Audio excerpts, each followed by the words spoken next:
you know. Look at what I'm capable of. Look at what I've done.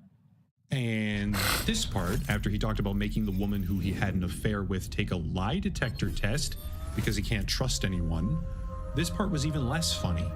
This is me saving my life. That's what I'm doing. Not because I'm in reckless abandon or danger or I'm about to do anything any moment, but I could! At this point, as if it were possible even, it gets worse.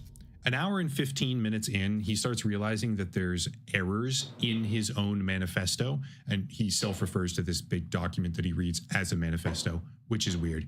And then at 77 minutes in, he actually opens ChatGPT and says, let's do it live. Didn't make any sense at the moment, but it does later on. Yeah, it turns out you can literally see in the manifesto parts where it clearly says ChatGPT said this, because he made this with an AI summary tool. And now he's concerned and losing his own train of thought because there's errors in the unhinged meltdown that he wrote for himself to say live on stream. At 1 hour, 17 minutes and 54 seconds, he obviously quickly deletes that part of the text, but it's just so emblematic of con man crypto bro culture. Even the manifesto, the supposed nuclear weapon final option, it's just a lazy regurgitated summary written by a program because crypto culture does not create, it leeches. 86 minutes in, he starts defying his own lawyers. George Koenig has got to be part of the lawsuit. He knows the laws inside and out. He is a criminal. My lawyers don't want to do it, but he's got to be added to the lawsuit, etc., etc. And then a minute later, George Koenig bribed the court, officially accusing the opposing counsel, publicly, mind you, on social media, of bribery. He's even talking shit about the judges in his own trial on YouTube for the world to see, which is why I feel pretty confident saying that this is the most spectacular influencer meltdown that I've ever personally witnessed. You couldn't even make this up if you wanted to. At 1 hour, 31 minutes and roughly 46 seconds, he goes, I'm going to show you guys how to do this live right here. After which he spaces out and forgets what he was doing. But then thankfully he remembers and puts an article into ChatGPT, all right, for a summary. Well, sad face, big sad face. The summary didn't come out the way he wanted it to. He was taking an article and trying to have the AI program like see through the deception of the article to the actual story and make him look good instead of the narrative that didn't make him look good, which obviously didn't happen because there isn't one. But wait, because 3 minutes later, he does the same thing a second time, an hour and 38 minutes, roughly an hour and 38 minutes in, looking for a 2-paragraph summary this time, and it makes him look terrible yet again. In response to this, he literally starts saying, you guys see, it's tough out here. He's not doing what I want him to do, and it's really embarrassing. Genie, you're really embarrassing me right now. Genie being the AI program that is not cooperating and making him look good by summarizing articles that make him look bad. It is bizarre. At like 1 hour and 49 minutes, he starts blaming everyone who's even watching the stream for all of his misfortune. So many of you had a hand in this when I've done nothing but support this space, with a bonus of, remember these people tried to kill me, thrown on top. But at this point, you're probably getting bored. I mean, how could it possibly get any worse? Oh, it can. At almost 2 hours in, an hour and 57 minutes, he starts going over the Atazi video from back in the day, the one that he tried to sue over, and he claims that his own lawyers back then were also in on this too. What is even happening at this point? The entire world is apparently against him, and to be honest with you, it probably does seem that way. When you live your life the way he does, yeah, the entire world kind of is against you in a sense. At precisely 2 hours in, he figures out there's more mistakes in the manifesto because he used an AI program to make it, which got things wrong, obviously. And then he goes on to say that the real reason why he sued Atazi was because Atazi said he was responsible for pump and dump schemes. And his justification was that without realizing his own team were the ones doing it behind his back. Woe is me. Nothing is ever his fault. There were pump and dumps, but it was never him. He's innocent. Got it. At this point, I was mentally checking out, but the icing on the cake, man. He literally says, I was an idiot like y'all. I thought these coins were going up. while he was the one telling people that they were going to go up after accepting 40, 50, maybe $75,000 payments from projects to promote them, while portraying himself as an expert. That was the entire persona. Crypto expert, investment plays. And now he's just an idiot like y'all. For anyone who's skeptical of that, here's a clip where he outright admits that they used to get paid insane amounts of money to promote projects. He distances himself from it by saying, not for the past year and a half though, as if that somehow makes it okay. No, dude, you made your fortune by preying on people, and now it's gone. Nobody cares. Are you guys gonna own talking smack about me yesterday? Oh, yeah. Yes, of course. And what did you say? Well, we were under the impression that you only talked to projects that paid $75K to come to the table. And where did you get that number from? From the balance sheet that was sent to us that's from your guy. incorrect. What is it, 40 grand? I don't know. And how long ago was that? That was about 14 months ago. Okay. We actually don't do coin and token promotions or NFT project promotions. Haven't done that in about a year and a half. As if it could possibly get any better. At 2 hours and 3 minutes, quote, I'm not going to keep playing things. The video is already way too long. Quote, I would like immunity from the SEC. And here's why. I want immunity because I've never done anything wrong.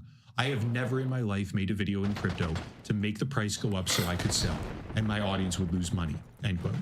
Oh, cool. Okay, you want immunity. You said, I've never done anything wrong in my life. That's definitely how immunity works. So you're good, man.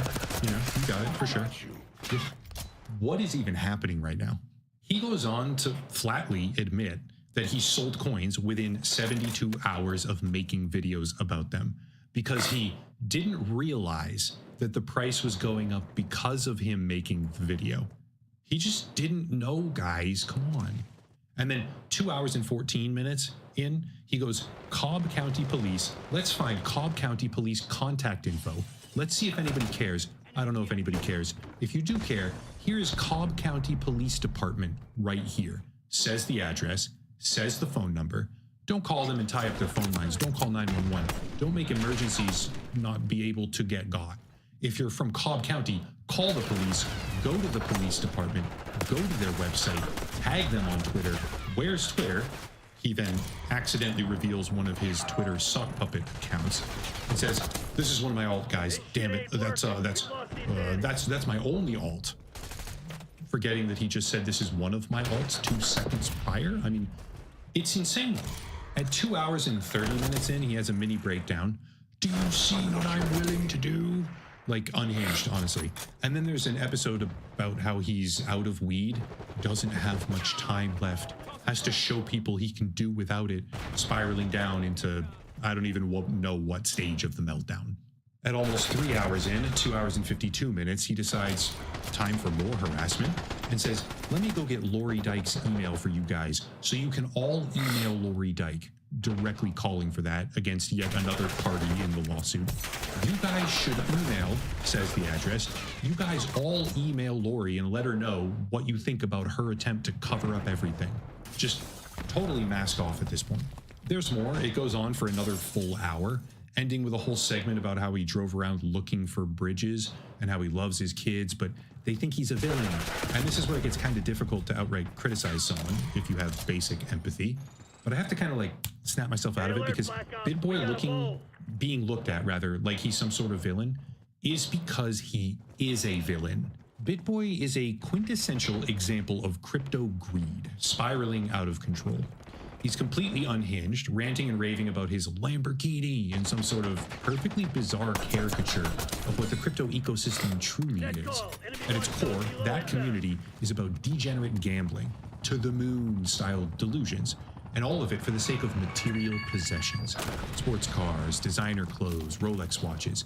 These are what they want, and when they can't have them anymore, clearly, they go insane.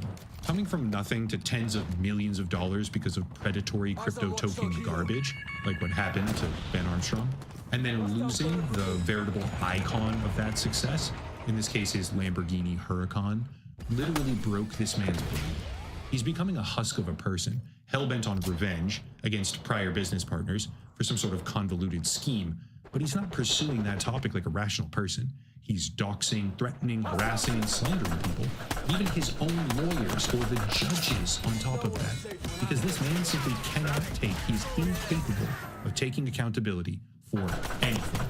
We can feel empathy while also understanding that a lot of people have been harmed directly because of him and his words. Honestly, it's almost cinematic at this point. BitBoy sold his soul for crypto wealth, and we're watching in real time what happens to someone who does that when the payment comes due. If anything, it should be a warning. Living that sort of life like he did is never stable, because the company you keep and the people that are there with you are just as corrupt and predatory as you are. There's no honor among thieves, and con men certainly do steal from other con men. That's what I see. A con man civil war, and BitBoy obviously lost it. That's it. This was the most stunning meltdown I've seen on YouTube possibly ever, and considering I've talked about this whole subject for years now, it felt like it was worthy of making a video.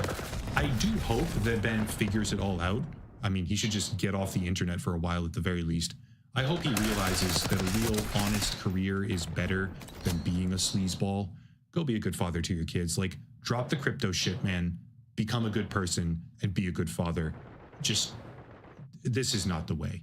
But if he does that, So I first started actually my TikTok back in 2019. I was actually a prison wife. That's why they call me the inmate hopper. She married a man in prison. Why? This is her second marriage in prison. Oh my God! I just had this thing to be with somebody incarcerated. Like, I don't know, I liked bad boys, okay? I just date inmates. You know my 30th inmate, did I not tell you that? I swear, I've been with 30 inmates. You don't know me. I'm not like your baby mama. I'm not like any of these other females who give their kids up and go choose the party life over my kids. Guys, this is what the life of partying fucking does to you.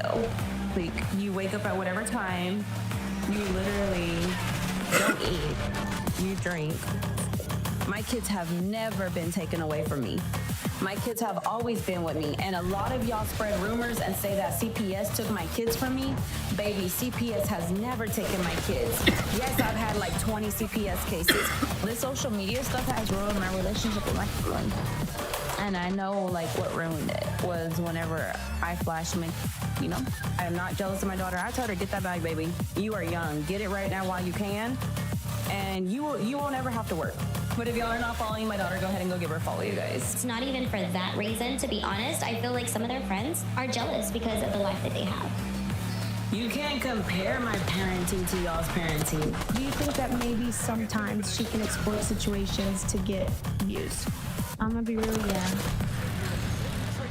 I want you to close your eyes, take a deep breath, and picture this. You're a younger teenager browsing the internet, and suddenly you come across white teeth, dimples, that smile. He's a big TikToker. He has no idea you exist, but you can't help it. You have a crush. Giddy, excited, knowing nothing will ever happen with him in a million years, but just having fun, daydreaming. You show your mom this cute guy, hoping to have a bonding moment with her. But the next thing you know, your mom has not only DM'd your crush, but started a public relationship with him, constantly live streaming their conversations. That mom is Astrovino, and today we're going to attempt to figure out what the actual hell is going on. I'm sorry to the Mexicans, okay? I will never use that word. Oh, the Hispanic community. I will never use that word again, or any racial slurs towards y'all. Or just don't use any racial slurs. Okay, I just said that. I won't. And this is what we know.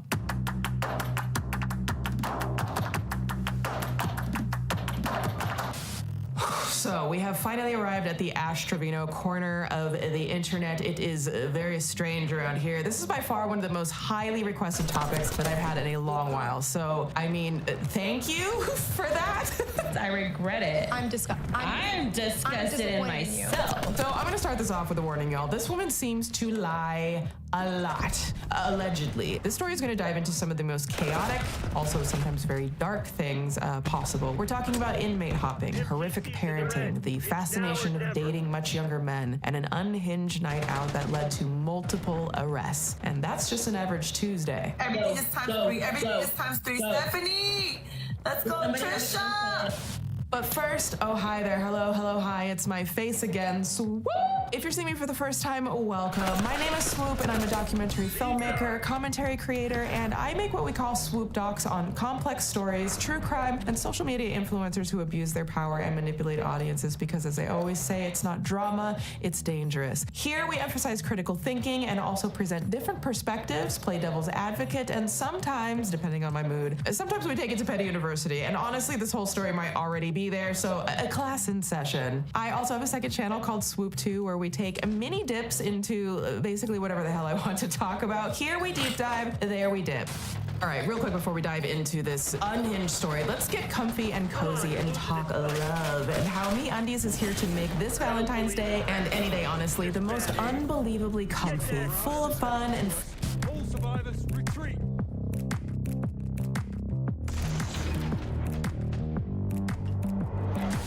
So my guess is that most of you know a thing or two about Ash Trevino already, but what is the truth? So the story that has been put out there is this. Ash Trevino was born Ashley Garcia in Texas. Ash graduated high school in 2007 and shortly after married her high school sweetheart, Israel Izzy Gress. Then in 2009, at just 19 years old, Ash gave birth to her first daughter, and then in 2012, at age 22, she gave birth to her second daughter. In 2015, Ash and Izzy separated and then finalized their divorce 2 years later, making Ash a single mother of two at just 27 years old. I'm single, you guys. Now, let's be real, that's a whole lot for one person to go through at any point in life, let alone in their teens and like early 20s. And honestly, like we can't truly know what went on behind closed doors. But what she has given us is a pretty extensive digital footprint, like exhaustively extensive. I've already seen his pee-pee, and he's already seen my nunu, okay?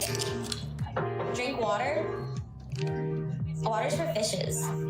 My guys, I have to end that live. She stole one of my biggest gifters, bro, and I don't think that's right. So while Ash today has gained a level of infamy from her, shall we say, unhinged addiction to social media, it was in 2015 that Ash Trevino started her Instagram account, and it's actually completely vanilla compared to her TikTok persona, but there's a few recurring themes in her posts that we still see today. So I'm talking like, tons of photos of her kids, photos of her nails and purses, and like a million versions of like kind of the same selfie. But she also wasn't shy about posting about the hard times in navigating her divorce and co-parenting. Quote, "Can my day get any worse? So mad Israel got daughter from daycare without me knowing. Then he goes and eats lunch with the other daughter. I know y'all think it's a good thing, but when he doesn't pay his child support and don't get his kids on the days he is supposed to, it pisses me off because all of a sudden he wants to be dad of the year. I don't think so. I have been doing it alone for a long time." Now, if you know where the story is going, it is so easy to just kind of like jump on all of the negatives. That's what most of the content made about her is, like, it's just all of the negatives. But in this specific moment, I'd love to take a step back and change our perspective potentially a little bit. There's actually kind of a lot to unpack just right there alone, right? Ash alludes to the fact, if what she's saying is true, they had a custody agreement that he broke, which could potentially have legal implications. So not only are the girls having to A, adjust to life with divorced parents, potentially, B, face potentially lasting psychological and maybe even emotional distress from their father not showing up for, designated visits. If what she's saying is true, then I would be pissed too, right? To be as fair as I possibly can, starting out on a woman that, wow, does she just, Now, she also hints at new dating exploits, including one relationship that got serious enough that she decided to make a permanent commitment. Yes, that's a tattoo of a guy's name, taking up the majority of her arm. Spoiler alert, it didn't last long. Here's a photo posted about a year and a half later with the caption, "Gonna do me from now on and focus on what's important. # single mom." Listen, I get it. Okay, many of us have been there. The wonderful thing about Ash, though, is not only did her # gonna do me come with confidence, it also came with a bunch of FUs to the haters. Now, despite it being my favorite thing when someone calls women females, very fresh and tit. Fresh and tit! Ha! That's funny. Maybe I should just call them that. Fresh and fit. That's what I meant to say. It's very fresh and fit. Very bacon and eggs. Very perhaps internalized misogyny. Although that's a term thrown around all the time these days. But I'm just kind of like, I wish we could know what this was referring to, because while in the land of critical thinking, we always give, a nod to innocent until proven guilty here, just like her besties, the police. # back the blue. Now, I'm just gonna say this remember this post, people. Remember the hashtag back to blue, because this will not age well. Neither will another thing that I'm going to leave just right here. Bitches be like, we all the same N-word and used to beef. So I'm gonna swallow up my stuff and put the N-word conversation aside because I lived through January. I just need a break. But there is something about the way Ash freely uses Instagram like a 60-year-old Facebook aunt, which hasn't entirely changed over time. There's a sort of kind of like impulsive self-confidence that often seems to transcend the idea of self-awareness or introspection, all at the expense of some personal growth. But is there more to it than that? It's hard not to look at Ash's hundreds of selfies and mismatch of captions referring to dating to piece together that she had a tumultuous love life after her divorce from Izzy. Now, I did want to say just a quick sidebar. Unfortunately, it has been confirmed that Izzy passed away in June of 2024. So I just want to acknowledge that Ash and Izzy's daughters lost their father very recently, which I imagine could be quite difficult. Again, we don't know the full extent of their relationship, but probably for the daughters, I'm going to do my absolute best to try to redact her daughters' names and images through this. I know people share their stuff all the time and they're very active on social media, but we're just gonna Their dad passing away. I took them to go visit their dad today and broke down. She broke down and she was like, I miss my dad. Again, I thanked him for giving me my two beautiful daughters because without them, I wouldn't be where I'm at today. Now, it's clear from Ash's Instagram that her relationship, marriage, and subsequent divorce was incredibly impactful for Ash, and it's unclear ultimately what led to the divorce, but she does make claims that Izzy cheated. But at this point, 2016, Ash is 27 years old and had been with Izzy, or at least known Izzy, since she was 13 years old. So when she got divorced, I can only imagine how much, her world may have bottomed out. I just like to explore some broader, more nuanced ideas around stories as we're getting to understand what is happening here. I asked God about my plans that I had in the future. If they weren't for me, let something happen.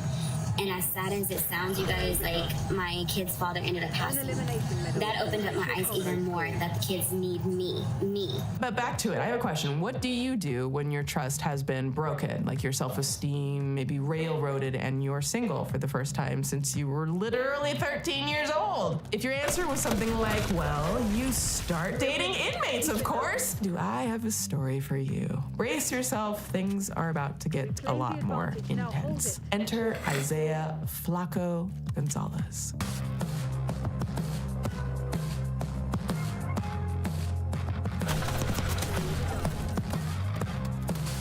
In August of 2019, Ash announces that she is engaged. Her fiance is named Isaiah Flaco Gonzalez, and they are in love, and she couldn't be happier. Oh, and he is incarcerated. Yeah, that's why they call me the inmate hopper. You like them felons? Yeah, I've been with them up until this year. I have a few questions.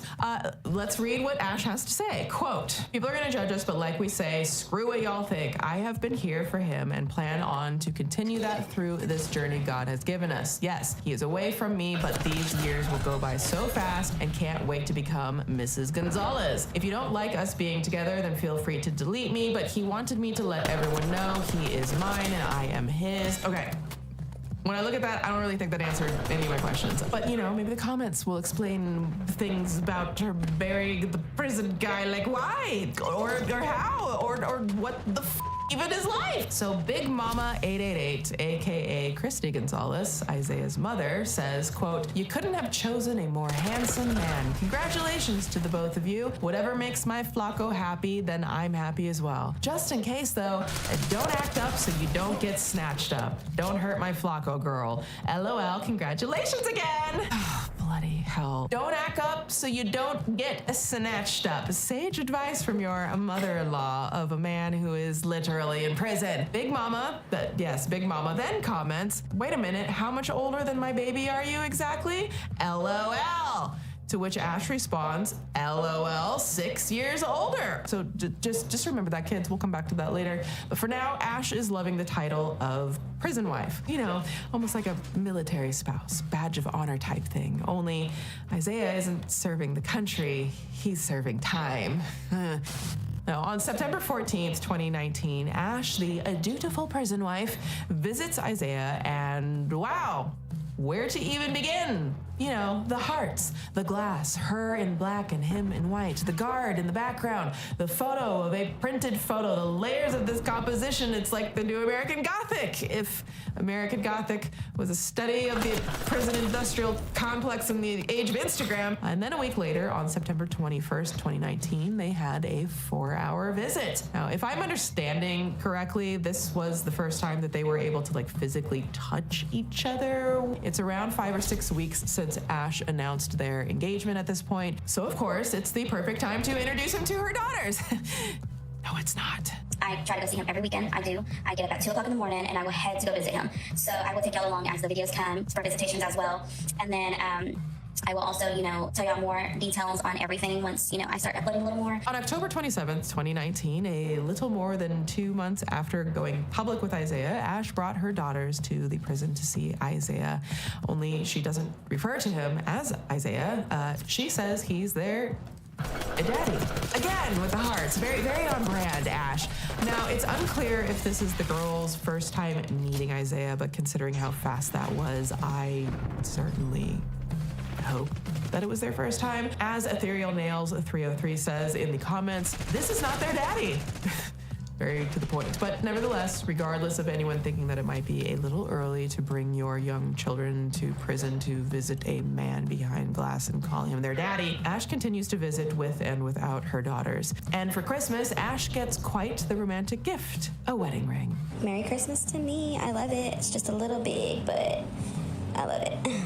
Now, currently, I think my favorite part about that post is the one singular comment on it, which says, and I quote, "it being fake, LOL." Yeah, so on January 4th, 2020, Ash says she had the best visit ever with Isaiah. Quote, "I love how he loves me, and knowing he has never loved anyone else like this is amazing." This trend of Ash propping herself up as the #1 woman, the queen bee in a man's life, is one that we're going to see a lot of in this story, and maybe supports the theory that we discussed earlier, where maybe, I don't know, maybe speculation, she might have had some potential insecurities or maybe even trauma from her having a child as a teen, her past divorce, the alleged infidelity, and the haters. And so a week after that post, literally just 6 days from posting about how much in love they are, remembering it is the greatest love that he's ever had, according to her, on January 10th, 2020, it seemed like there was trouble in prison. Paradise. Quote, "I have went to visit for 20 weekends straight, not missing one since I got put on the visitation list since August 24/19. But this weekend I'm not going because I choose not to. Some things change and I honestly don't know if we will come back from this. Oh, it's hard when you're not at fault, but I'm going to continue to do what's needed of me and be the best mom I can be for," and then names her daughters. Well, how mysterious. What could she be referring to? Did Isaiah do something? Did she realize he might not be the most solid choice of a partner for her? But I guess things must have been smoothed over, because on January 25th, 2020, Ash posts something that looks like some sort of repost from a prison newsletter or something that features Isaiah. Let's read, shall we? Second Look Saturday. Meet Isaiah. He was given a 45-year sentence at 16 years old. 45 fucking years. What in the whole grain, gluten-free did this guy do? Sorry. Okay, let's keep reading. Over the past 10 years, he has earned his GED, OSHA, Electrical Level 1, Construction Craft Skills, Construction Site Safety Corps, all levels, certifications. In that period, he has also gotten married and become a wonderful stepdad to 2 beautiful daughters. Why does this sound like getting married so that you could list, because this is like a profile that I think they wrote or something. It sounds like getting married and being a stepdad to 2 beautiful daughters would go really well at the parole board hearing. I'm just saying, it's just my observation, speculation, okay? Isaiah believes that God will bring him home sooner than his release date. Isaiah is ready for the day when he can be given a second look. Hashtag second look 2021. Again, it sounds really convenient, the whole got married and has stepdaughters thing, because he wants a second look. But on one side, good for Isaiah for getting all those certifications, but a 45-year sentence as a minor? I ask again, What the hell is this guy in for? Why would a minor get such a long sentence? Well, I'll tell you, but it's not good. So according to stake documents, when Isaiah was 16, he and his friends planned an armed robbery of an Exxon employee, Mohammed Hashemi, who was taking cash from the gas station to the bank. So Isaiah and one other person rushed Mohammed's car, pulling pew-pews on him, forcing him to stop his vehicle. The other gunman immediately shot Mohammed, killing him. Isaiah then drove Mohammed's van to a second location where he and his friends essentially burned it. After stealing Mohammed's life and dumping his body, they stole the money to buy, the white stuff, get tattoos and go gambling, and proceeded to brag about the robbery and taking Mohammed's life. Now, ultimately, quote, Gonzalez, a juvenile at the time of the offense, was given a plea bargain of 45 years in prison for the murder and robbery and 20 years in prison for arson in exchange for his truthful testimony at trial. So, yeah, really bad. Really puts a new perspective on his mother, Big Mama's words to Ash. You remember what she said? You couldn't have chosen a more handsome man. Just in case, though, don't act up so you don't get snatched up. LOL, congratulations again. Ha ha ha, LOL, don't get snatched up, girl. So my next question to Ash is, where the hell did she even find this guy? And what are we doing with the daughters? I just wanted y'all to basically get to know who I was.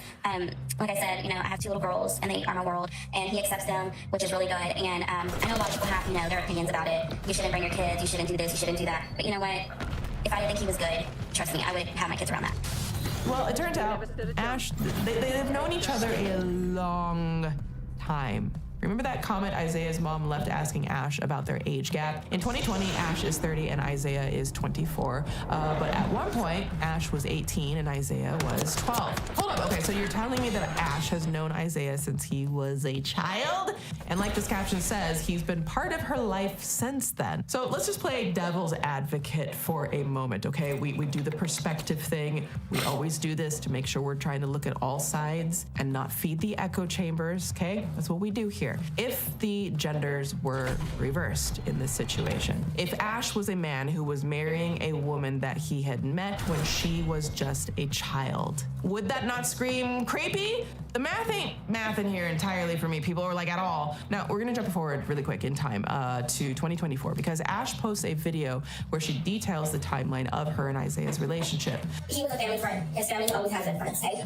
They literally, I met him when he was 9, yes. I met him when he was 9. They started going to our church when he was 9, okay? Mind you, I'm 6 years older than him. I was with my kid's dad already. I've been with my kid's dad since the age of 13 till I was 26, okay? I did not have nothing to do with Isaiah until he was 24, okay? Me and Isaiah did not get together until he was 24. He's always been in my life since he was 9, when they started going to our church. Me and him never talked that way or anything. So they met when Isaiah was 9, but she says it was just sort of, like loosely in the neighborhood. So, kids like meeting kids, like whatever. But she maintains that her parents and his parents were family friends, but her exchanges with Christy in the comments of her Instagram make it seem like they don't really know each other at all. That's not the case because we were together when he was 24 and he was in prison. I married him in prison. I was 30. I knew of him because they came to our church when he was 9. I was 15. We didn't do nothing. We had no kind of communication like that or nothing. He wasn't there. He was already in the streets, okay, doing the stuff that he shouldn't have been doing. When he got locked up, I cried because he was only 15. What do y'all think? What do y'all think so far? Are you buying it? Is Ash just being a concerned neighborhood acquaintance, crying and genuinely affected by his arrest because he was so young?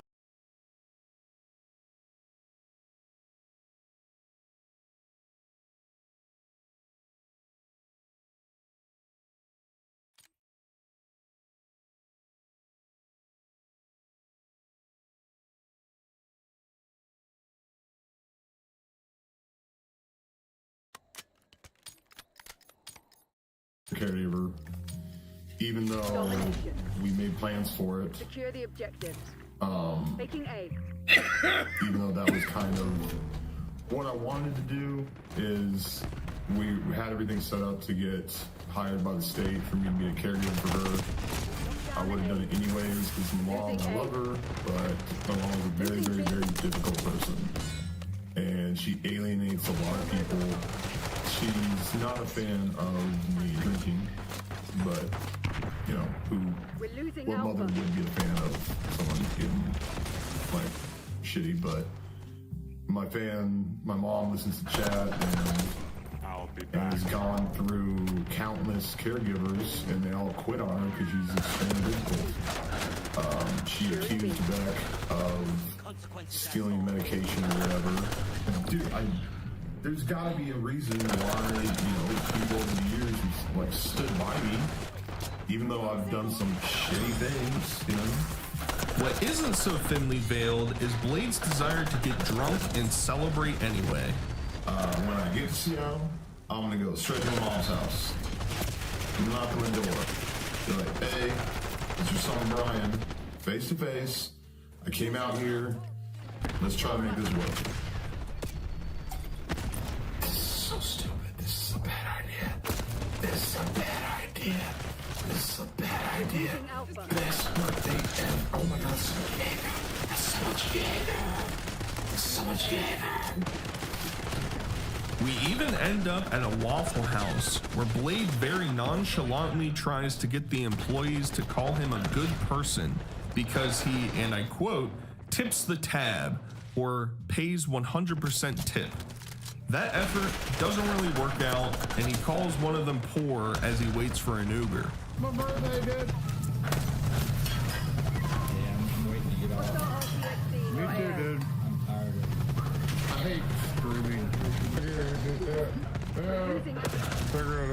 I couldn't run any social media. Yeah, I know. You're a boy. I can't help it, bro. It's my job, dog. Go use your OJ, brother. I know, dude.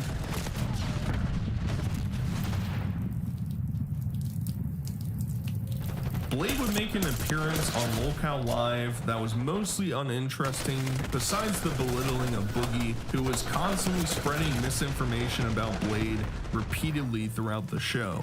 One of the intriguing aspects was Blade confirming that he basically lives stream to stream and has very little money saved up on the side.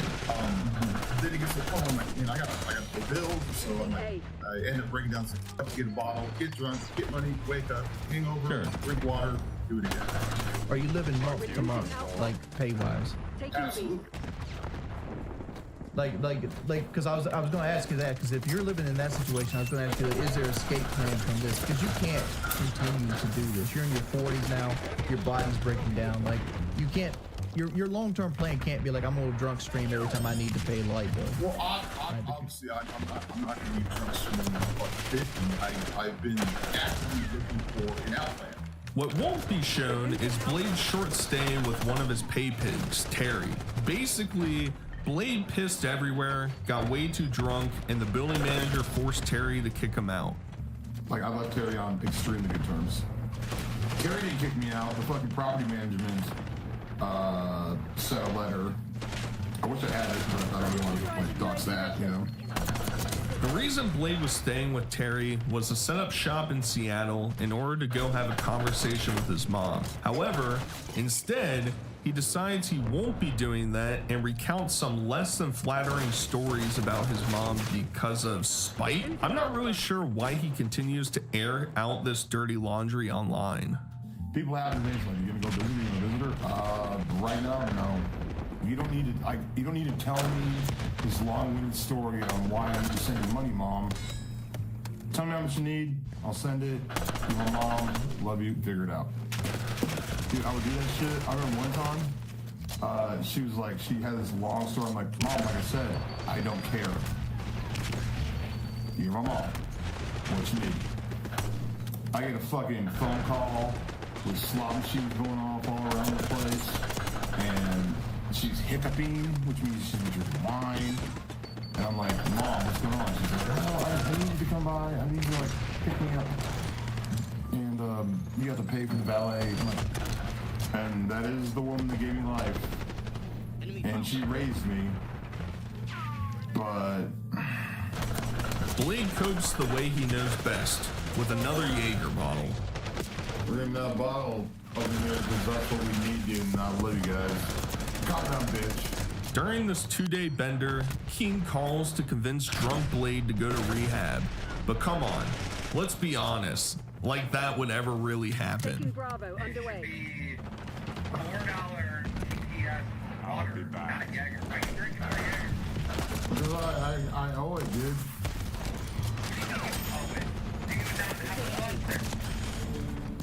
No, someone donated for it. I'm looking at this stream and I'm trying to figure out if you're drunk or not. And it appears you're already drunk. I'm on a bender, sir. Yeah, the bender has already passed the line. Now you gotta go the other way. Now he has 4 shots of water. Hey, do you want to do a shot of water? I'll do a shot of water right now, sir.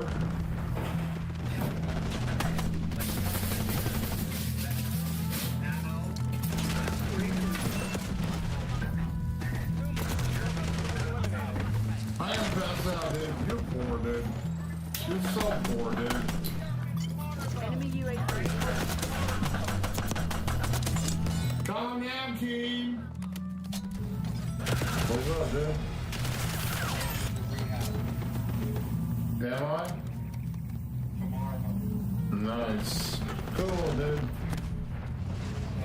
You have to start rehab tomorrow trying to do more. So you drink water and go back. Alright, cool. God, you're poor, dude. His tales of drunkenness spiral like how most of his nights go, and the motel manager ends up calling the police to do a checkup on him, which leads to an officer smugly turning off the stream, leading to the chat being confused as to whether or not Blade was going to be arrested and or kicked out of the motel. This is a mistake. Bye-bye. Actually, let's wait for the donations, dude.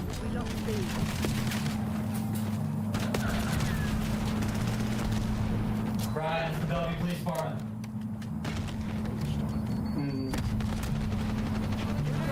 Wake up, brother. Brian.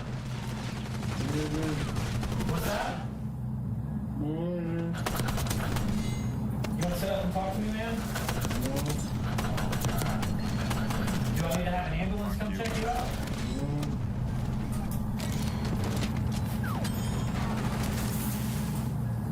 Well, the management is asking you to leave. I've seen what you've been putting on YouTube, and Hostile UAV they're not going to established press overhead. criminal charges yet, so long as you leave the property voluntarily, okay?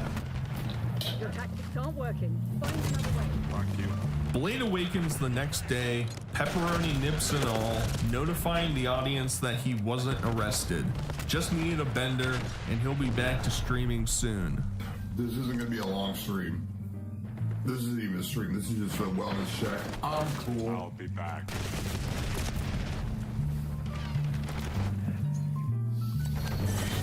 Rest and recuperate. I Tomorrow saw you'll some be bullshit running talking about I got arrested or something. None of that shit happened, dude. Figure it out. I just went on a bender. We're good. Love you guys. See you tomorrow. With his housing situation constantly in flux, constantly being kicked out or moved around from different places, and at least in the short term, no interest in honestly going to see his mom, Blade makes a plan to head to the remote mountains in California to meet up with his friend Orange. Before that, he has a stream where he breaks down, having a discussion with his mom about the poor treatment that they've done to each other throughout the years. And I miss you, and I hated this last month because it's like that's my mom, you know? Like, you're my mom. You've been there for me through everything. That's fine. Where did it come from? Why did you say such horrible things about me? I mean, before you came, I mean, the main reason why, other than the fact that they probably wouldn't let you be there, the main reason why was because you were saying what a horrible person I was. Okay, well, like I said before... You think I've been a horrible person? No, I don't think you've been a horrible person. Upon reaching Ted Kaczynski's cabin, Blade gets drunk, eats burnt pizza, and gets scolded for talking shit from Beck. I guess you did.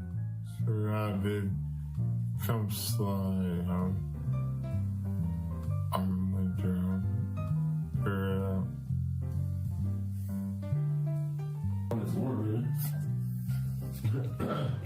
I just told Barden. Hell yeah. I don't know. Hi, I'm streaming. Yeah, you keep talking your shit. You told me that Willie was a weirdo. You met him when he was drunk. You are the biggest weirdo fucking creep when you're drunk, so don't talk your shit. At least he remembered who his fucking queen was when he was lit. Well, if you guys are here, apparently I'm the worst person of all time. Unfortunately for Blade, he's not staying in the cabin. Instead, he has to hike 250 yards up to an RV to sleep in. The open leg sores and lack of physical activity besides wheezing and pissing himself has made it almost impossible to reach the summit. I honestly run up that stuff barefoot all the time. There is a pass out women in the crowded lane. Hostiles have captured the hard point. Oh shit. Okay. Sorry, dude. You get it? You know, Blade keeps his shoes nice. Watch out for that. Keep up. That was a spot that you could have fell in. But he does, and has a good night of sleep. Maybe a little too good of a night of sleep because he broke the plywood support and pissed all over the bed. Fix your sheets.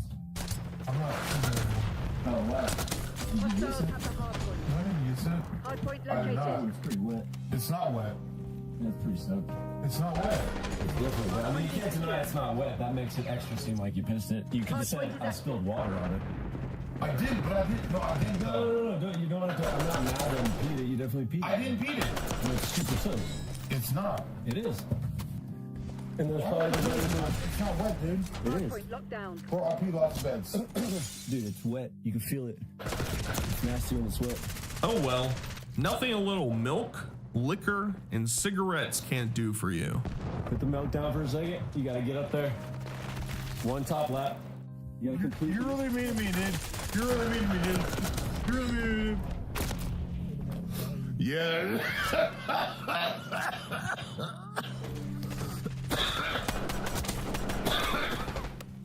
That night, Orange basically destroys completely intoxicated Blade. He starts snarling and crawling all over him in bed.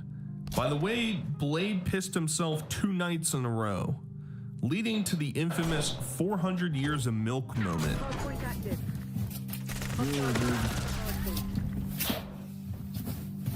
Let's do that now, dude. What's wrong with him? Bro, what's wrong with him? What's wrong with him? What's wrong with him? What's wrong with him? God, what's wrong with him? Jimmy Christmas, dude. I know, dude. I know you were, dude. Can we do it on him? Hostiles have the hardpoint. Fresh pee, he just peed. Fresh pee, he just peed. Look at that. He's got a knee in his pee, but he's got a knee in his own pee. Blade's knees in Blade's pee. Your fucking bed caved in. Look at this. He caved in the whole wood. Favorite word, watch your mouth out. What's your favorite word? What's your favorite word? Say it. Say it again.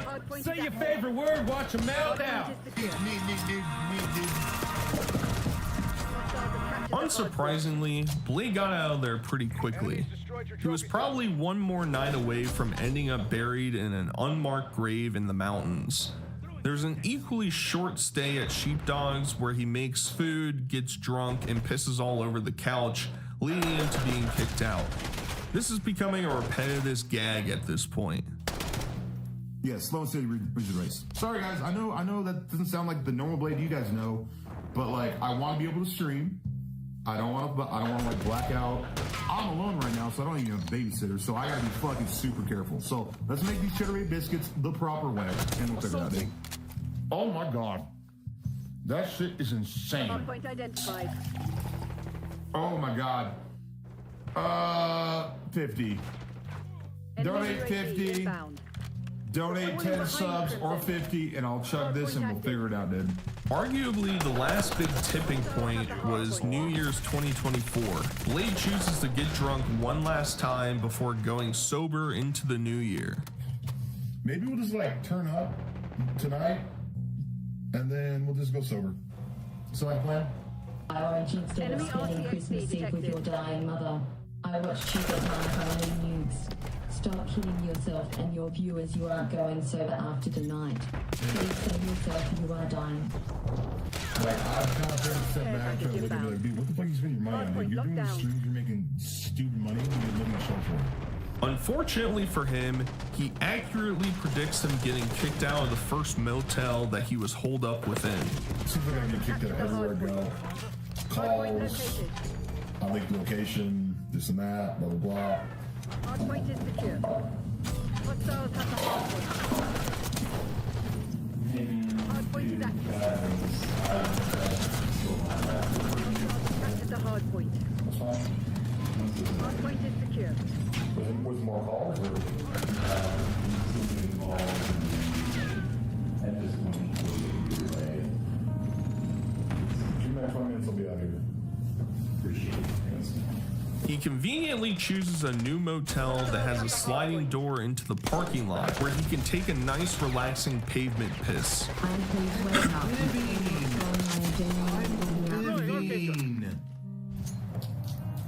Why doesn't he just piss in the toilet? Heartbreak. Dude, it's New Year's person.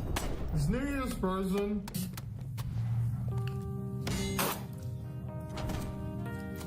Hardpoint identified. The chaos and shouting leads to the manager trying to remove Blade and ultimately calling the police, who come through the piss-soaked entrance, tasers drawn, and end his stream, bringing us into the new year the only way Blade knows possible. Calm down, boisterous.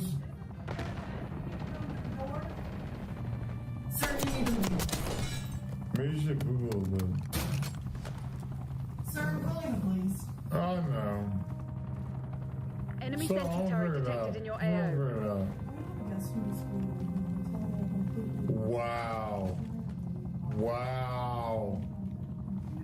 Wow. You're so Enemy care package above. Brian. Brian, show me your hands. Brian. Hey, can you talk to us, Brian? UAV commencing surveillance operation. Anonymous Hardpoint located. 400 years of history. Brian. What's going on? Hardpoint is active. UAV mission timeline 50% expended. Hardpoint is secure. The next time we see Blade, he is with a new group of people in Vegas getting attacked by the Tickle Monster. Give me another air bomb. Give me another air bomb, baby. I'm not roll. Carry another air bomb, baby. Air bomb, baby. Please, please, please, please. Come on, stop. I'm serious. Emily, you're awesome. You're awesome, but please don't do that. Emily. I'm just extreme. Stop, please. I'm asking nicely, please. The Tickle Monster informs him that the rest of the group despises him and views him as a bad influence and wants to cut him off. He is completely oblivious to this statement and moves forward as normal.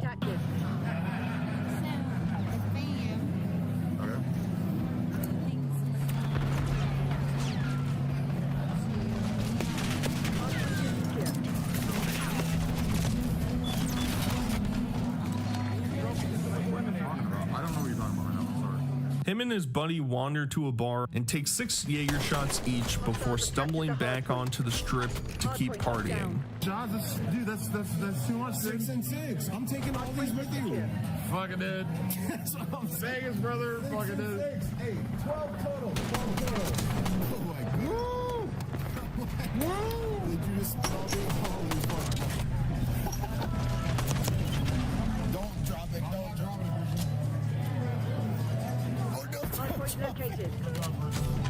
Blade is so drunk that he trips and falls into the bushes while muttering the N-word repetitively. Yeah, totally. Shit, enemy RCXD detected. Okay, yeah, we fell a little bit. The night ends with his buddy trying to fight a stranger and Blade unsuccessfully rizzing the Tickle Monster. This would be the last drinking stream for about a year. Don't touch me, Doc. He says the same thing. We claim the advantage. He says the Now same hold thing it. to me. Walk away right now.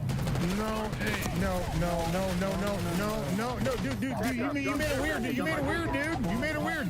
You made it weird, dude. Blade's actually doing a very good job. Like, he's rizzing Emily so good. It's actually so good. He's actually doing it. My abs. The story gets a bit more muffled here. At some point, Blade rectifies any kerfuffle that he and his mom have, moves to Seattle, and becomes her permanent caretaker. These streams are mired by mostly uninteresting gambling or COD streams, but for the most part, the audience believed that Blade might have truly turned a corner and tried to straighten his life out. 2-1 shot. I have not drank since Vegas back in January. What are we in, May? So it's like 3-4 months. I've been doing a job in the evening that I'm not going to talk any more about than that because, you know, callers and shit. Mama Blade's doing well, man. Mama Blade's doing well. I like the hair.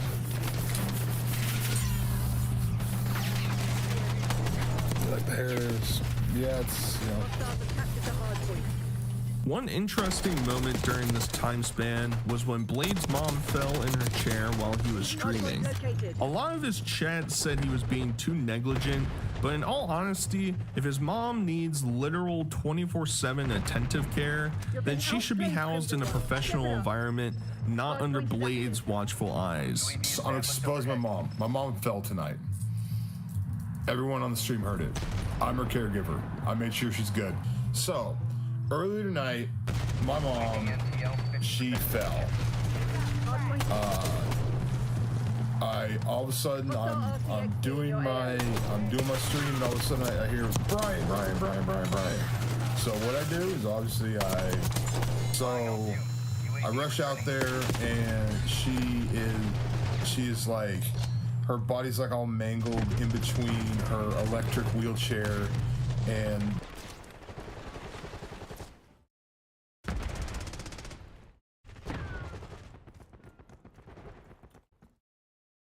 Hardpoint identified.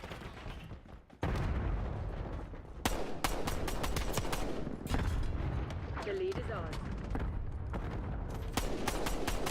Hardpoint active. Hostiles have the hardpoint. Hardpoint locked down.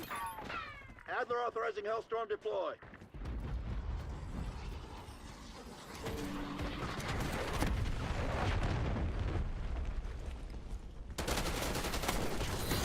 They were already dead. Just hadn't realized.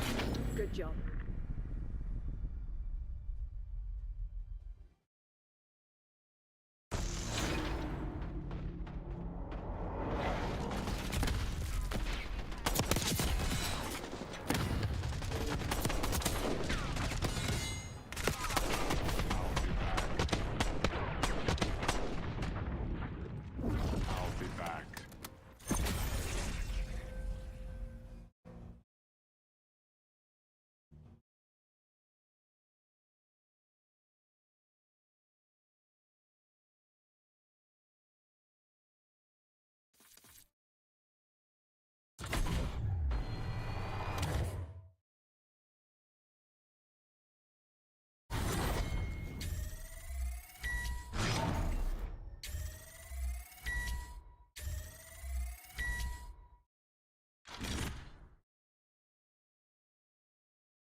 People didn't really know what President Putin's thoughts were, but I think I can say with great confidence he wants to see it ended also. That's good. Oppose NATO membership for Ukraine? I don't think it's practical to have it. Long before President Putin, they said there's no way they'd allow that. This has been going on for many, many years. They've been saying that for a long time, that Ukraine cannot go into NATO. Quiet part out loud. Putin will never allow Ukraine to join NATO, as he shouldn't. I mean, guys, America was never serious about Ukraine joining NATO. Other NATO nations were never serious about allowing Ukraine to join NATO. This is something that I've repeatedly talked about over and over again. We have our not DEI but DUI secretary, or DUI hire, Secretary of Defense. Let's take a look. Is speaking. Let's listen. As the war approaches its 3rd anniversary, our message is clear. The bloodshed must stop, and this war must end. We want, like you, a sovereign and prosperous Ukraine. But we must start by recognizing that returning to Ukraine's pre-2014 borders is an unrealistic objective. A durable peace for Ukraine must include robust security guarantees to ensure that the war will not begin again.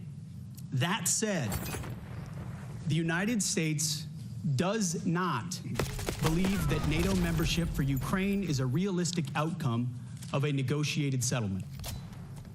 Instead, any security guarantee must be backed by capable European and non-European troops.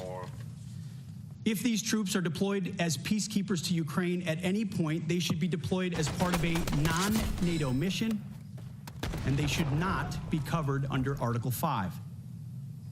There also must be robust international oversight of the line of contact.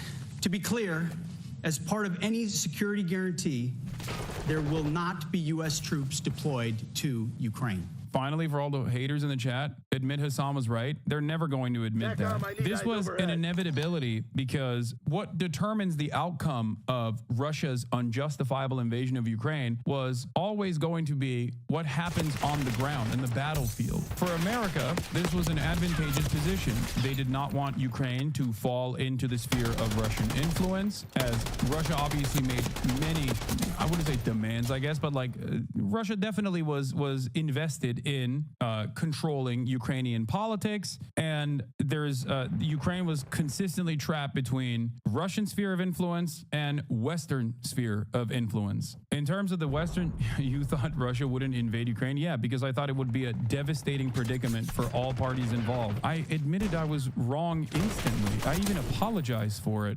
What are you talking about? Now, listen, America's interest in Ukraine always was the same interest that we've had elsewhere. Extraction of natural resources and forcing the government to basically privatize whatever key sectors they still controlled or regulated, and buy it or forcibly sell it off to foreign investment for pennies on the dollar. Do you think Ukraine is in a worse position now that Syria has fallen? No, I think that Russia is in a worse position now that Syria has fallen, which sets the stage for Russia to concede on certain things. Syria was an important asset for, it was basically a Russian naval base, like a warm water naval base for Russia. That was the reason why Russia offered protection to the Assad regime. How does Russia having a naval base in Syria even help them at all? I mean, Russia's climate is ultimately very cold. They needed, obviously, Sevastopol for entry point into the Black Sea, which is why they always retain Sevastopol in Crimea. But outside of that, you need warmer naval bases to do upkeep and maintenance. It's also probably helpful for all of the Wagner operations or any kind of naval operations you do in the African continent too. Ultimately, Donald Trump, once again, did exactly what he has done so far. American foreign policy is uniparty. Donald Trump basically just says the quiet part out loud, where he said, yeah, we're going to continue defending Ukraine, but we want this to, come to an end. And in terms of like all of our defense that we've given to Ukraine thus far, we want your natural resources. You have $500 billion worth of natural resources that we want. The only difference between Donald Trump versus any other Democratic leadership is that Donald Trump basically says the quiet part out loud. One evidence to this is the continuation of the Trump era, the first Trump era policy with NATO. Donald Trump, much criticism was made of Donald Trump undermining the NATO allegiances. All he he said was European allies are going to give more of their own funds and beef up their own personal defense industries and pay more into NATO than what they do currently. What did Joe Biden do? He continued that policy. So clearly, it was not that big of an issue for the Democratic leadership. If it was, they would have reversed that decision. They never did. Donald Trump is back again, demanding more from European partners. It's like in times where I guess the mafia is experiencing an economic downturn and their protection racket, they go back to the storefronts that they're quote unquote defending and turn around and say, you got to give me more money now. You got to give me more money now. You got to buy from my own providers even more now. It's a shakedown. It's not actually supposed to destroy NATO. Donald Trump is not an anti-imperialist or whatever. He's not anti-NATO. He can't be anti-NATO. NATO is very important for American global dominance, but also on top of that, NATO is very important for the military-industrial complex. Would Zelensky even agree to any deal that doesn't offer future security, such as joining NATO? Yeah, dude, yes. What do you mean? I tried to explain this for the past 3 years to a lot of chatters who did not understand what I was saying whenever I said, Ukraine has no choice in this matter. Autonomy for Ukrainians is simply a thing that the Democratic Party presented in an effort to say, no, we're doing this for Ukraine, when the real reasons why they were doing this, beefing up support for Ukraine, was not because of the morality of the situation, although Ukrainians are on the right side, okay, morally. They are the ones that are invaded, obviously, and it's understandable to not want to be invaded. The American government's interest in Ukraine had nothing to do with morals. The American government does not operate on a moral boundary. America's interests in Ukraine were, as Trump has also correctly pointed to, openly pointed to, natural resources, extraction of natural resources, and also the privatization of government sectors that can be sold off to foreign capital. And they have done that already. And also simultaneously, while they're doing that, that is what they always wanted. But beyond that, they also wanted to use Ukraine as a fantastic opportunity to undermine a foreign adversary's military while dumping off old refurbished weapon systems, while also testing new weapon systems in a battlefield, okay, for improving their procurement strategies so that the military-industrial complex could turn around and say, hey, we need more money. Look at our munitions. We're depleted. It's a win-win-win for American military-industrial complex and American profiteers in general.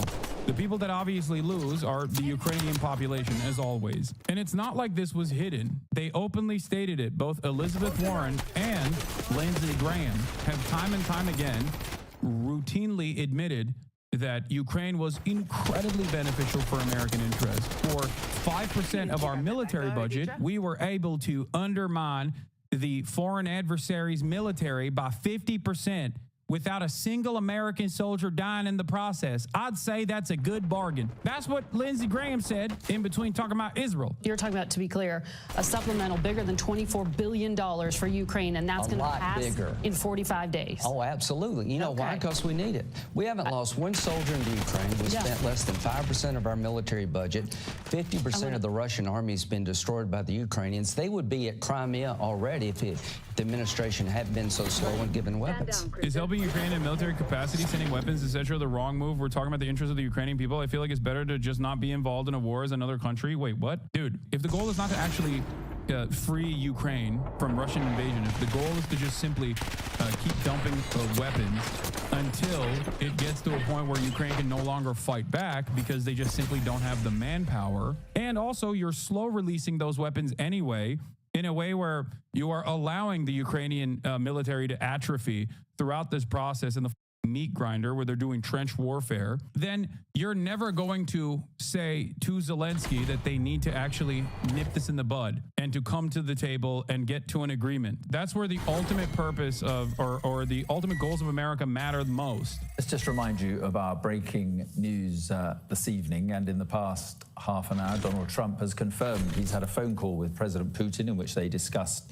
the war in Ukraine. Let's speak now to our Moscow correspondent, Ivor Ben. Like, the only reason why this is quote unquote coming to a close, and I don't know what will actually end up happening, that finalization is inevitable due to the battlefield. Isn't Ukrainian society full of Nazis? Why should we care what happens to the country? No, that is not the case. And holy shit, dude, Jesus Christ. Are you a Russian propagandist? Like, what are you talking about? The denazification argument was never actually a real one. That was never an argument that I entertained. Are you watching my fucking haters and thinking that that is my perspective? If you want to understand what I think will happen in Ukrainian politics in general, I think that things are going to get much worse. I think that Zelensky will probably be seen as an ineffective leader that sold off the country, and that much more rabid ultranationalists will inevitably seize control over the entirety of the nation, and that Ukraine will be infinitely more right-wing than it was in this process. He might even get assassinated. Something that I mentioned time and time again in the buildup to Russia invading Ukraine, something that I kept mentioning over and over again was how ridiculous the denazification argument was, okay? Every country has Nazis in their military. Every single one. This is not a real argument. You can't be like, oh, we got to denazify. That's why we have to invade. You want to know why? As I stated time and time again, when you actually invade a country whose entire national mythos is built around not being a part of the country that is invading the country, Russia, whether it be the USSR or not, then yeah, all of the most rugged, all of the worst Nazis are now going to be seen as liberators. You actually never denazify a country by invading them. You Nazify the country by invading them. So yes, of course, the country, after being invaded, is inevitably going to become more right-wing and more reactionary. All right, let's get to some of the analysis. Let's talk about what's going on, and it'll give you more of my thoughts on this issue. Yes, they have confirmed that this call has taken place, which is the first time they have confirmed there has been any kind of concrete contact between the two sides. And it is from the Kremlin that we've heard that the call lasted nearly an hour and a half, which is really quite significant. The statement has come from the Kremlin spokesperson, Dmitry Peskov. He has said a phone call between President Putin and US President Donald Trump has recently concluded. It was a very long telephone conversation. It lasted almost an hour and a half. He said that they discussed a number of topics. Now, on the key topic of Ukraine and peace negotiations, Mr. Peskov said that President Trump spoke in favor of the rapid cessation of hostilities and the solution of problems through peaceful means. President Putin, for his part, mentioned the need to eliminate the root causes of the conflict and agreed with Trump that a long-term settlement can be achieved through peaceful negotiations. I think one thing that really sticks out in this statement, I'm just reading it for the first time now, at the bottom it says, the Russian president invited the US president to visit Moscow and expressed readiness to receive American officials in Russia regarding areas of mutual interest, including... I will once again reiterate the position that I maintained throughout the entirety of the Biden administration. The notion that you would never actually talk to Vladimir Putin, the notion that you would never actually force Vladimir Putin and China to the negotiation table was a idiotic one. And it was also a lie anyway. They literally did negotiate with Vladimir Putin when they talked about hostages. They literally did that. The idea that they were never going to talk to Vladimir Putin because they're evil, and Vladimir Putin is evil, all right? Make no mistake. I'm not saying he's a good guy at all. But the idea that they were never going to come to the table and have a conversation was insane. Foreign policy demon, by the way. Mr. Foreign Policy. So awesome. But what do you want the West to do, though? I get their motives are crooked. So what then? I mean, there are multiple different exit ramps that could have been enforced time and time again before coming into any sort of invasion, whether it be the continuation of the Minsk agreements and the enforcement of the Minsk agreements with a unilateral commission designed to make sure that the Minsk agreements were actually being followed through. That would have been great. That would have been incredible. That would have been the number one thing to do. When you think about, when you go all the way back to the Minsk agreements, when you go all the way back to that, and you think about what Russia was stating in the Minsk agreements, that seems like a fantastic opportunity. Now it seems like it would never happen, because that would mean all of the annexed land that Russia took over in eastern Ukraine would be given back to Ukraine, and that LPR and DPR would be seen as autonomous regions that are still firmly within the Ukrainian national boundary that would still allow Russia to have interference in Ukrainian political affairs. That was the major reason as to why the Ukrainian side, or the Western interests in terms of like following the Minsk agreements, never held up, because they were like, that's ridiculous. We don't want that shit. because then that would mean Russia has influence over Ukrainian politics. That's under the impression that Russians actually wanted Minsk to hold. It's a failure that was needed pretext of further capturing Ukrainian territory, which Putin sees all of it as his. Yes, this part is correct. Putin does see all of Ukraine as his. But there's two different ways of going about it. And the other way that they were trying to go about this was to maintain influence within Ukrainian politics and bring Ukraine into the sphere of Russian influence as a border state that still creates a buffer zone between NATO and Russia. Then, once Russia invaded Ukraine and went all the way to Kyiv and got pushed back due to a lot of support and a lot of defense from Western nations, NATO nations specifically, pushing back gave Zelensky some time to bargain and some leverage. Then the 15-point Antalya plan came through in that process. That negotiation was the highest level of leverage that Ukraine had. And their leverage since then has only diminished as Russian forces have been able to successfully push further and further into eastern Ukrainian territory and forcibly annexed and mined the entirety of the territory and hardened their defenses in the entirety of the territory that they took over. At that point, that was an exit ramp. And I gave credit to Zelensky as well in terms of the way that he wanted to bargain. The problem is, what happens when you run out of people? The dynamic between Israel, Palestine versus Russia and Ukraine have a lot of similarities. Russia is an irredentist force that is forcibly taking over land and violating the sovereignty of a nation state. Israel is the settler colony that is dominating the indigenous population. But one key aspect of this is that we control all the cards in terms of what Israel can and can't do.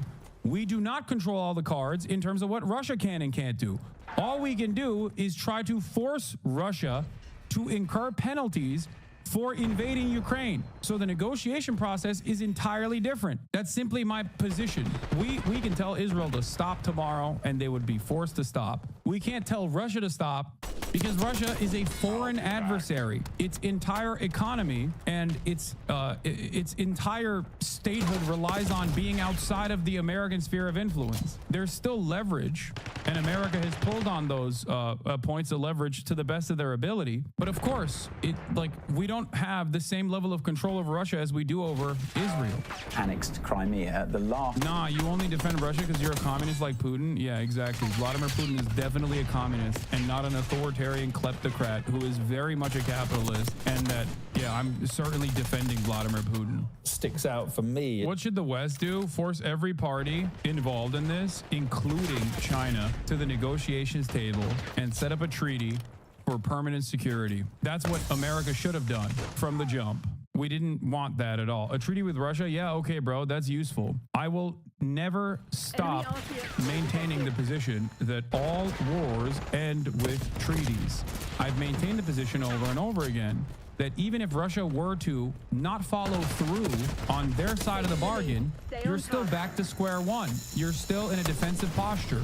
You still engage in military action, but that's what you've been doing anyway. Yeah, for Vladimir Putin, according to him, the root causes of this conflict is not Russia invading Ukraine, it's not Moscow's aggression. He has always claimed in the last 3 years that it's NATO's fault. It's NATO's historical eastward expansion that forced Russia's hand, in his terms, to fight a defensive war. That's how it's portrayed here, and it has been for the last 3 years. They've built this narrative around the war to claim that the West is the aggressor, Russia is the innocent victim here.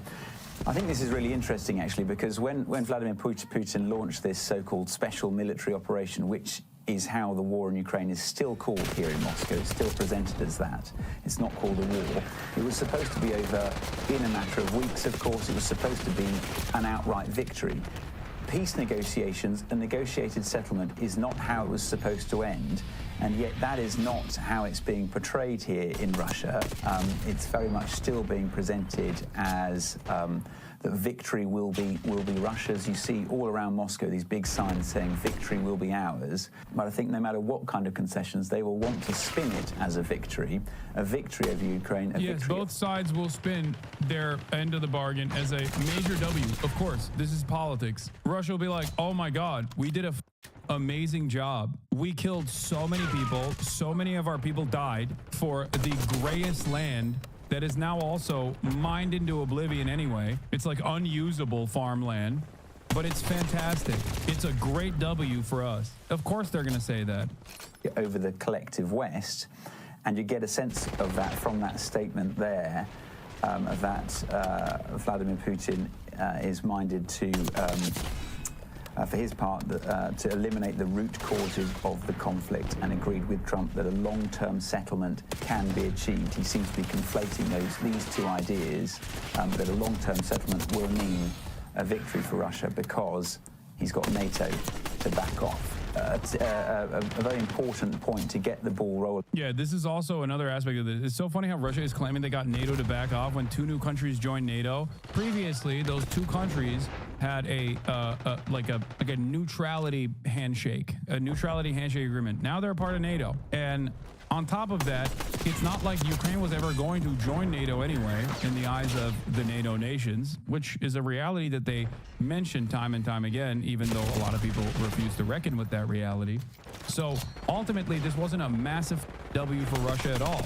Russia was able to basically deliver a gift to America in terms of how multipolarity is actually a devastating bargain for many of the countries that are currently under the security blanket of the United States of America. They reaffirmed their position to American empire and American dominance, while also simultaneously showing that they didn't have the military capabilities of overtaking Ukraine. So they showcased themselves as a paper tiger simultaneously, while showing the rest of the world that it's awesome to be under the security blanket of the United States of America. In my estimation, you gave a lifeline to American security operations by at least another decade, if not 2 decades. That's the same thing you said at the time before they invaded. Yes, I did say this before they invaded as well, but it didn't matter. Nobody listens to any of the... You can pick apart what I'm saying and present it as though I'm arguing for the exact opposite position that I'm arguing for. As I realized when I saw brief snippets of like the Willie Mack show and many other Hassan Loves Russia videos that were made at the time, I was wondering why the people thought that I was pro-Russia.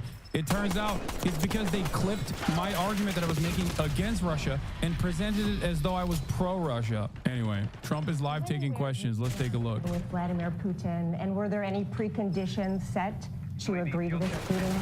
No, we had a great call, and it lasted for a long time, over an hour this morning. I also had with President Zelensky a very good call after that. And I think we're on the way to getting peace. I think President Putin wants peace, and President Zelensky wants peace, and I want peace. I just want to see people stop getting killed. We're very far away from that particular war, but that's a vicious war. Probably 1.5 million soldiers killed in a short period of time. I've never seen anything. I have pictures that are, you wouldn't believe it. You wouldn't believe what you have to look at. Young, beautiful soldiers that are just being decimated. And it would be nice to end it immediately. But we had a very good talk with, people didn't really know what President Putin's thoughts were, but I think I can say with great confidence he wants to see it ended also. That's good. And we're going to work toward getting it ended and as fast as possible. It's a horrible situation going over. It's flat land, and the bullet goes off, and the only thing it can hit is a body, a human body, a young human body.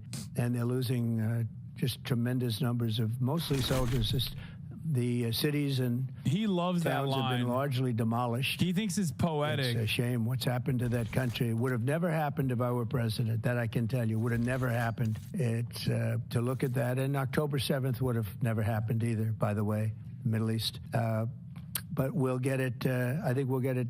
We'll get something done. We're going to be meeting actually tomorrow. They're meeting in Munich, as you know, and we're going to have some other meetings. And I'll be dealing with President Putin largely on the phone, and we ultimately expect to meet. In fact, we expect that he'll come here and I'll go there, and we're going to meet also probably in Saudi Arabia. The first time we'll meet in Saudi Arabia, see if we can get something done. But we want to end that war. That war is a disaster. It sounds like that would just be a meeting between you and Putin and perhaps the Crown Prince, but not President Zelensky. Probably we'll have a first meeting, and then we'll see what we can do about the second meeting. Also commit to go to Ukraine? What about Ukraine? Did you commit to go to Ukraine? No, I haven't. I haven't committed to go to Ukraine. I would think about going. Yeah, I'd think about it. No problem. You say today, Mr. President, that they received your vision. What is your plan to end this war? Like today, Secretary. Well, I'm not going to tell you my plan. I can just tell you we've made a lot of progress. This He won't tell you his plan. By Biden, not by me, because this has been going on for now a long time, years, and it should have been done by Biden. Oppose NATO membership for Ukraine? I don't think it's practical to have it, personally. I know that our new Secretary of Defense, who's excellent, Pete, made a statement today saying that he thinks it's unlikely or impractical. I think probably that's true. I think long before President Putin, they said there's no way they'd allow that. This has been going on for many, many years. They've been saying that for a long time, that Ukraine cannot go into NATO. And I'm okay with that. I just want the war, whether they are or they're not.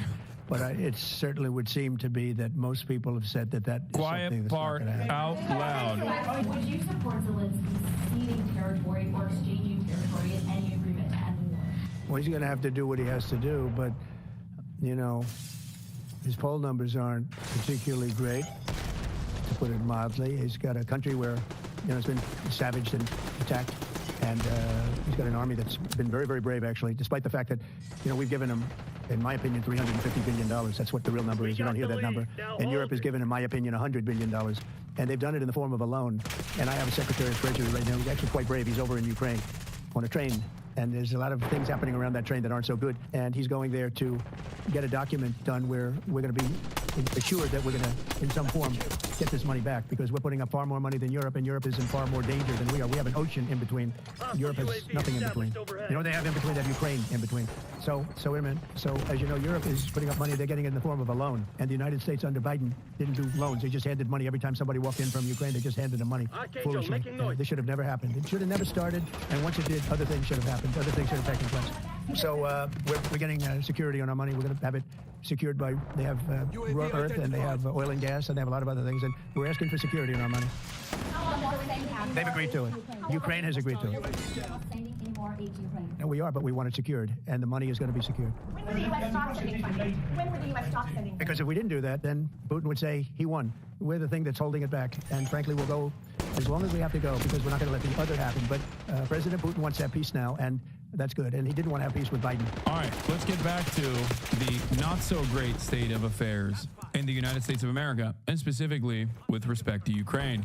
To further enable effective diplomacy and drive down energy prices that fund the Russian war machine, President Trump is unleashing American energy production and encouraging other nations to do the same.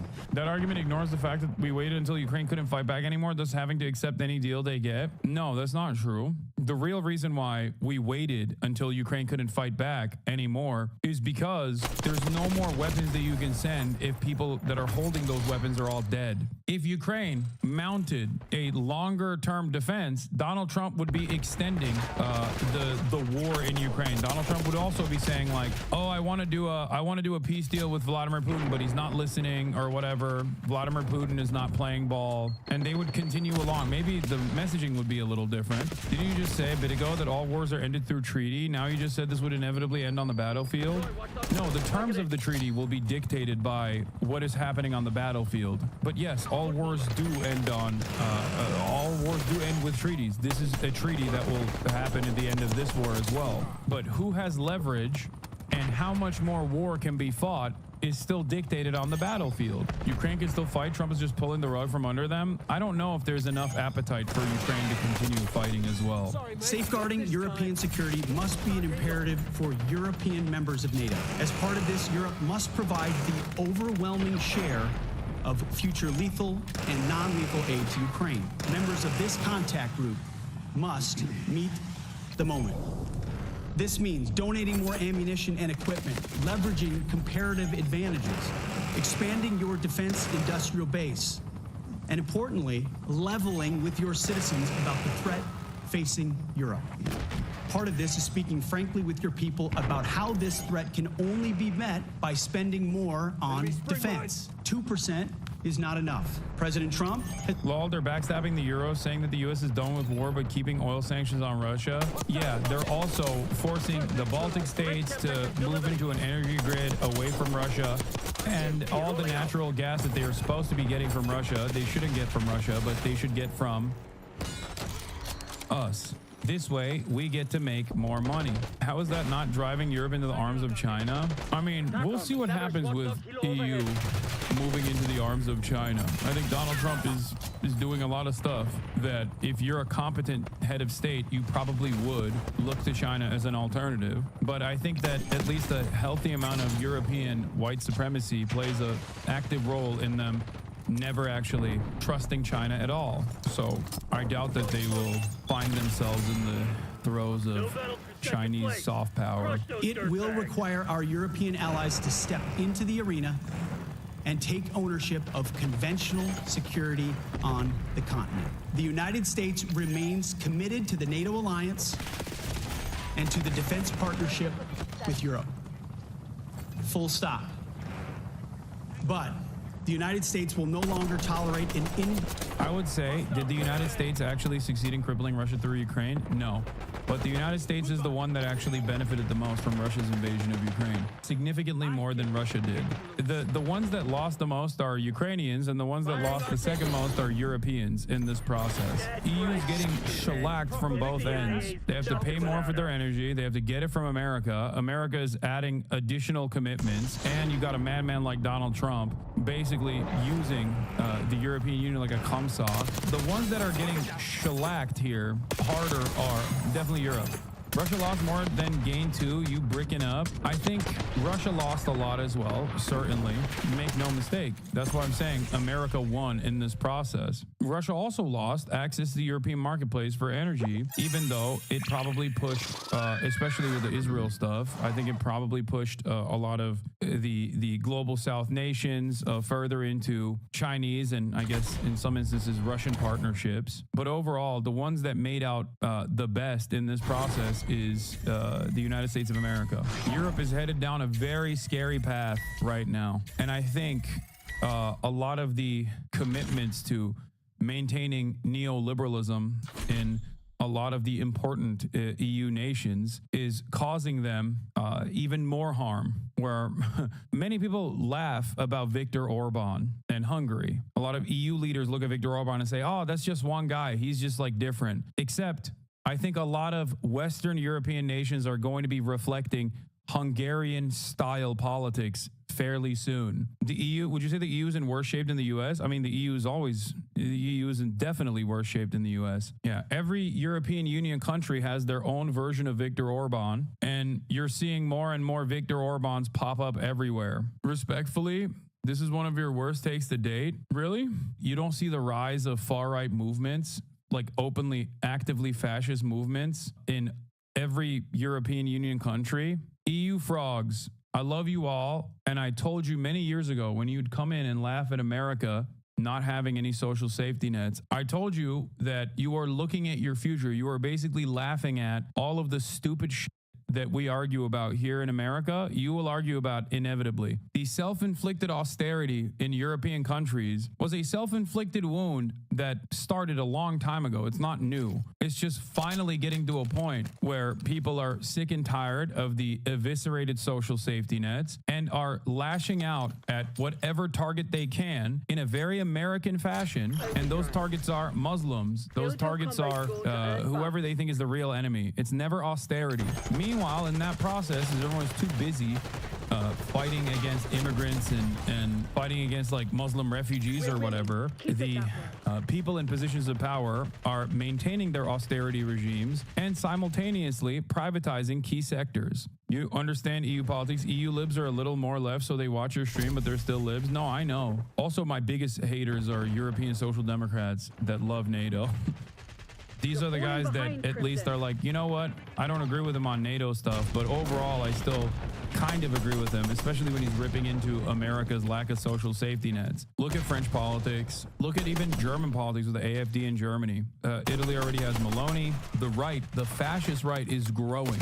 After many, many years of center-right dominance and neoliberal dominance, and all the austerity that came alongside that, I think that it is inevitable. I mean, make no mistake, there's plenty of Democrats who also say, I'm a fabulist. There's plenty of Democrats in the United States of America that fancy themselves to be progressive and simultaneously still talk about how the Democrats. Obviously, we have the situation with the Democratic Party. They had a meeting with like Our Revolution and Indivisible and numerous other like Democratic Party booster groups, right? Like activist groups that do door knocking for the Dems. Like they literally are a part of their network, right? Important parts of their network. They had a meeting with them the other day, and ironically enough, in that meeting, the Dems got very upset, apparently. Why were they very upset? Well, they were very upset because those groups were demanding the same exact thing that we've been saying, which is, hey, can you guys do something, please? Like, the country is getting ripped apart, and we're watching it unfold, and it kind of seems like you guys are asleep at the wheel. Well, it turns out the Dems got very mad. Not mad at the Republicans, mind you, mad at those liberal groups like Move On and Indivisible. Now, these guys are not Marxist-Leninists, okay? Let me explain something to you. These people are not in any way, shape, or form revolutionary groups, okay? We're talking about Move On and Indivisible. They're liberal groups. They work within the confines of the Democratic Party for the most part. Now, of course, they're a little bit more progressive than the Democrats on key issues, for sure. But overall, this is the heart of the Democratic Party's door-knocking operation. This is at the heart of the Democratic Party's, like, outreach operation, okay? These are regular-ass libs, and it's understandable that these regular-ass libs are saying, hey, Democrats, can you lead, please? What is happening? Well, it turns out Democrats are pissed off at them. So one of the groups, pejorative now, extends to any cohort of humans asking Democrats in any organized fashion to do anything beyond just fundraising, sending death robots to Israel and shrugging. Anyone who wants politicians to do politics is a pie-in-the-sky purist. We have officially gotten to a point where the Democrats are basically stating like, oh, you want us to actually do things? You want us to actually stop the Republican Party, for example, or try to stop the Republican Party, for example? What kind of ridiculous activism is this? It is kind of crazy that this is the state of affairs within the Democratic Party, okay? A rudderless ship, a operation simply designed to extract resources from as many people as possible so that they can basically send it back, send all of that money back to, I don't know, different kinds of marketing initiatives that their friends and their immediate family members work at. It's this massive grift. It's this money extraction operation. And there is no reason to demand anything from them. Just give them money and shut the fuck up. At least they are not the Republicans. This is my criticism of the Dems in full display. Like, this is them basically admitting what I say all the time. It's like they just looked at the situation and said, nah, what do you mean? No, like, what did you think this was? You misunderstood. No, we are not the Republicans, so give us money and shut the fuck up. It's fantastic. It's wonderful. Here's a meme about it. Party. We love those quippy one-liners that make some people feel good about themselves and make us go viral while stunting any real progress from those pesky naysayers we don't like. I'm speaking. We're the Democratic Party. We sprinted to the right to try to get those people who would never vote for us and absolutely lost. We're the Democratic Party. We currently hold the record for the most deportations, and we consistently vote against migrant communities, and we are not afraid to brag about that. We're the Democratic Party. We funded a genocide. We're the Democratic Party. We marked any emails about Gaza during our presidential campaign as no response, so they would be exempt from any outreach or engagement from us. We're the Democratic Party. We pushed an internal memo to get Biden to say that COVID was no longer a threat to score political points, completely rejecting any science and getting you to take your mask off, further driving a wedge between disabled and immunocompromised people and everyone else, also while doing nothing about long COVID and being extremely unclear about the status that we're in this pandemic. If we could just have that line start at like 2100 and not 0, I think that would really help us. No, they're not going to look into what manufacturing consent means. They don't ask questions of us. We're the Democratic Party. All that considered, we push for mask bans alongside We're the Democratic Party. We will always... Okay, to be fair, masks, scary. Yeah, if you wear a mask, especially if you're at a protest, then it's much harder for the surveillance apparatus to log your identification. Sorry. Oh, are you sick? Are you sick in public and you wanted to be a nice person? You wanted to be a thoughtful individual? You. Except also when push comes to shove, when there's like wildfires, for example, taking place, then we'll actually go back to the exact same groups to be like, hey, we really need masks right now. Can you guys give us some of your masks? It turns out masks are not a face diaper. The problem here will always be that we have high standards for the Democratic Party. We want them to do good all the time versus the Republican Party, who voters have no standards and vote to make neighbors' lives worse instead of better. No, that's not true. And I'll explain why. I get what you're saying. In terms of the Republican agenda, their agenda is death and destruction, which is easier to do. It's easier to break things than it is to build things. Except that didn't used to be the case. Okay, post FDR, it was actually much harder to untangle the federal government. It was much harder to advocate for austerity. That is the last 40 years of neoliberalism that has made it so that starving the beast is actually the norm, and people have no expectations from their government, and that Democrats are not expected to actually beef up the federal government in any way, shape, or form. That's like we're inherently antagonistic towards those sorts of initiatives. That wasn't always the case, though. That was not always the case. There was a time when, you know, the government used to do things and people used to like that the government used to do things. There was a time when we took advantage of these social safety nets, at least to the degree in which it existed, when living standards were better. Like, do I believe that the Republicans have an easier go at it than the Democrats do, given the standards and the expectations from the broader American population? Absolutely. The problem is Democrats don't even actually push for any of those things. Anyway, here is the conversation that took place from someone that was there at that meeting, trying to figure out how much I can say without doxing myself, but long story short, there was a meeting/protest today where over 100 community leaders and advocates met with Schumer, among others, and it went horribly wrong because he basically admitted that they never thought about how to fight back. Everyone was mad as hell and demanding Dems do more. At one point, he basically laughs at my mom and smugly tells her that if she wants the community to be helped, then she needs to run for a position and help her community. And then my mom had to sternly remind him that she did, and she ran for her position, and she won, which is why she's there with the rest of the advocates and leaders, because they're doing their jobs, and the top Democrats aren't doing theirs. Super awkward. Remember, the entire dynamic of this meeting that took place yesterday was specifically for community organizers, activists, people that actually work within the Democratic Party, but like are directly door knockers and like the voice of the Democratic Party, the outreach operation of the Democratic Party, were going back to their elected representatives and going, guys, things are going crazy, okay? Things are blowing up. And if your expectation is that you just sit by and wait for the Republicans to perish due to their incompetence, like, this is not going to work. You need to help them fail, if possible, please. Can you do something, please? Can you maybe tilt the scales in our favor in any way, shape, or form? And their expectation is no. Also, towards the end, they told the crowd that everything's off the record and they can't be held to their word, Lamau. And then they did. They leaked this meeting that took place. They leaked to the Axios guys that they actually hated. They said that the entire conversation was off the record.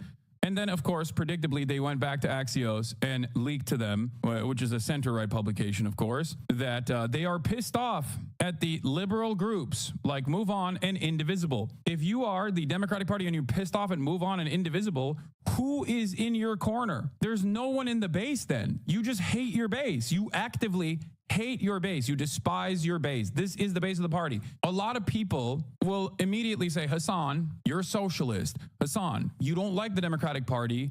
You want a proletarian revolution. Okay? Hassan, you are inherently antagonistic because you have a biased position on the genocide in Gaza, and that's why you're constantly cynically criticizing the Democratic Party. Those people don't understand that I work within the confines of the existing political structure all the time. This does not mean that I agree with everything, but I understand that if politics is the art of the possible, okay, then do something.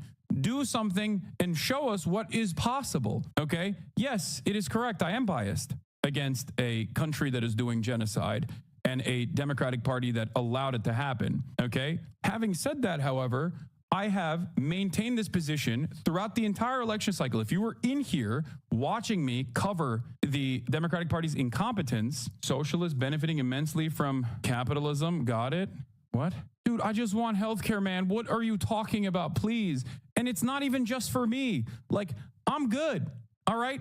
Like, I understand that higher degrees of socialization and a government that actually allows there to be more unionization will open up opportunities for more political mobilization down the line. That's it. That's all I'm saying. It is crazy. Do Dems even care about their voter base? No, they don't. And this is my point. Like, anyway, socialist yet tremendously beneficial. Capitalism is great for me. Yeah, okay. So what? What's the expectation? I should just shut the fuck up and just be like, no, the Democrats are doing great, guys. And I'll take it one step further. The Republicans are doing great. They're doing great for me. It's awesome. It's ridiculous that in this time and space, like, I can't even have any sort of criticism of the Democratic Party from the perspective of someone who wants the Democratic Party to do better. It's ridiculous. I've done this throughout the entire election cycle as well. My criticisms, no matter how much people tried to claim that they were like biased in favor of Gaza and cynically aggressive towards the Democrats for allowing death and destruction in Gaza, wasn't just about Gaza. I used Gaza as a way to describe the inconsistencies and the lack of interest from the Dems in actually paying attention to what was going on and the very reasonable demands that its base of support was demanding. Gaza is a microcosm of that issue at the heart of the Democratic Party right now. There are so many other issues that I also talked about throughout the entire election cycle that the Dems were not responsive to. And this is another instance where I am explaining to you that I'm not saying this from the perspective of someone who cynically wants to undermine the Democratic Party. There are plenty of people, many very thoughtful leftist content creators out there who I agree with almost entirely, who very actively say, no, it's done. It's over. Dems are done. Throw them in the trash. Okay. I'm not saying that. Okay. I'm still maintaining the position that, like, this is the only game in town. And if this is the only game in town, then they have to do something. And it's crazy to me that liberals still turn around and say, yeah, we are the only game in town and you should shut the up. You know, they are actively throwing themselves in the trash by doing stuff like this. Let's take a look at this closed door meeting, though. Closed door meeting for House Democrats this week included a gripe fest directed at liberal grassroots organizations. Sources tell Axios. Members of the steering and policy committee with House Minority Leader Hakeem Jeffries in the room on Monday complained activist groups like Move On and Indivisible have facilitated thousands of phone calls to members' offices. People are pissed, the senior House Democrat who was at the meeting said, of lawmakers' reactions to the calls. The Democrat said Jeffries himself is very frustrated at the groups who are trying to stir up a more confrontational opposition to Trump. What is your job, Hakeem Jeffries? You are the House leader for the Dems. You are Nancy Pelosi's very own guy. I'm trying to figure out what leverage we actually have. What leverage do we have? They control the House, the Senate, and the presidency. It's their government. What leverage do we have? What do you mean you're very frustrated? He's like, oh man, I can't believe I had to take this meeting with these losers from and take time out of my busy schedule sucking Silicon Valley executive penis. Because remember, Hakeem Jeffries went to Silicon Valley and talked to the tech execs who are still on board with the Dems, the big boosters and the big donors, and said, hey, don't worry, we'll give you unlimited access when we're in power, just as the Republicans have seemingly given unlimited access to some of the right-wing tech CEOs. We'll do that for you, okay? A Jeffries spokesperson disputed that characterization and noted to Axios that their office regularly engages with dozens of stakeholder groups, including Move On and Indivisible, including as recently as Monday. Zoom in. There were a lot of people who were like, we got to stop groups from doing this. People are concerned that they're saying we're not doing enough, but we're not in the majority, said one member. Some Democrats see the callers as barking up the wrong tree, given their limited power as the minority party in Congress. It's been a constant theme of us saying, please call the Republicans. If the Dems don't listen to us when our demands are, please pressure the Republicans and obstruct every step of the way, please do something, anything, and you're saying, dude, go yell at the Republicans. Why would the Republicans ever listen? I reject and resent the implication that congressional members are simply standing by passively, said Representative Richie Torres. Yeah, he's not. He's not standing by passively. He's actually actively helping the right-wing agenda as long as it's helpful to Israeli causes. The other side, people are angry, scared, and they want to see more from their lawmakers right now than floor speeches about Elon Musk. Indivisible co-founder Leah Greenberg told Axios, Indivisible is urging people who are scared to call their members of Congress, whether they have a Democrat or Republican, and make specific procedural asks. Our supporters are asking Democrats to demand specific red lines are met before they offer their vote to House Republicans on the budget when Republicans inevitably fail to pass a bill on their own. What's crazy about the situation is that Chuck Schumer has said that they would pass the budget, like the one fight that the Democrats have, the one tool that they have in their tool belt in terms of like stopping process. Chuck Schumer is like, yeah, we're not going to do that. We're the minority party. Who gives a shit? It's amazing. It is truly amazing that there's just no fight left in the Dems at all when this is the moment where they're supposed to fight. Let's see what Sam Cedar did I know this morning. A lot of people who listen to this program have probably contacted their representatives. Richie Torres from New York says, I reject and resent. Oh, wow. The implication that congressional Democrats are simply standing by passively. I want you to call him right now. And here's his numbers. 202-225-4361 for the D.C. Bronx, 718-503-9610. And apologize for asking the Democrats to do something more. They have no leverage. And you're asking them to do stuff. Elections have consequences, and Richie Torres was hoping that consequence was a vacation or something. He's doing the best he can. He resents it. I resent you people. He resents the voters. Now you go and call and apologize. Yeah, you go and call and apologize. So that's the situation. Dems are mad as hell, mad at their base for demanding that they do things. How dare you demand that I do things? I don't want to do things. That's crazy. The expectation from me is that I do things. No thanks. Give me money now. When Musk essentially shuts down the Consumer Financial Protection Bureau, and this was an agency that got built in the wake of the financial crisis in 2008, because under the Clinton years, the relationship between investment banks and commercial banks was no longer a firewall there. We had Glass-Steagall back from the Depression days. That was basically to protect. I was saying, like, if you guys want to gamble with people's money, you can gamble with people's money, but you cannot use vanilla banking money to gamble with, because that's when it becomes systemically problematic. And one of the things that Elon Musk will gain by destroying the Consumer Financial Protection Bureau is there will not be any cops on the beat to say, hey, wait a second, these services you want to provide through your website are banking services. If you're going to provide banking services, you're going to be subject to the banking regulations that protect the people who use your banking services. Now, he doesn't want that, because that requires having capital requirements. That requires having people make sure that your systems are secure. That requires all sorts of regulation to protect consumers that he's not interested in, because that cuts his costs. Yep. And then you see the flunkies and the idiots and the morons come out to defend him. Here is Dave Rubin sitting at a set wearing a nice suit purchased with probably the millions of dollars he received supposedly unwittingly from Russia. Edward Gregorian. Fake Edward Gregorian.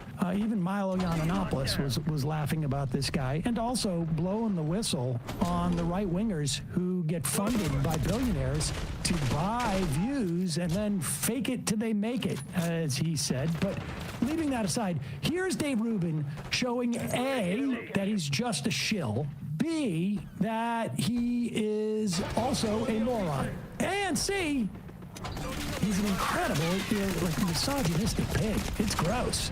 He has to do this because he's got to compensate. Remember, he lost a huge chunk of his audience when he and his husband had surrogate children.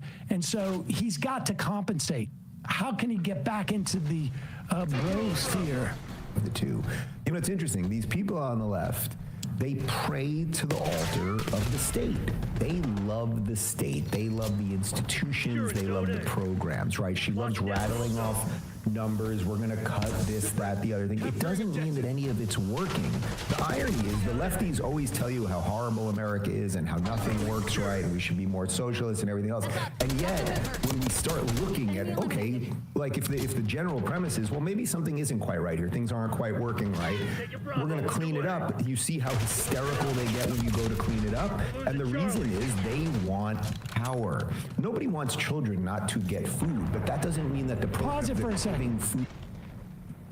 You know what? It's not so much that nobody wants children to get food, but there's a significant portion of people who are like, I don't care if they get food. That's their problem. We're losing Alpha. Yeah, survival of the fittest. It's not my job to pay taxes to feed other people's children. In fact, we just saw them cut a ton of U.S. aid.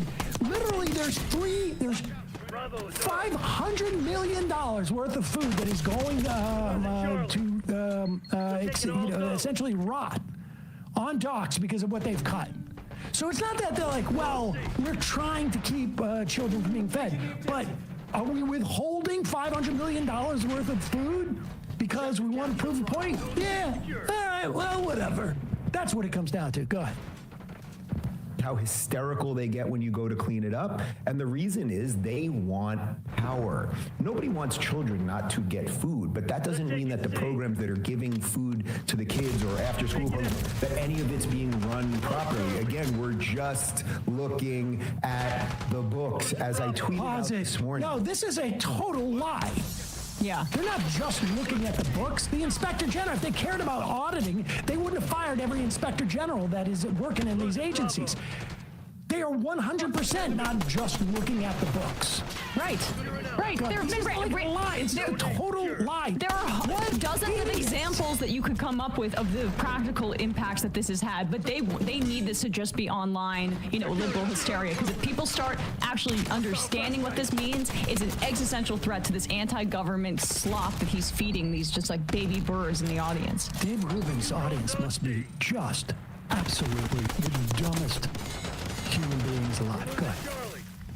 Food to the kids or after school programs, that any of it's being run properly. Again, we're just looking at the books. As I tweeted out this morning, if you were running a business, I run a couple businesses, right? If I'm running my businesses in the production company that runs Rubin Report, if I called my accountant this afternoon and I was like, can I see the books? I just want to see, I have X amount of employees, how much we're paying them, and we're doing this on overhead and equipment and travel. Can I just see the books? Because I want to see how much money we're making, and are there any places to tighten this up and spend a little bit better and blah, blah, blah. And my accountant was like, no, you can't see the books. Or the accountant was like, maybe next week. Or the accountant wasn't picking up the phone. All right, this story's stupid. Go forward. Where's the part where he starts talking about the Consumer Financial Protection Bureau? Because Trump is shutting down the Consumer Financial Protection Bureau. This is a bureau that she helped create back in 2011 to make sure that people weren't being screwed over by banks. Again, the intentions. What is it with Democrats? The intentions are always good. Did the agency do anything? Is it functional? Is it a giant slush fund? Well, we're trying to figure that out. But she's very upset. Pause it. Wait. What do you mean we're trying to figure this out? Like they've been operating in like a different kind. Like they've been operating 60 miles down below the surface of the earth, and we're having to dig this out? The Republicans have controlled the House for 2 years. They've had hearing after hearing. We know exactly what the Consumer Financial Protection Bureau has done. Yes. We know exactly what it's done. It has saved U.S. consumers $21 billion. That's the amount of compensation, principal reduction, canceled debts, other consumer relief from Consumer Financial Protection Bureau enforcement. They had just propagated a rule about banks cannot shift around payments out of your bank account to increase your overdraft fees. Yeah. They can't manipulate the order of when you have pulled money out of your bank to increase the amount of fees. They said your medical debt cannot be on your credit report to prevent you from getting a loan or from getting an apartment because you got hit by a bus one time. They have imposed civil money penalties on companies that violate the law. They have saved $6.1 billion worth of savings annually for consumers on overdraft stuff and insufficient fund fee policies. It costs $800 million a year to fund this agency, and it has so far returned $21 billion to consumers directly. And if you want to use the business thing that he's trying to allude to here, I mean, gosh, it would be great if the government got a bunch of money out of nowhere from an Edward Gregorian, but all of this is transparent because it's for the public good. It's the government. It's not a private company. It's not the Twitter files. This is an X. We know where these things go, and we know that the CFPB, $800 million a year, $21 billion returned to everyday people. And you know what you would call that if you were talking about it as a business anyway? Good return on investment. And that doesn't even count the sort of indirect implications of people knowing, oh, there's a cop on the beat. We're not gonna go and break into this car, as it were. Continue. And wait with it. Remember, Dave Rubin's all about ideas. Listen if you hear one sort of like fact, other than the fact that Elizabeth Warren is a shrill woman. Yeah, I just wanted to. I went back in time just to see how he describes Elizabeth Warren here. Let's jump over to Elizabeth Warren because she's an interesting lady. Now, she loves murdering babies. That's the main thing about her. She really loves murdering babies. I'm sorry now. Wait a second. Is this guy getting all biblical? Is he now anti-abortion? Is that his big thing? She loves murdering babies? Excuse me. How many of those IVF, in those, like when you guys had a surrogate mother, how many of those IVF conceptions were thrown out? Because it wasn't just two. I want to know.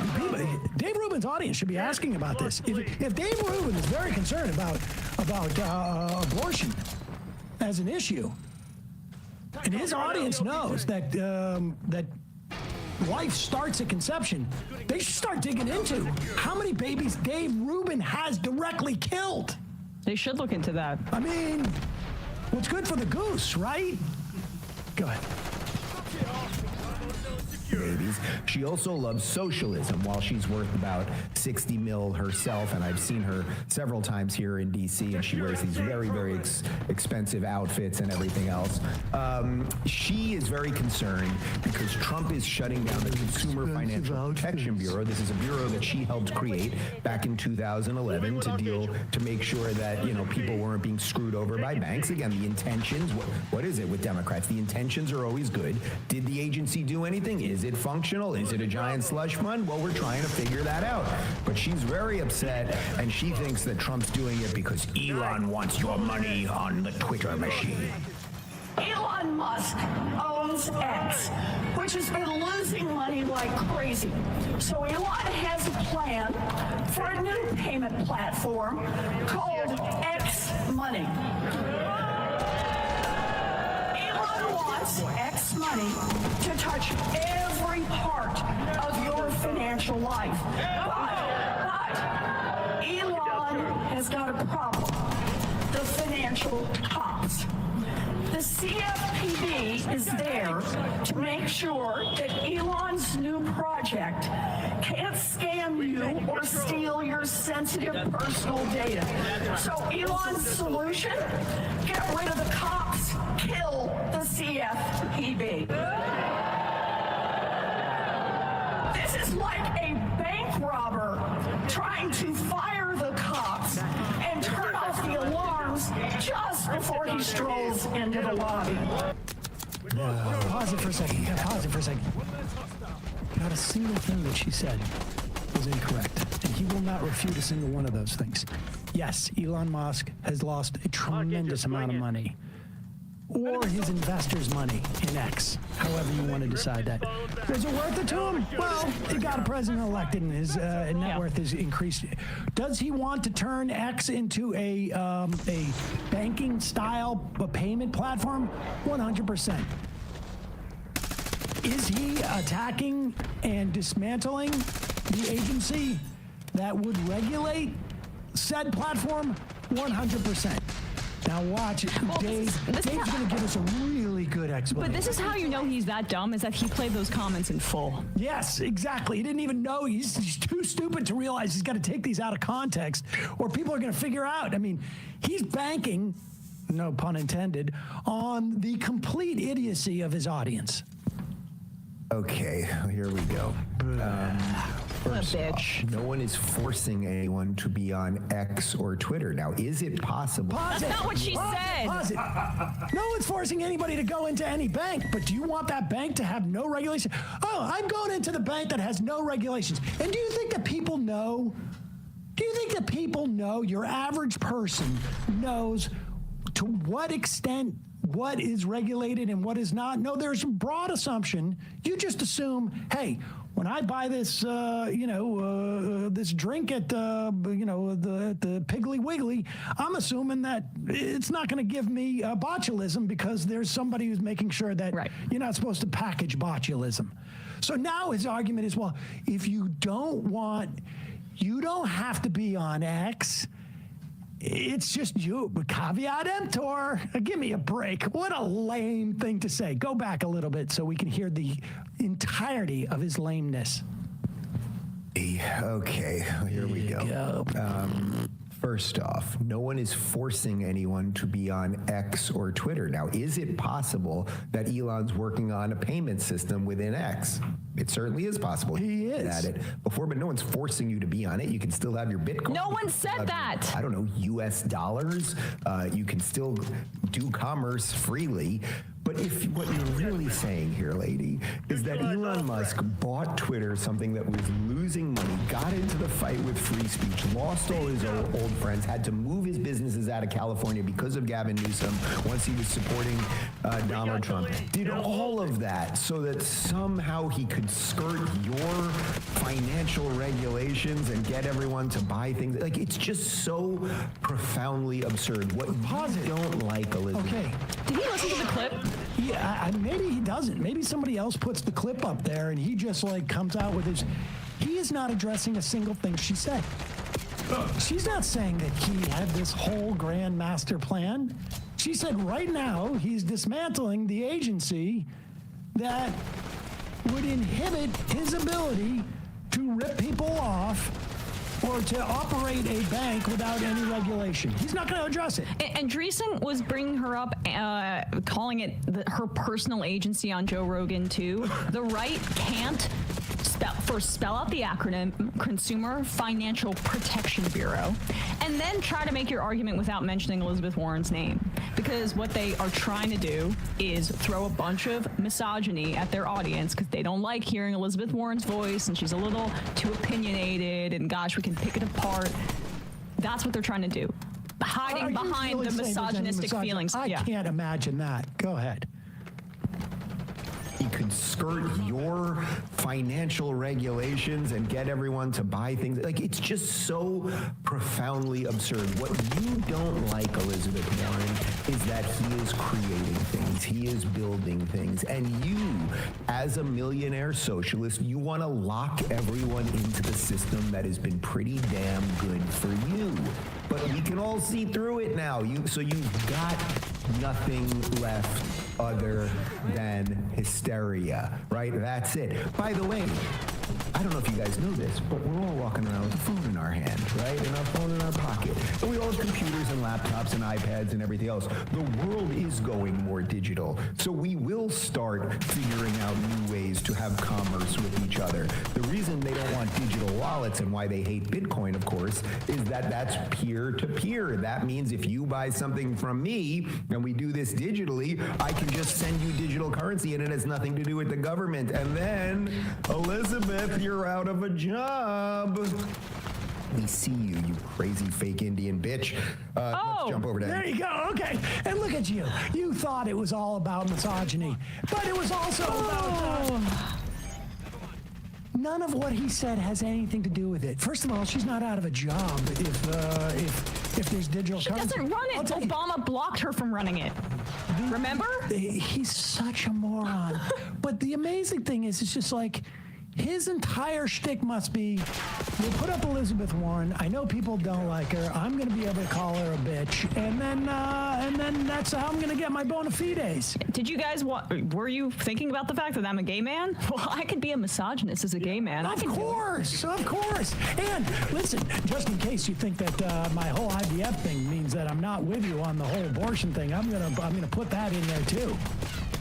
Wow, it's so naked. Yeah. It really is so naked. He didn't respond to anything she said and then called her a bitch. I mean, it's like you can't write this stuff. When you see the desperation of a guy who lost his, obviously Gregorian was punching his meal ticket. I mean, that's when someone dumps, $2 or $3 million into your business, $4 million a year annually for doing nothing.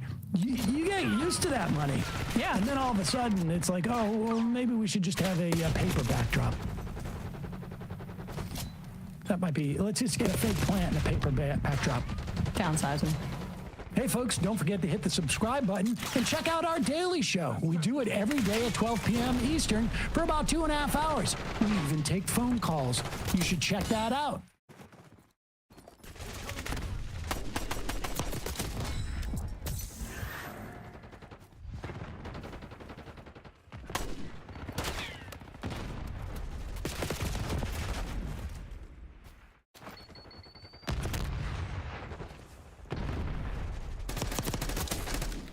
This caught my eye. I'm surprised this hasn't blown up more than it has. I've seen like a couple rumblings about it. Somebody just put the text of this on Twitter, and then I had to look it up myself. And so Bill Burr does his podcast, the Monday Morning Podcast, and he had a moment that many lefties saw and got a little eyebrow raised out of it, like, oh, okay, Bill, we see you.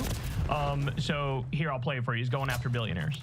This is so, the amount of people that are struggling out there because of these fucking billionaires. And they got us all arguing liberal and conservative. We got to stop doing that. Like, I am so tired of hearing about people going to bed worried about what's going to happen next week. There is so much fucking money in this country. And there's so much work being done, And if you work a full fucking week at a job, you should be able to pay your fucking rent. You shouldn't have to go out and get another fucking job and still be struggling. It's bad for the country because then the kids don't see their parents and they're not getting the upbringing that they need. It's so fucking, these fucking billionaires, they need to be put down, like fucking rabid dogs. They're like rabid with fucking greed. And just going out and just dividing everybody. Just the fucking epitome of this time.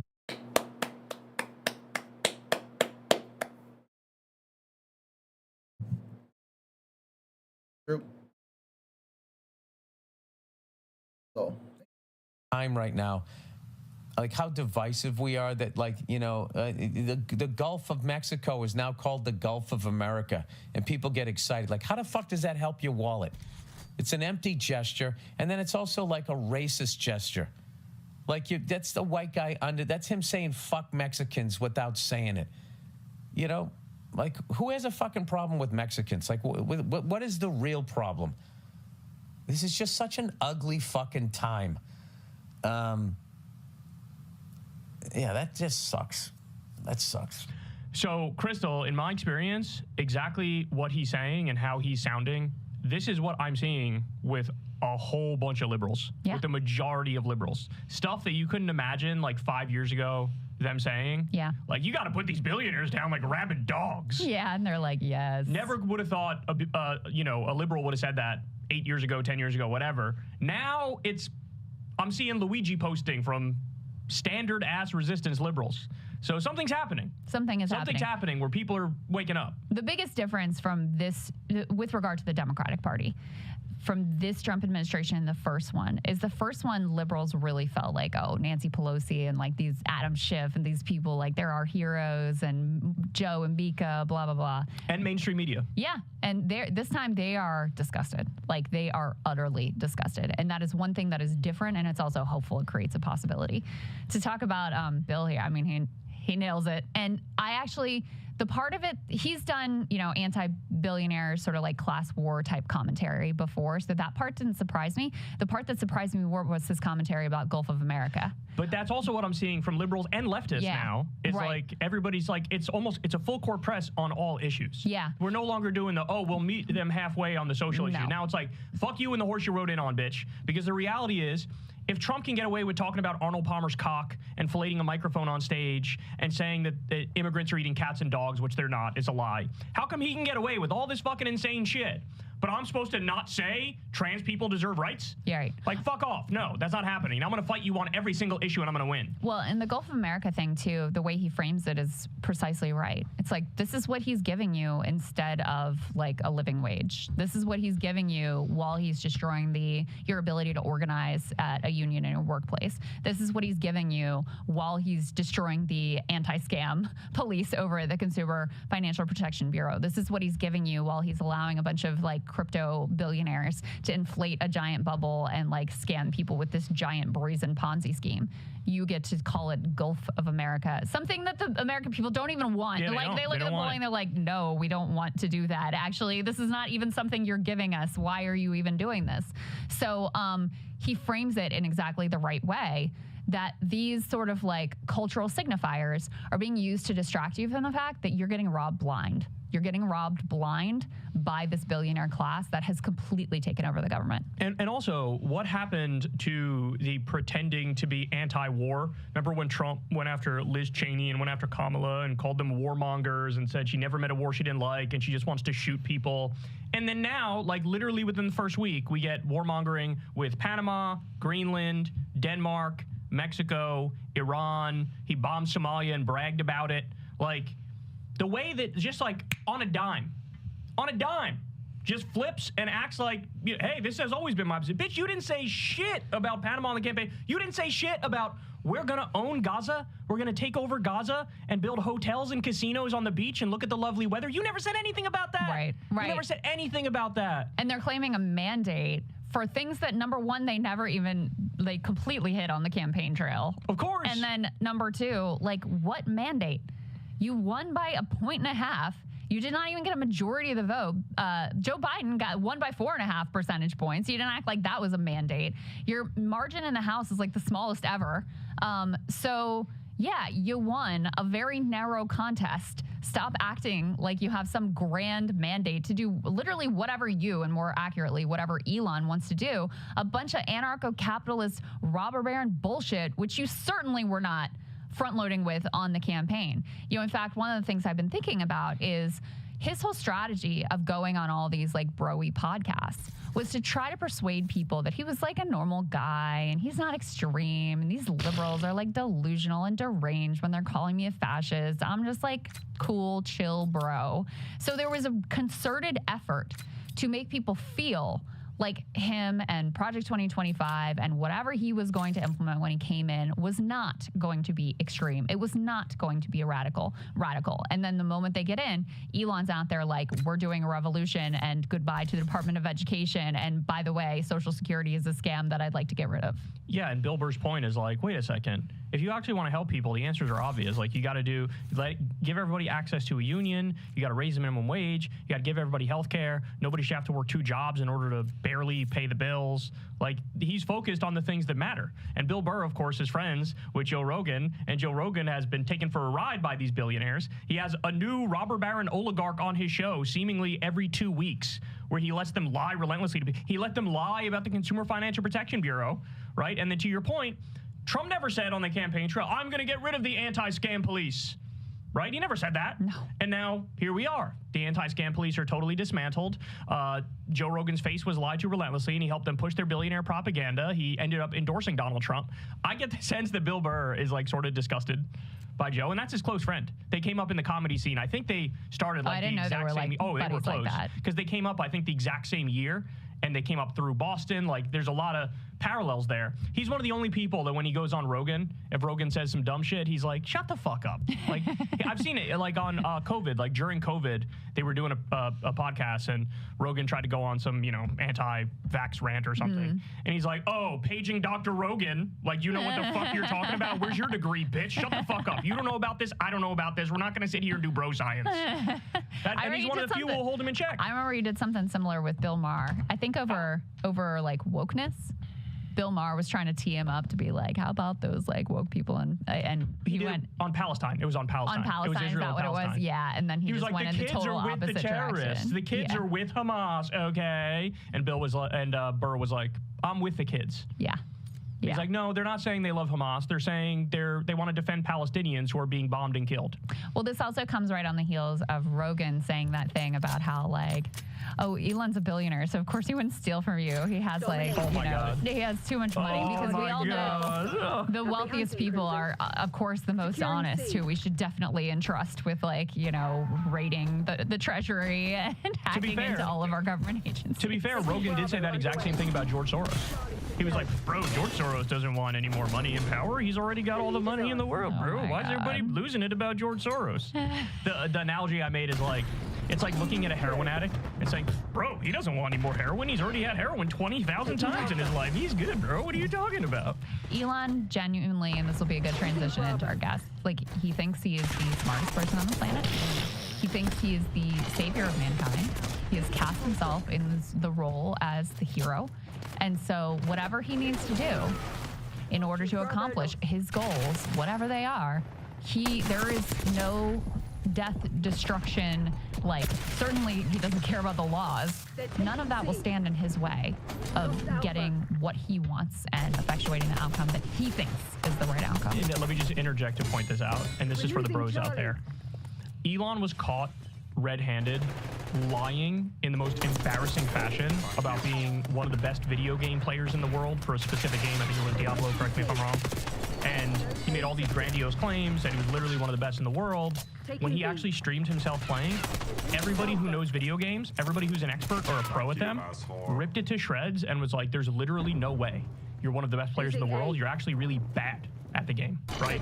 So Elon was lying relentlessly. Yeah. And then they eventually got him to basically admit, like, okay, yeah, I paid somebody to basically get my level high, right? So my point for the bros is, if that guy was willing to lie about that, he's willing to lie about absolutely anything, guys. Anything. And you know who sees that? Bill Burr. You know who doesn't see that? Joe Rogan. And that's why you get based commentary from Bill Burr and billionaire ball coddling from Joe Rogan. Hey guys, today we talked to Judd Legum of Muskwatch. You definitely want to check out this interview. So it's him and his team that uncovered that the 19-year-old working for Elon Musk, his name is Edward Forrestein. He goes by the name Big Balls. I'm not kidding about that. This guy was previously fired for disclosing secrets when he worked at a company, and now he has access to our top secret and classified information. And it was Muskwatch that uncovered that this guy ran a website where you could share illegal material, including pedophilia and many other things. I won't get into it now, but check out the full interview. Crystal and I talking to Judd Legum of Muskwatch. You can sign up below on Substack. You don't want to miss this. We'll see you there.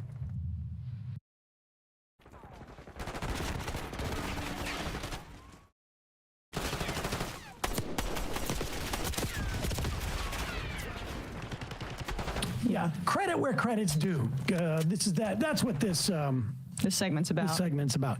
As you know, we've been talking about Project 2025 for, I don't know, probably a year at this point.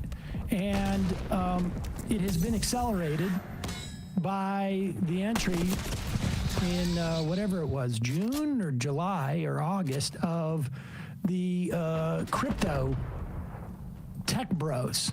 Peter Thiel, Elon Musk, Andreessen et al., who also had a similarly aligned incentive structure to attack the federal government. Look, Steve Bannon said this in 2017 at CPAC, maybe in February of 2017. Our agenda is to destroy the administrative state. Republicans have always done that. You can go back to, what's that, Rick Perry Ding Dong.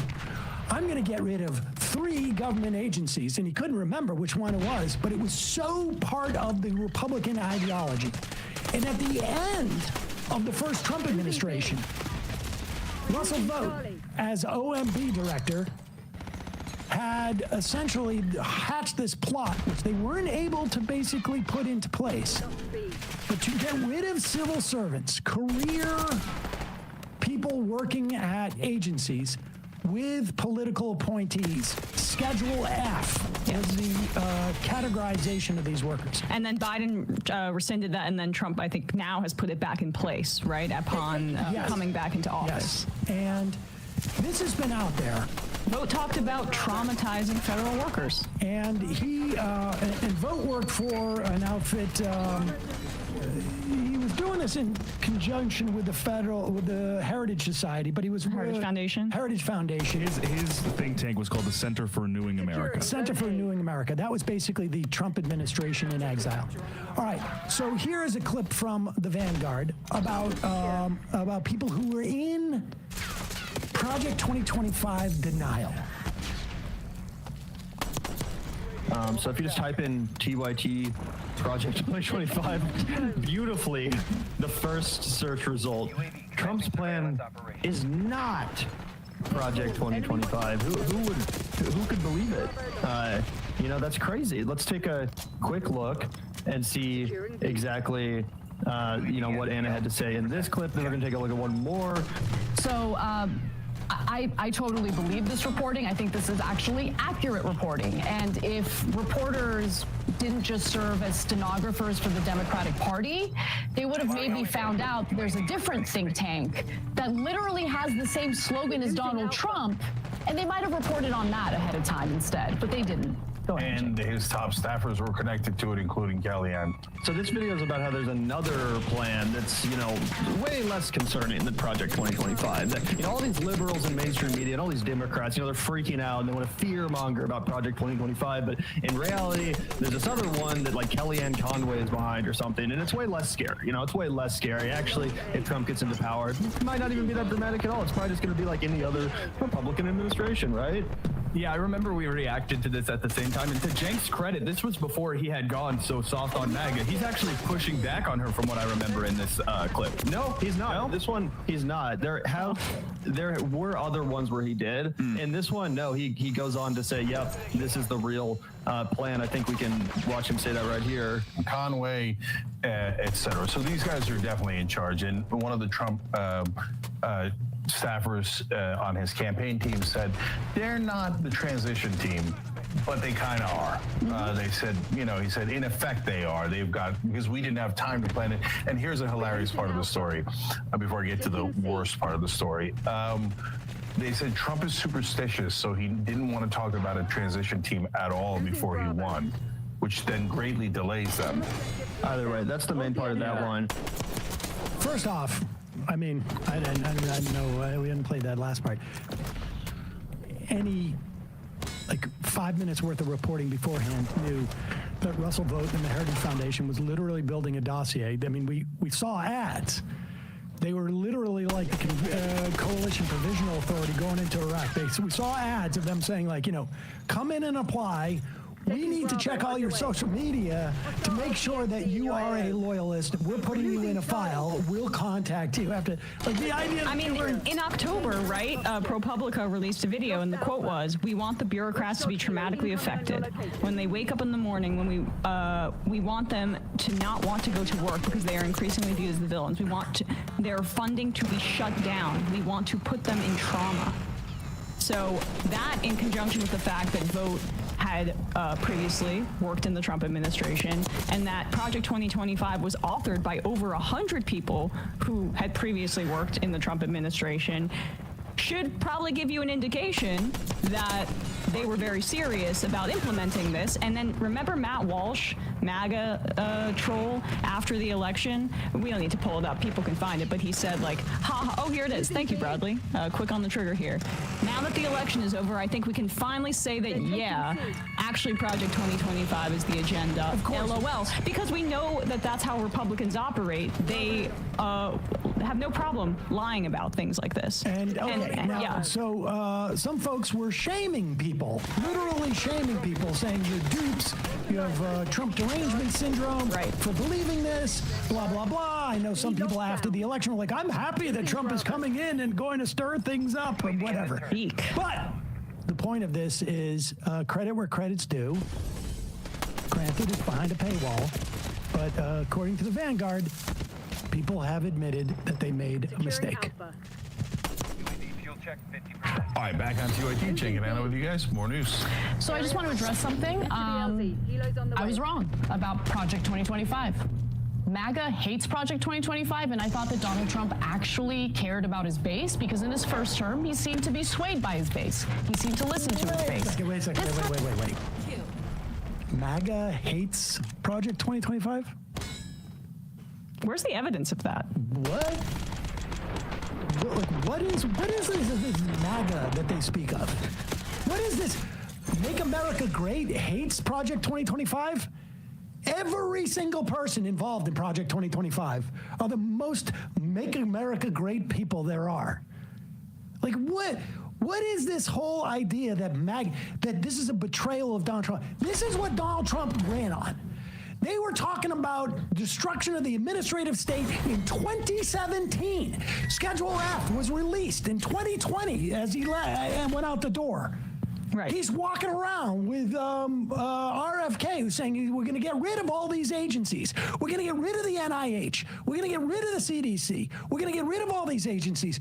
They're walking around to all their people, Consumer Financial Protection Bureau. I mean, all of it.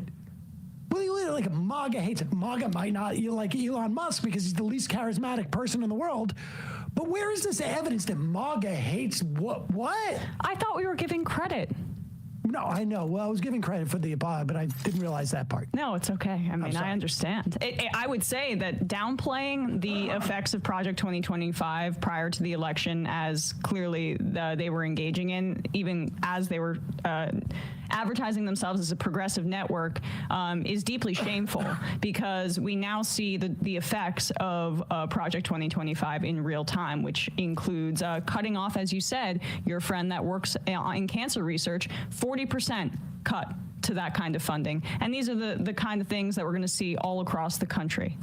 MAGA may hate, like the rest of America, the implications of these cuts. Yes. But not if we pretend that this was like, who knew? Right. They would hate they're going to hate the implications because it's going to cause pain. And that's why it's incumbent upon media organizations to tell people prior to the election that this is going to cause pain when they implement it. Like literally. Yeah. The condescension that was leveled at people who were taking this seriously, as if it was some type of conspiracy theory. Like, as if, like, the Heritage Foundation and the former OMB, who is clearly going to be the new OMB, it's a conspiracy that they spent months and months and years and millions of dollars drawing up an 150-page or 900-page document, whatever it was, and outlining exactly what they were going to do and bringing people in so they would have binders full of people.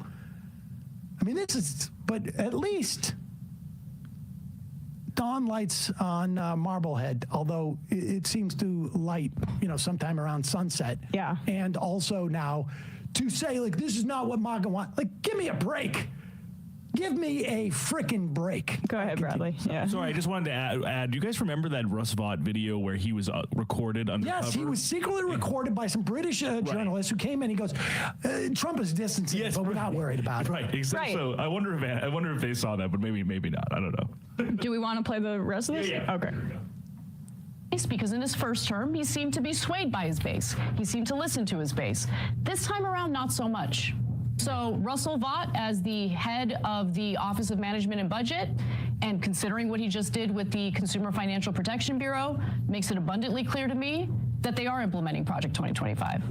So I will admit when I'm wrong, I was wrong. I totally predicted incorrectly what would happen with Project 2025. Oh, pause it. No, it's not. And I appreciate the Vanguard for doing this. Again, it is not the prediction. People make predictions all the time.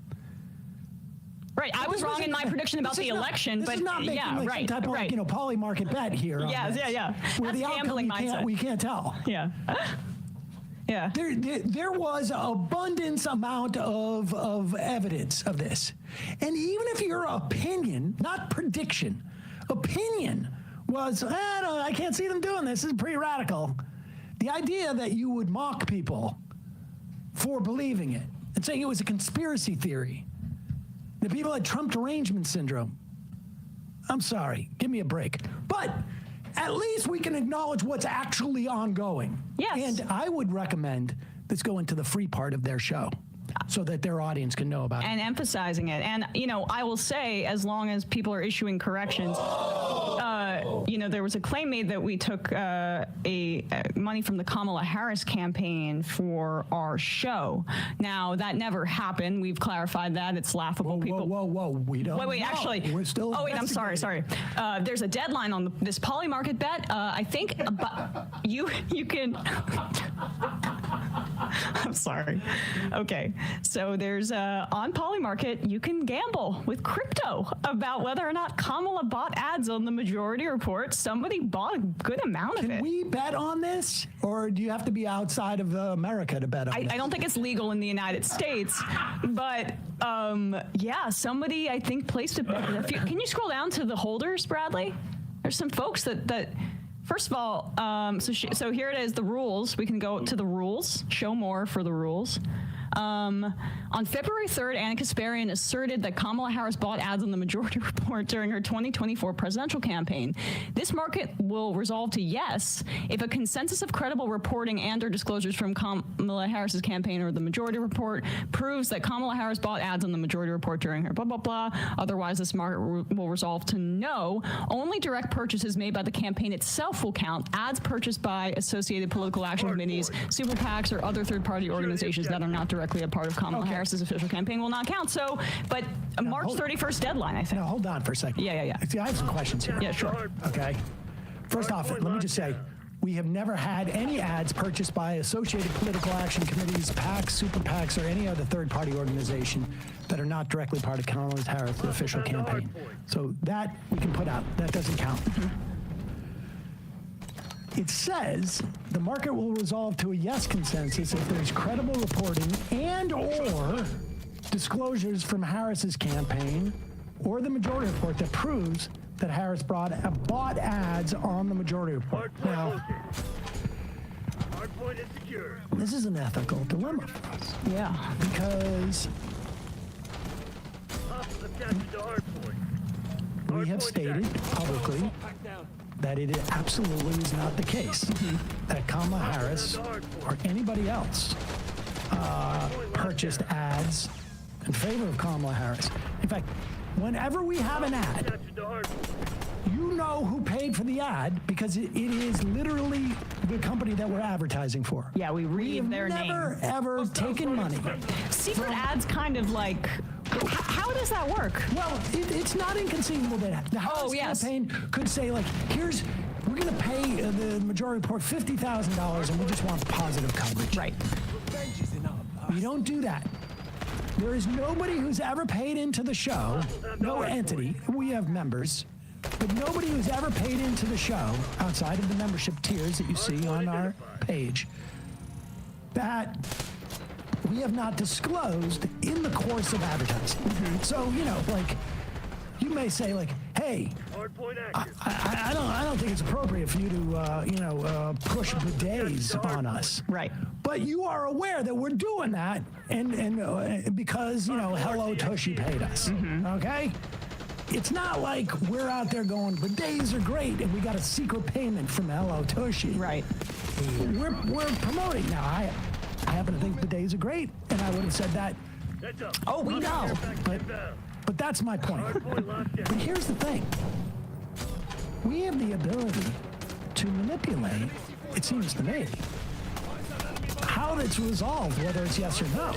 Yeah, that's my question about this. Like, is this doesn't seem particularly ethical. I know Polymarket has purchased the rights to TYT's studio live from the Polymarket studios now, they say, basically on their broadcast. But you can just basically put a false claim on this crypto betting site that's not legal in the United States, and people can bet yes or no. And what's like the due diligence that this site has in terms of like, you could, if I wanted to make a lot of money, you could make a claim, put it on there. Couldn't I bet on the yes? Yes. It's 9 cents per share. Right. It's gone 96. down. Right. Okay? It's only 9 cents per share.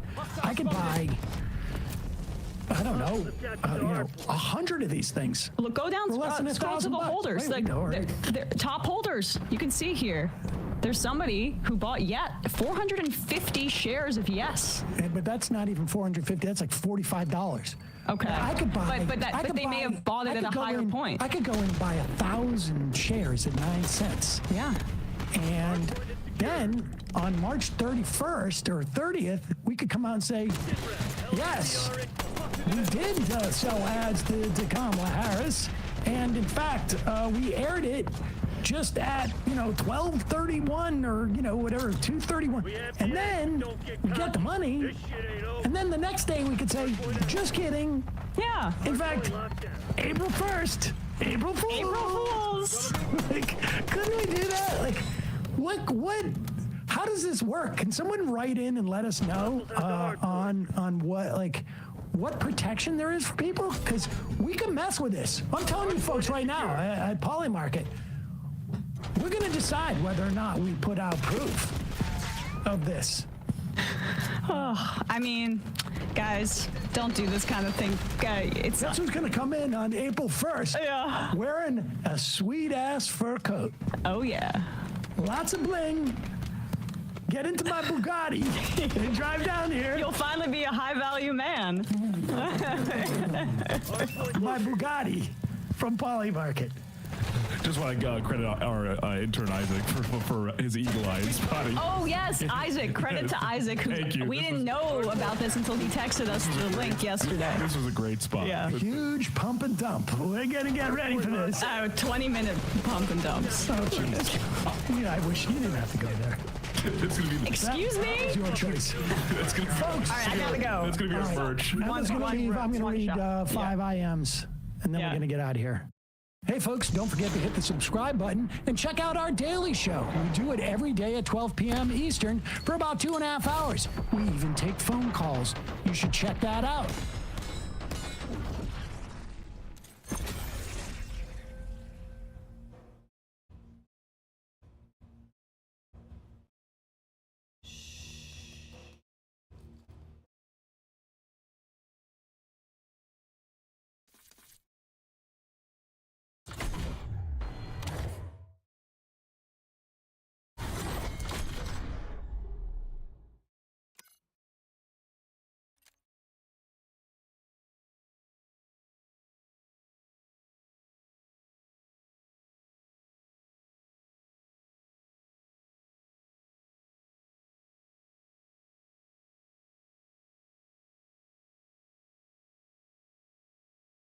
Florida. Becky didn't have the... Is this your husband? Yes. 5 shot. He's a firefighter. Get the med kit. He's still got a pulse. Gosh. He's starting compressions now. Stay with me. Stay with me. Heart's still pumping. Bobby! Robbie! He's done, dude. Damn it! Oh, God, no. Tuesday.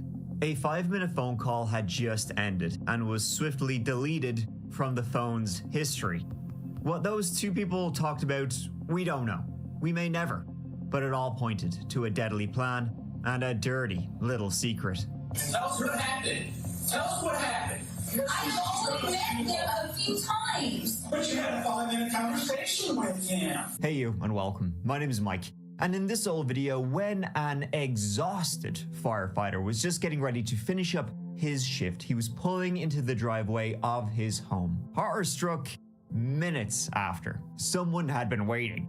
But who this person was and why they had done this would only be found in the most twisting and sort of, idiotic way. As you do. But before we get into it, please subscribe to see new stories for the dark every single Tuesday. Now, you and I, let's give it a go.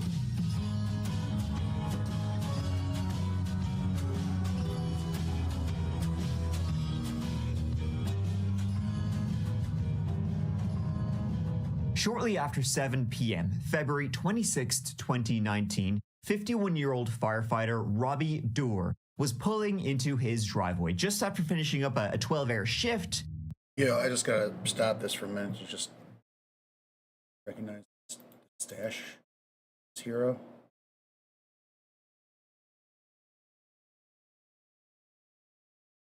That's a stash, baby. Screw it.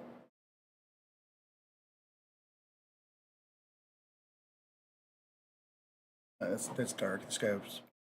Sorry. Peace and love, peace and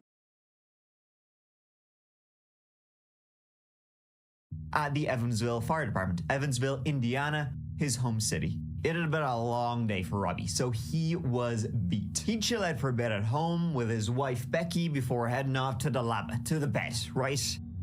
But unfortunately for Robbie, he wouldn't get that far. Robert Doerr wouldn't even make it to the door. Seconds after he pulled up in his car, his wife Becky Fox Doerr, she called 911, making this horrific, horrifying phone call.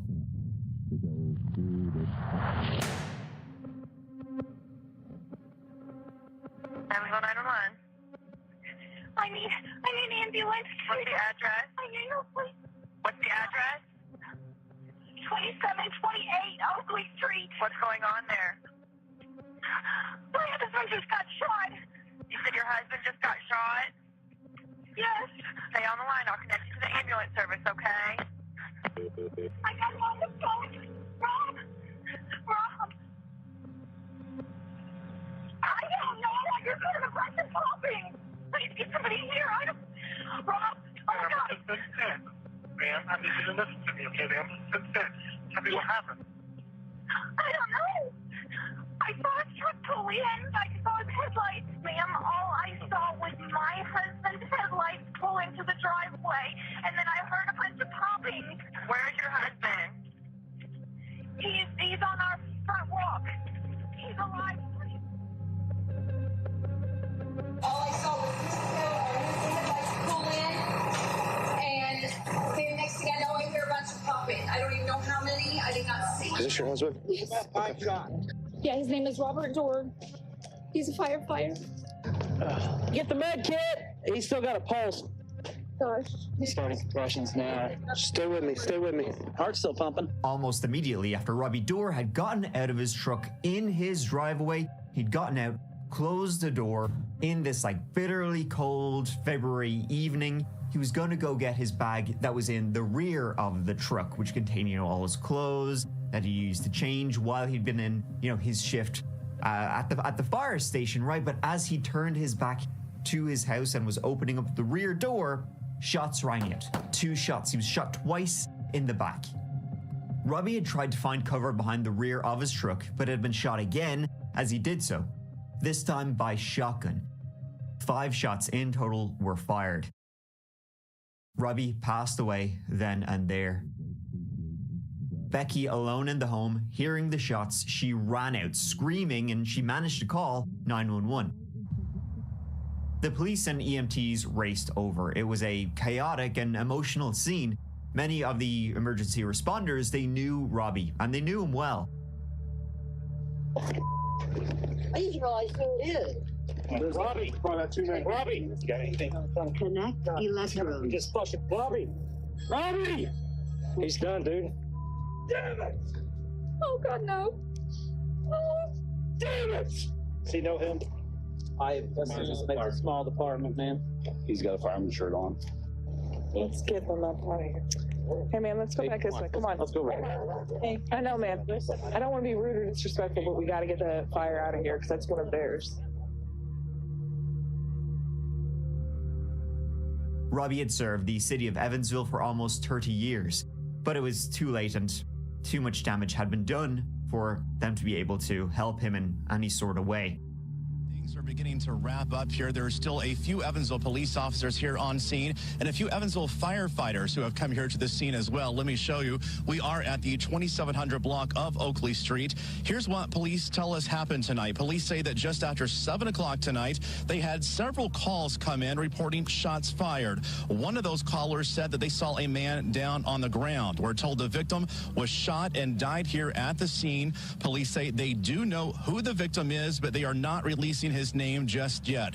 Right now, police are out talking to neighbors, trying to gather any information they can about a possible suspect. But right now, they tell me they have no information about a suspect or any vehicle description. That very night, the investigators tried to establish some idea of what had happened and how it had happened.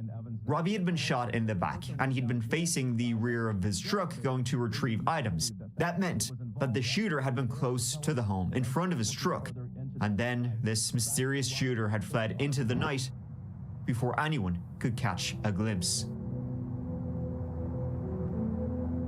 What was strange, though, is that the shooter must have been standing, like, in the porch, almost, in the door, you know, for where the shots hit Robbie. And the shots were fired in quick succession, and then the shooter fled, booked it. Yet something that jumped out right away to the investigators was that, you know, there was 5 shots fired in total. Some of the shells had even hit houses that were directly across the street, but on the ground, there was no spent casings, anything like that, like you would expect there to be. But everything happened so fast, it didn't seem like the shooter would have had time to pick them up. Police, when they began canvassing the neighborhood, they also would have expected to hear tires squealing, you know, a revving engine of a getaway vehicle, but they didn't hear anything like that either. It was like this guy was a ghost, whoever the shooter was, because they just vanished into the night, but there was no clue as to where they had gone to. And that was only the beginning. So, who was Robbie Dorr? Robbie graduated high school in 1985 and followed his father, Robbie Dorr I's, footsteps by enrolling at the Firefighters Academy. Robbie graduated from the academy at age 24, and he never looked back. Despite many offers of promotions over his 28 years, he turned them all down to stay on the front lines. He even earned a commendation along the way for his part in rescuing 12 people from a fire. He was a hero of his community, and he lived to serve. I mean, with that mustache, he looks like the most stereotypical of stereotypical firemen. The reason he had been working so long that day was that he had picked up an extra shift, covering for a friend who needed it off. That's the kind of guy Robbie was. He was one of the good ones. He had one daughter from a previous relationship and 2 stepsons with Becky, with whom he'd only been married for 145 days before he was murdered. Robbie didn't do things by halves, and he kept busy. When he wasn't working at the firehouse, he picked up shifts at a fast food restaurant nearby. That is, in fact, where he would meet Elizabeth Becky Fox. They'd known each other for about 11 years before they married and had tied the knot in Panama City, Florida. Becky didn't have the easiest start to life. She was in the foster system till she was 4 years of age, and then she was adopted by the Fox family, along with another child named Amanda. And so Becky and Mandy would become sisters, as close as if they had the same blood. They would see each other all the time, double date as 2 couples regularly. Becky, her sons, and of course Robbie's daughter were beyond heartbroken upon receiving the news that night. It's my dad. I need to get down there. I understand. You're not going through this crime scene. Okay, well then get my mother down here. Her name is Elizabeth Dorr. Still, everything's being investigated. Is he alive? No, he's not. Oh my God.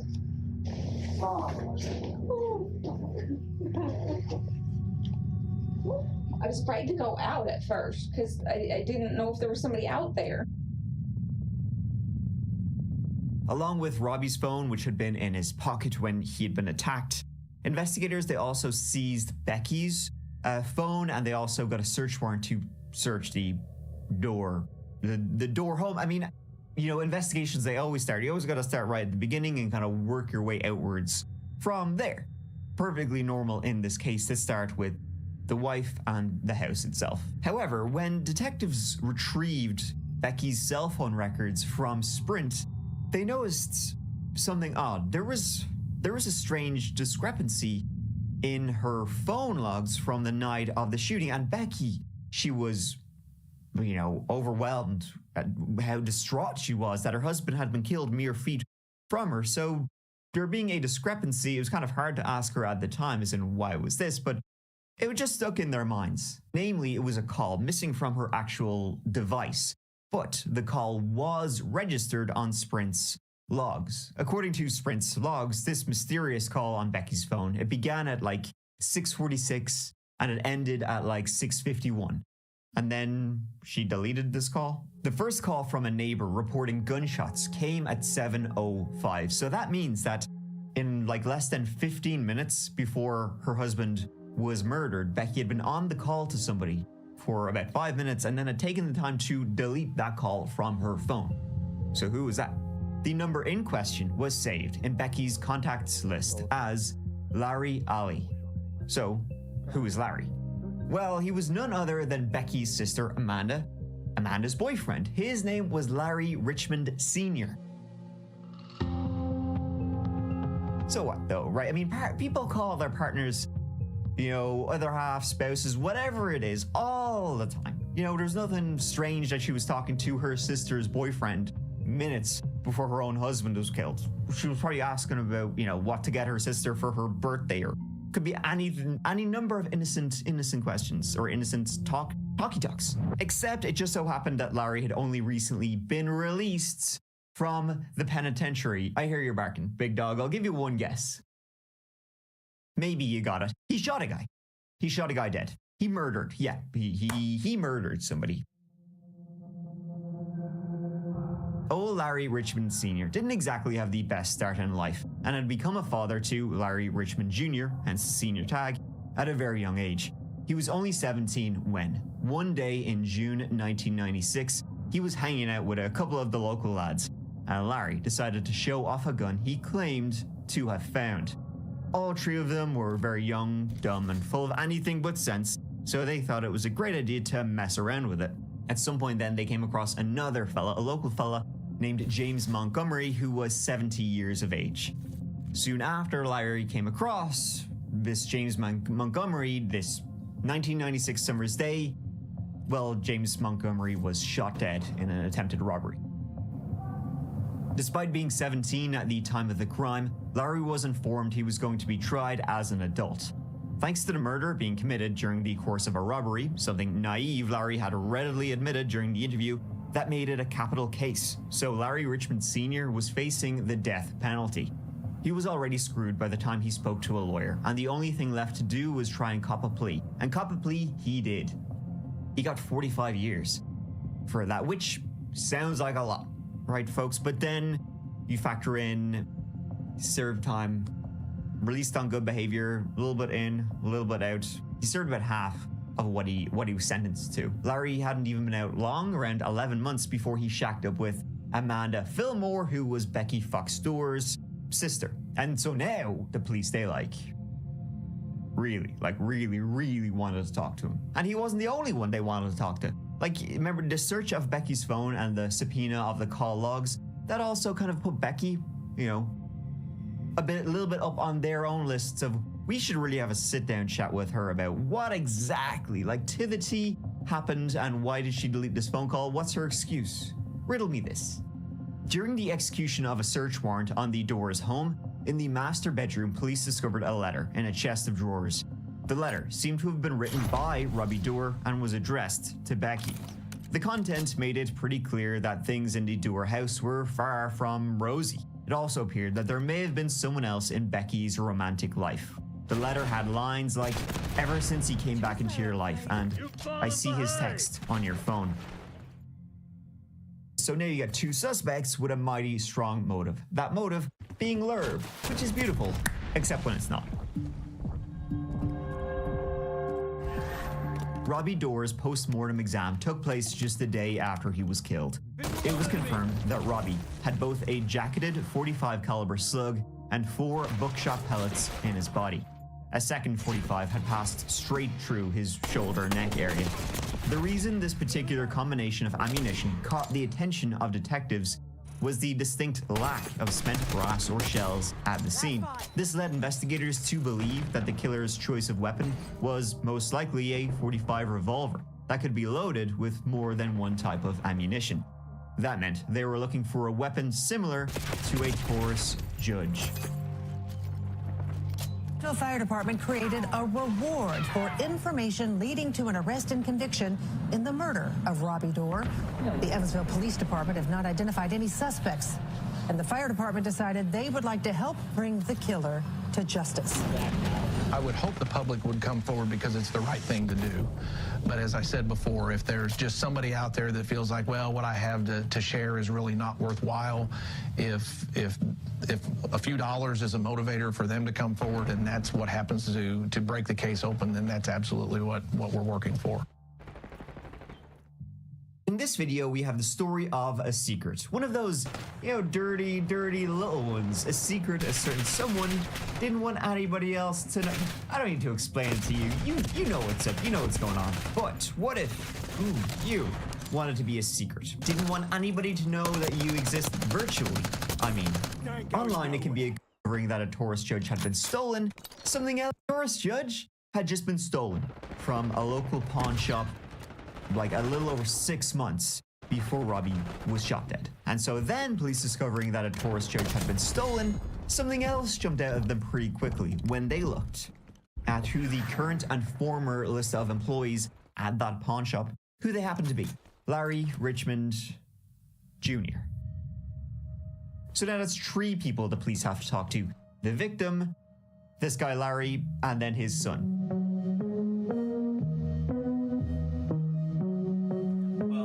We've got everybody. It's not just you down here.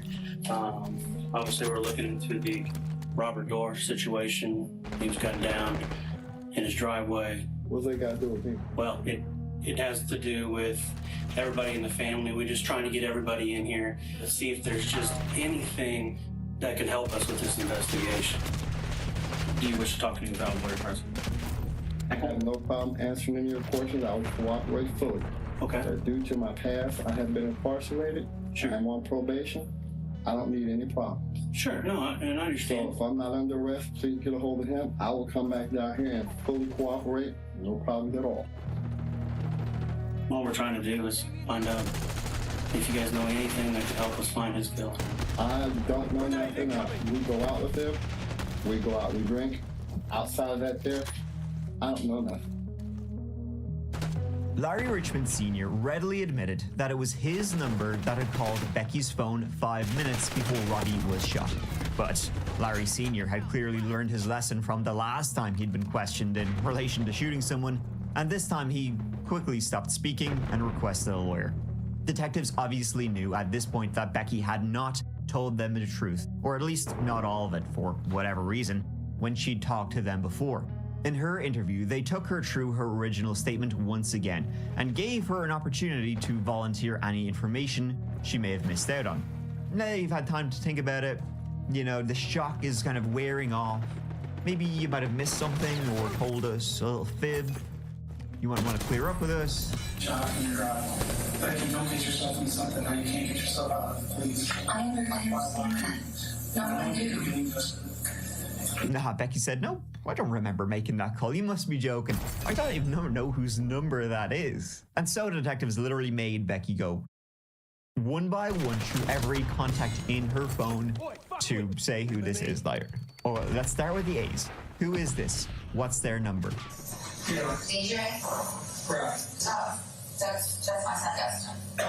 Eventually, she did get to Larry Ollie, and yeah, she was like, "Oh yeah, that's my sister's boyfriend. Oh, that's whose number it." I forgot that we had had that conversation. When you start writing that, and they're telling us the same thing too. And look at the difference in the writing. Nice and neat, nice and neat, nice and neat. Then we go over to this thing, and it looks like the third pressure. Becky, this is where you need to think deep. And you were very so specific about everything until we got down to this. And here's the thing. What happens, whether you, I, or the other people that are in these rooms over here can change what happened. But you see, let me finish. Cannot change what happened. But she can change it from how it goes on here now by telling the truth. Do you understand what I'm saying? I do. Okay, so take a deep breath and tell us who you talked to 5 minutes before your husband was killed in your driveway getting out of this truck in the back of the head. We're asking you questions we know the answers to, Becky.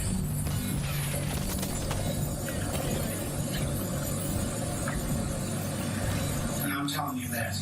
So tell us who you were talking to 5 minutes before Rob got shot. Because I'm telling you, the federal investigation at the FBI, we are looking into this as a federal crime. And I understand that. So who did you talk to 5 minutes before your husband was gunned down in the driveway? Becky, we know the answer.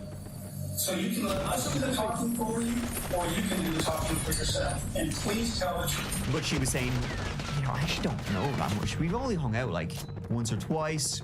Don't really know him that well. Then in a later interview, Becky said, oh yeah, okay, we had actually talked that night. He called me shortly before Robbie was killed. I had to ask him a question. It was a very, very, very important question that has absolutely nothing to do with murder. The question was, you can actually get more floodlights outside the house. Kind of dark there. So what did you talk to him about? And do not lie, because we're telling you, answering your question, we already know the answer to. We know his history. We know everything about him. I don't know. So who was it? My sister's fiance. The one you don't know much about, right? And I don't know much about him. Then what did you talk to him about? Well, he wanted to know if what Rob and I were doing is coming this weekend. I don't know what, I know what happened to Rob in my driveway, but I don't know who did it. I honestly don't know who did it. Sorry, you didn't even tell us about the conversation. We had to get to this point. Look how long we went through this. I'm not telling you, I don't know who did it. Look at this paperwork. Look at all that. Nothing about him calling until we pull it out of you. The longer you keep it up, the worse it looks on you. And I understand that, but tell us the truth. I didn't know anything about that. Tell us the truth. I'm seeing you didn't say anything about a phone call. You not think that's perfect? I'm here talking to you. I rehash everything about what happened that night. You don't think I don't remember? I listened to the recording multiple times from all the conversation that night, and you don't even mention it again. I go through that, you skip right over it. I don't know him that well. I don't want to know him that well. You're here for a reason. I didn't call him for you. He is here. He does an exceptional job. And guess what? Like you said, you can alter that. You can't alter that. I'm telling you, I didn't tell anybody to hurt my husband. Tell us what happened. Tell us what happened. I did not know any. I've only met him a few times. But you had a 5-minute conversation with him. He basically asked what we were up to. Does Rob work this weekend? So then the police asked, well, if that's all you were talking about, why did you delete the call and then deny ever making the call? And she said, well, I didn't want you guys to think we were having an affair or something, which sort of like only makes it look like you're having an affair. Well, this young man asked you how many times? Any more phone calls, any more phone calls, any more phone calls. Every time you started getting nervous. Right? Because you knew we were coming to that phone call list, right? I didn't want you to think that I was having an affair with him because I have not had an affair. It's over. RTB. It should be noted, though, that allegedly Robbie was a very insecure man. He needed constant reassurances that things were going well and the relationship was solid. Becky tried her best to comfort him and says to this very day she never cheated on him, nor any other previous partners. But, well, I mean, come on. So though Becky and Larry Sr.'s interviews got their, gears grinding, and it seemed pretty clear that Robbie was in that letter, they had found Robbie was talking about Larry Richmond Sr. Becky and Larry had been having an affair. It was when the police spoke to Junior, Larry Richmond Jr. That's kind of when the wheels of conspiracy began to turn, and those gears were grinding. He was quite upfront with the detectives. Wasn't like his dad who immediately lawyered up. Junior was like, yeah, here, have a go at my phone, knock yourselves out. And like immediately on Junior's phone, they found a Taurus Judge, the likely murder weapon. Then they found text conversations between Junior and Senior about that gun, and Junior admitted, yeah, he had worked at the pawn shop. He had stolen that gun, and a couple of days after he had stolen it, he had given it to his dad, which, by the way, is a felony, as his dad was a convicted felon. According to Junior, his father had told him specifically, if shit was to go down, bury the gun. Becky's sister and Larry's, girlfriend, Amanda Fillmore, she was questioned, where was Larry Richmond the night of the murder? And she actually gave the detectives a quick worry by saying, oh, I think he was home.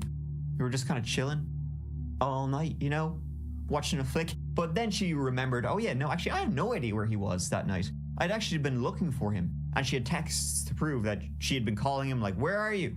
So Larry Richmond Sr. has no alibi for the night of Robbie Doerr's murder.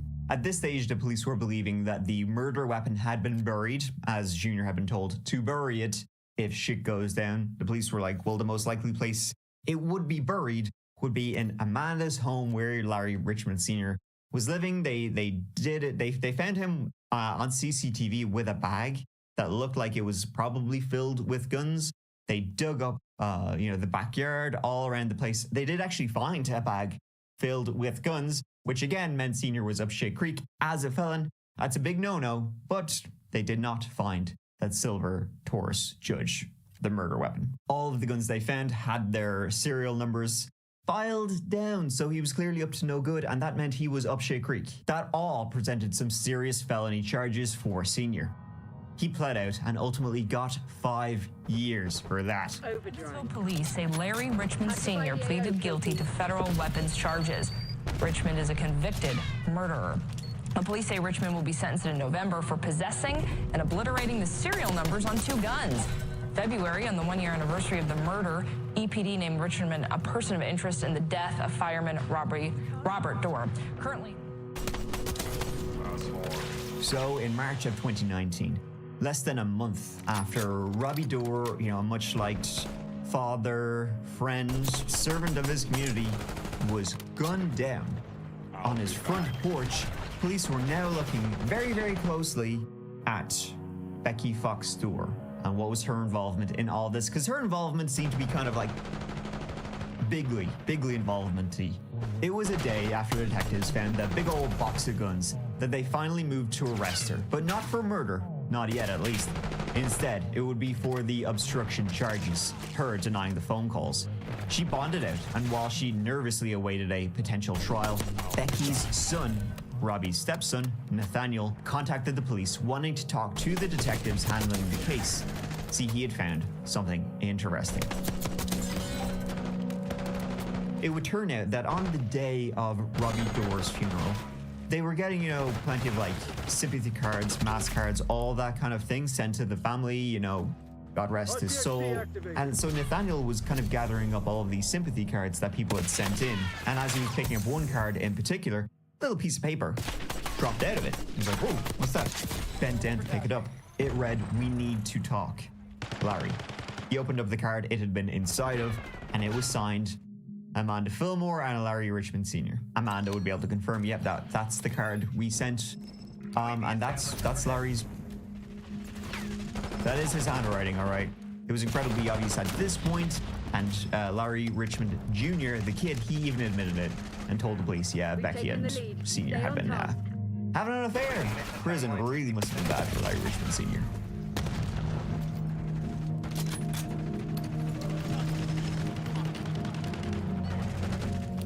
Not long after the interviews, detectives received a call from the prison in which Larry Richmond Sr. was serving the 5 years for the gun charges. Only the call they got, it wasn't from Larry. It was another inmate who got chummy with him on the inside. Best friends 5 ever. The inmate shared details of several conversations he had had with Larry while in prison. He gave detectives details of the murder of Robbie Doerr and told them that Larry Sr. had told him Robbie had discovered the affair and so he had to go. Forensic technicians did a full extraction of Larry Richmond Sr.'s phone, which basically meant they had a carbon copy of Larry's phone. They could go through every single thing, and going through the 42,000 location caches on his phone, which basically almost showed you every single step he took, they were able to say that on the night of the murder, around the time of the murder, he'd been like, within 200 feet of the Fox Door, Robbie Door's home. On February 26th, 2019, the day Robbie was shot dead, shortly before Larry and Becky had that, mysterious deleted 5-minute phone call, Larry had opened up on his phone a police radio scanner app. So you can listen in to police radio, police frequencies. It's usually used by hobbyists and criminals. And Larry wasn't using it for hobbies. Larry's phone was powered off right after the phone call with Becky, and it wasn't turned back on until roughly 9 minutes after the murder at 7:14 p.m. when he checked the police radio app once again. The phone pinged 15 times about 200 feet from the murder scene, minutes before the murder went down, and police later found CCTV of him in the area after the shooting.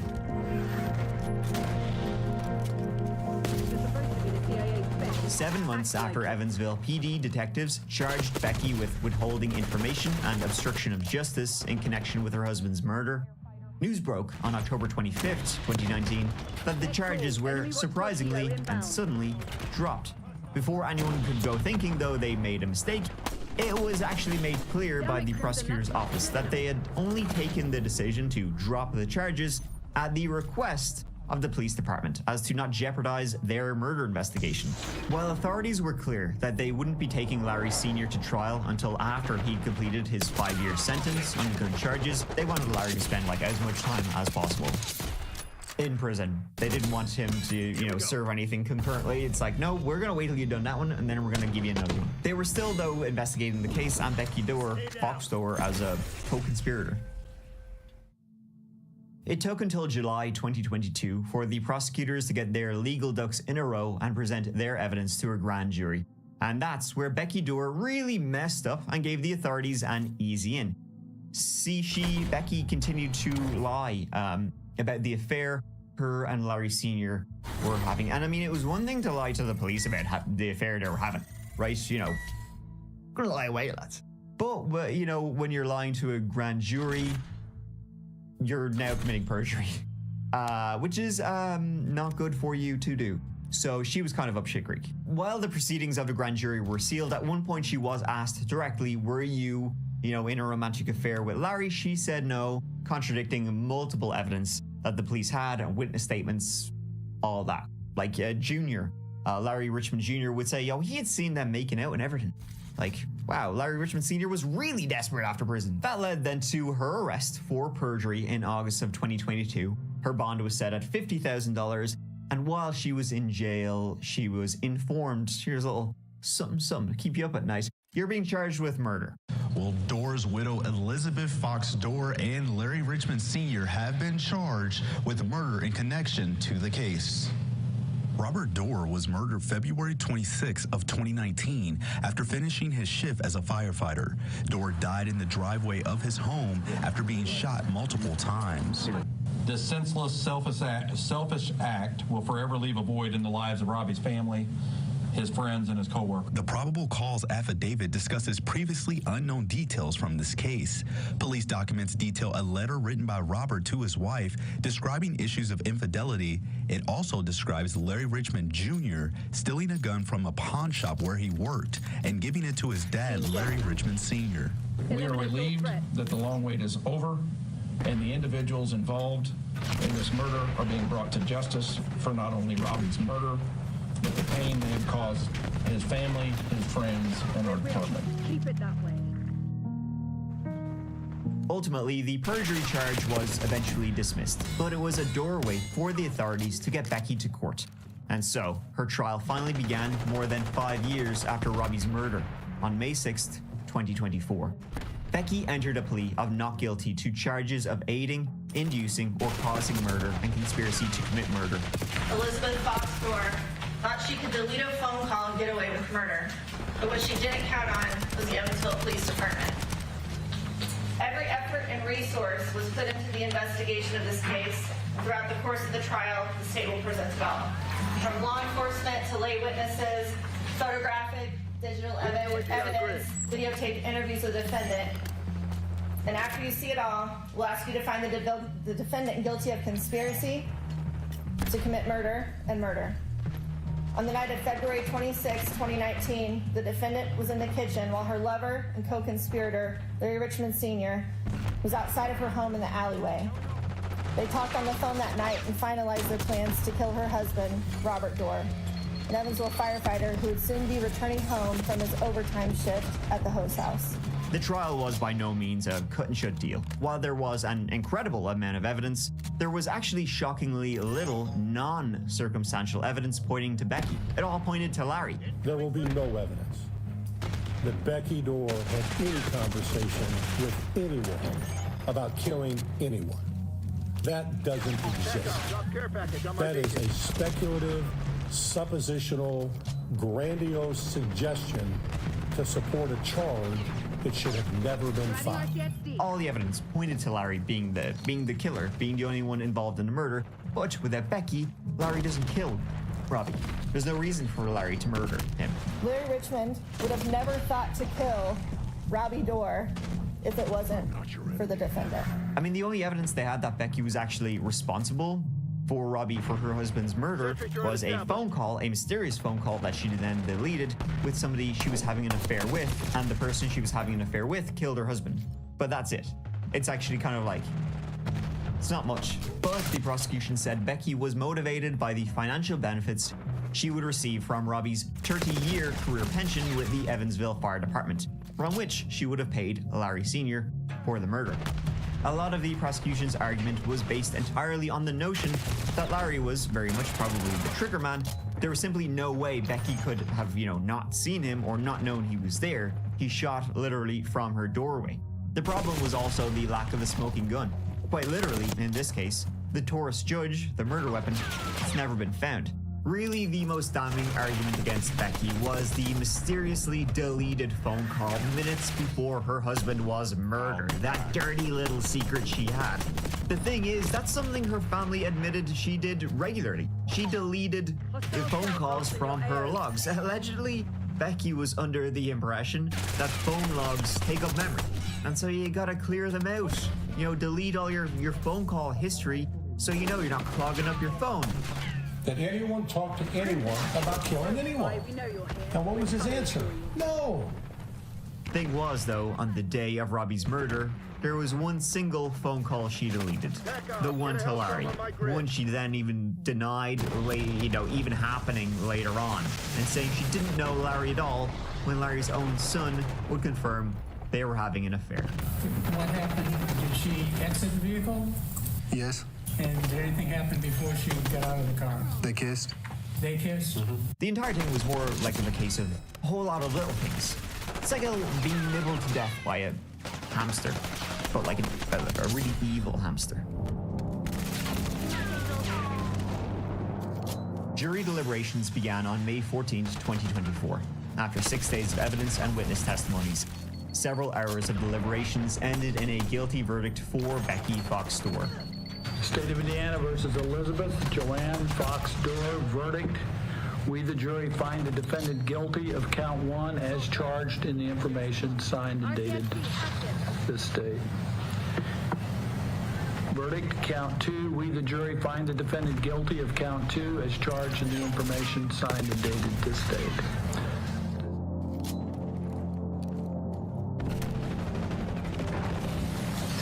I know you all do not want to hear from me, and nothing I say can change anything.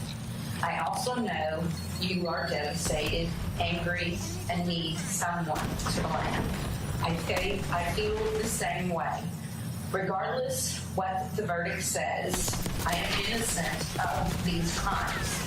I never asked anyone to harm or murder my husband. My world came crashing down on the night of February 26, 2019.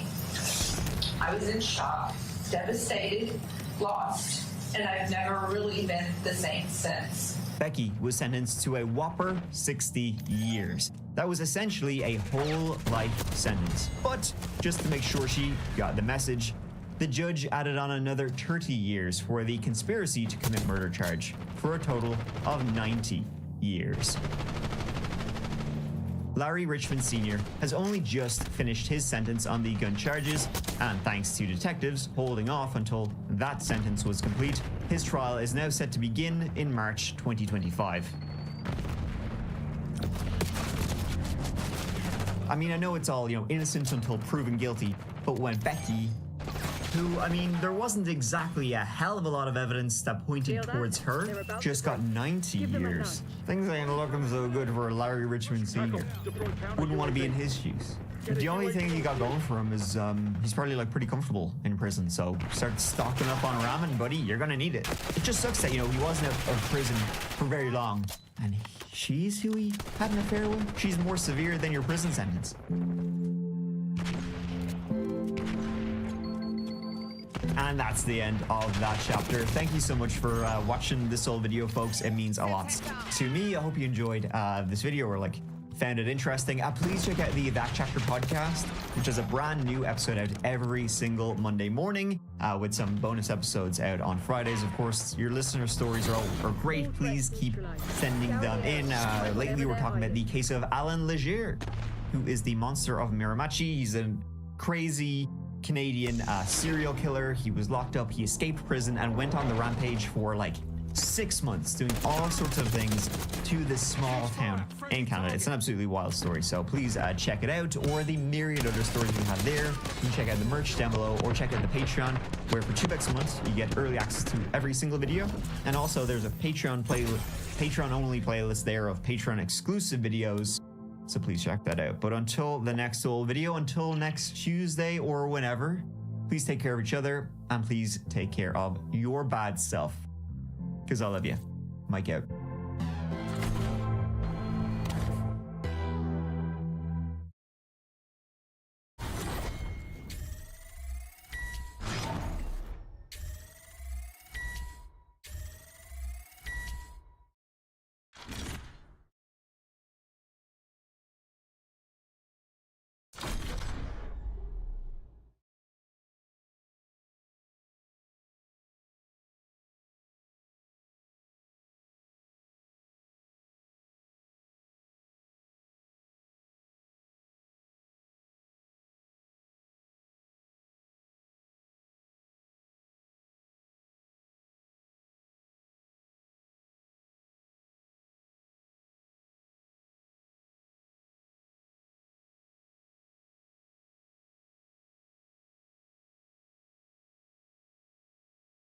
These are some of the wealthiest people in the country, if not the world, and they were all standing right behind Donald Trump on inaugural day, or just about. Here is first Palantir CEO Peter Thiel, maybe the ringleader of the PayPal mafia, as it's called sometimes. This is just him in April of 2024. Just at a Mercatus Center event. Mercatus Center is the sort of libertarian think tank, or one of those. Here he is. Sort of, one way to think of the Weimar period was, it's like the dwarves in Moria, where they dwelled too deep, and finally they awakened the nameless terror of the Balrog. But I think there are, and again, I don't think we're ever in a cyclical world, but there are certainly certain parallels in the U.S. in the 2020s to Germany in the 1920s, where liberalism is exhausted, one suspects that democracy, whatever that means, is exhausted, and we have to ask some questions very far outside the Overton window. Okay, so there he is saying, we're like Weimar Germany, and democracy, whatever that means, has been exhausted. I want to get back, is that notion of whatever democracy means, who can tell? Nothing has meaning. Is interesting. Now, for people who don't know any history, after Weimar, we saw the rise of Nazism, and Overton window means we got to widen the scope of what we contemplate as being normal. Here is Mark Andreessen, the guy who created Netscape, another tech billionaire. This is him on the Chris Williamson YouTube channel. This is where, and you will recognize this, Gil, from this guy obviously reads some Curtis Yarvin or talks to him directly, but here he is. Talking about this too, right? Which is like, okay, how do we actually like redo the system is, of course, much harder. The other lens on this that I think about a lot is Curtis Yarvin, who's also a good friend of mine, and the way he describes the American system that's running the people, the way he describes it is we are living under FDR's personal monarchy 80 years later without FDR. Right, and the reason he describes it, he says, look, when before FDR, the federal government was actually very small. Like the tax rates were like super low. The federal government didn't do very much. The FDR dramatically, like orders of magnitude increased the size and scope of the federal government. He did that for two reasons. One was the New Deal, and then the other was World War II. And so the federal government that Franklin Roosevelt left behind in 1945 when he passed away was the government that he had built, which he had run the entire time from 1933 to 1945 himself, in which he had staffed himself and he had overseen himself and everything. And he built this giant structure. And as Curtis basically says, as long as you had FDR running that, it could run really well. And, we won World War II and saved a free world, and like it worked and pulled the U.S. out of depression, like the whole thing worked, and it was great. But if you let an organization of that size and scope run without its founder CEO for 80 years, you end up with what we have now, which is just like basically an out-of-control bureaucracy, like an out-of-control system. All right, so I just wanted to lay that out. And there was also one where Andreessen, I think, was on Joe Rogan, basically saying that, FDR, Hitler, whatever, people were really in control of stuff. All right, so with that said, he cites Curtis Yarvin. Who is Curtis Yarvin? Curtis Yarvin is a software programmer from San Francisco who in the early 2000s started writing a weird blog under the name Mincha Smolebug. And in that blog, he outlined a lot of these ideas for getting rid of democracy in favor of a corporate monarch or dictator and running territories instead of by government, by corporation. For example, his idea for San Francisco was something called Friscorp, which would be a corporate-run San Francisco where you need a special card to swipe it and swipe out. At every moment in Friscorp, you're under constant and total surveillance. They know every single thing you're doing, even if you're in your house. And this is what guarantees the safety of the populace. Of course, he's only reinvented the totalitarian government of Orwell's 1984. But one thing you find with these guys is they think all the villains of science fiction and speculative fiction are the heroes, and they seek to emulate them. So I often hear from people that this is Snow Crash, this is Parable of the Sower, etc. They're all right. And that's the basic idea here. You get a lot of gobbledygook from guys who think they're really smart, but are actually saying really dumb and dangerous things, and now are sadly very close. They're in control of the federal government in Washington, and that's what's kind of shocking about it. When I started this work last year, I felt like a lot of people, even people I know in a long time, viewed it as sort of a conspiracy theory. And if Kamala had won, I would look like a guy who had way overreacted to a few weirdos in tech. Even billionaires were criticizing me, saying, nobody takes these guys seriously. This is just a journalist trying to be in the New York Times someday. And I wish that had all been true, because what's happening now is even scarier and worse than I thought. And so Yarvin's idea is that Americans have to get over their dictator phobia, he said. And the way that we do that is by installing a CEO to be like the shadow president and to destroy American government from within through something he calls RAGE, R-A-G-E, retire all government employees. And that's very much what you see happening right now through D-O-G-E, Doge, destruction of government by Elon, in Washington as we speak. And he lifted it. I mean, honestly, I think it is, you were just ahead of the curve here. Here is New York Times' David Marchese interviewing Curtis Yarvin, and this is the longest interview I've seen with him, and it's about an hour long, and there's sort of two segments. And I was struck by how exactly what you're saying. It's a lot of gobbledygook, and this guy's not that bright. It's fascinating. He's asked, why do you think FDR was a a dictator or a CEO or a king or whatever, they sort of they play around with these terms as more or less the same type of thing. And he doesn't seem to really have an answer except for a strange anecdote. But let's just listen to this for a minute or two. This is Curtis Yarvin being interviewed at the New York Times. This came out about 3 weeks ago, I guess.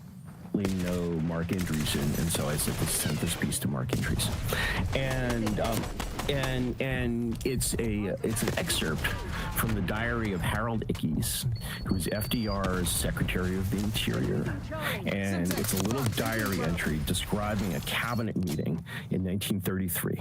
And what happens in this cabinet meeting is that Francis Perkins, who's the Secretary of Labor, comes in to this meeting and is like, here, I have a list of the projects that we're going to do. FDR personally takes this list, looks at the projects in New York, and is like, this is crap, aren't you doing? Like, humiliates Francis Perkins in the Oval Office or wherever they're having their cabinet meeting. And then at the end of the thing, it's like everybody agrees that the bill will be fixed and then passed through Congress. This is just a picture of FDR acting like a CEO. And so, the question of, was FDR a dictator? What does it mean to be a dictator? What does this pejorative word mean? I don't know. What I know is that Americans of all stripes, Democrats, Republicans, and everyone, except for a few right-wing Republicans, basically revere FDR. And FDR ran the New Deal like a startup. Okay. Okay. I don't know. I honestly, it's like a startup. I'm waiting. Like, what made FDR a dictator in your mind? And he was rude to Frances Perkins the first time she came in. And everybody liked FDR. He ran it like a startup. Well, she was a DEI hire. What's going on here? Like, I mean, I don't want to spend too much time, sort of diagnosing Curtis Yarvin. Although I did note that it seems like every reactionary wears a leather coat on some level. Like, it's their way of saying, I want to take us back to the 14th century, but I'm wearing a leather coat, so this has got to be all new and rebellious. But what? There doesn't seem to be a there. Yeah, well, these are people who are used to talking in rooms where nobody challenges them. So your stupidity gets accepted and you get more competent in it. The other way to look at it is this is a disinformation for dumb people who don't know anything about what he's talking about. And so his cherry-picked anecdotes are used to convince all of these young wannabes in Silicon Valley that, oh, wow, it was a dictatorship, etc. There's one quote Yarvin has from a few years back where he says you can go into a bar and say, I think the British should have won the American Revolution. And people will say, yeah, that's cool. We'll try that shit in Boston or somewhere where actually people know about some of these things and see what happens in a bar. So this is a guy who's sort of making up this universe from cherry-picked anecdotes and trying to prove this point. I mean, if I worked in government, I come from government. I spent a lot of my career there. I worked for Governor Jerry Brown. I worked for Senator Dianne Feinstein when she was chair of the Intelligence Committee. I come from mainstream Democratic politics. I'm not on the far left. And everything in politics is a negotiation. Everything is a test of egos and wills. That's designed that way from the Greeks and the Romans. There's a long history of how this works. There are checks and balances. If Roosevelt had been a dictator, then why did we go and elect a bunch of Republicans who hated his whole project in intervening decades? I mean, it makes no sense, but it's not supposed to. We're not the audience for it. The audience is people who don't know history, who don't know what to think, and might fall prey and victim to this revisionist vision that is only designed to convince them that we're already in a dictatorship. It's just a matter of which dictator you want. That's what Andreessen was basically saying. We've been living under a dictatorship without the dictator here, and that's why things are going awry on some level 90 years later. I mean, it's insane stuff, and I want to get to the plan. We got a lot of questions about that as well. But just one more thing that strikes me. Because you have delved into his writing, and from what I've read and heard from him speak, the fascinating thing is he is trying, when he responded later in that interview to like democracy, he defined it, where you heard Peter Thiel say whatever that means. He defined it as, a desire for the common good, which is not what democracy is. democracy is not about, I mean, I think everybody wants that, but democracy is about the participation in the decision making as opposed to a desire for what the ends is. And I want you to talk about how slippery they are about what democracy is. And because there seems to be, with this sort of cohort of conservative thought, the way they strip this, the way they lay this bare is it's all sort of like focused on some type of outcome. And they try and, I guess, flatten the differences. Erase meaning. Erase the meaning of everything prior to that on some level. Yeah. I would add also, he used an example, and I'm sure you've heard him say this, about if, why would we want, Apple's run by a CEO? Could California, the government agency of making computers, make an Apple computer? Of course not. But that's a very, very narrow, sort of like a, I guess, job assignment for government. It's not just we're going to make good computers. There's a whole host of addressing a bunch of different concerns, which is fundamentally about democracy. Will you just talk about that element of it? Yeah, these guys only view reality through their own lens of tech and wealth and power. Having been in government, you have to view it through the eyes of vast constituencies of people, many of whom have different needs or maybe at cross purposes. Politics is a tough art to master. A lot of good people fail at it. And so when they talk about things like democracy, et cetera, a lot of their problems could be cured by a poli-sci 101 class. The common good through history has come to be defined as something that the public must participate in defining.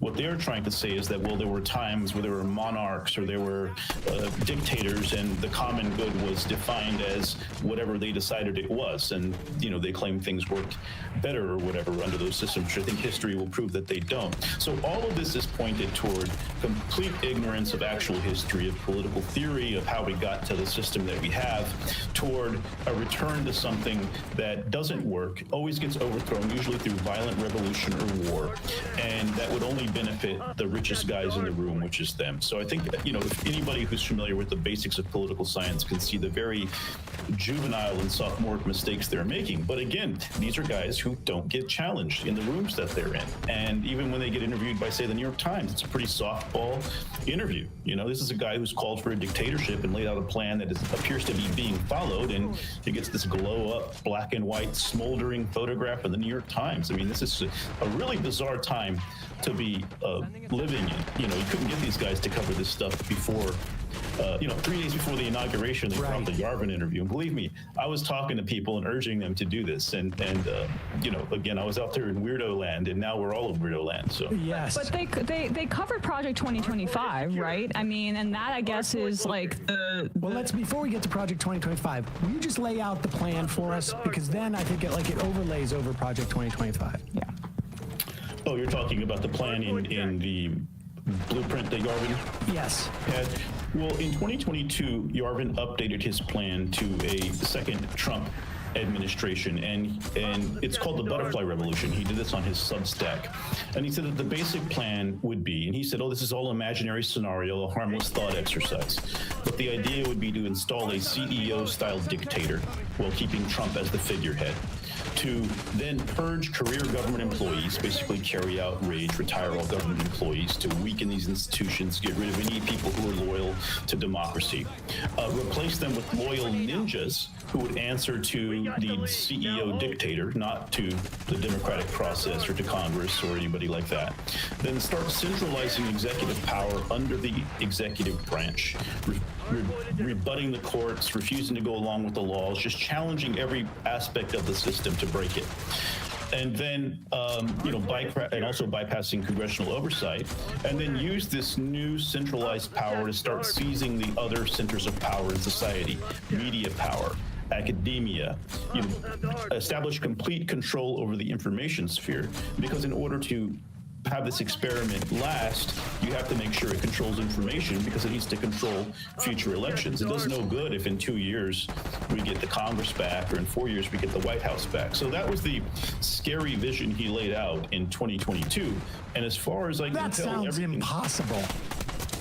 Yeah, everything that Musk is doing, again, it could all be a vast coincidence. You know, I'm a skeptical person myself. I'm a journalist. I come from mainstream politics. But it seems to me that they're doing everything on their list so far. And I've come to a point where I'm not going to underestimate these guys anymore. I am going to underestimate all of the people whose job it is to be telling people what's going on. I think if most of the American people knew what was happening right now, they would be very much against it. But no one is saying it. That it's systemic. I mean, that's the thing, is that I think there's this sense out there that like stuff is happening willy-nilly, but this is part of a plan.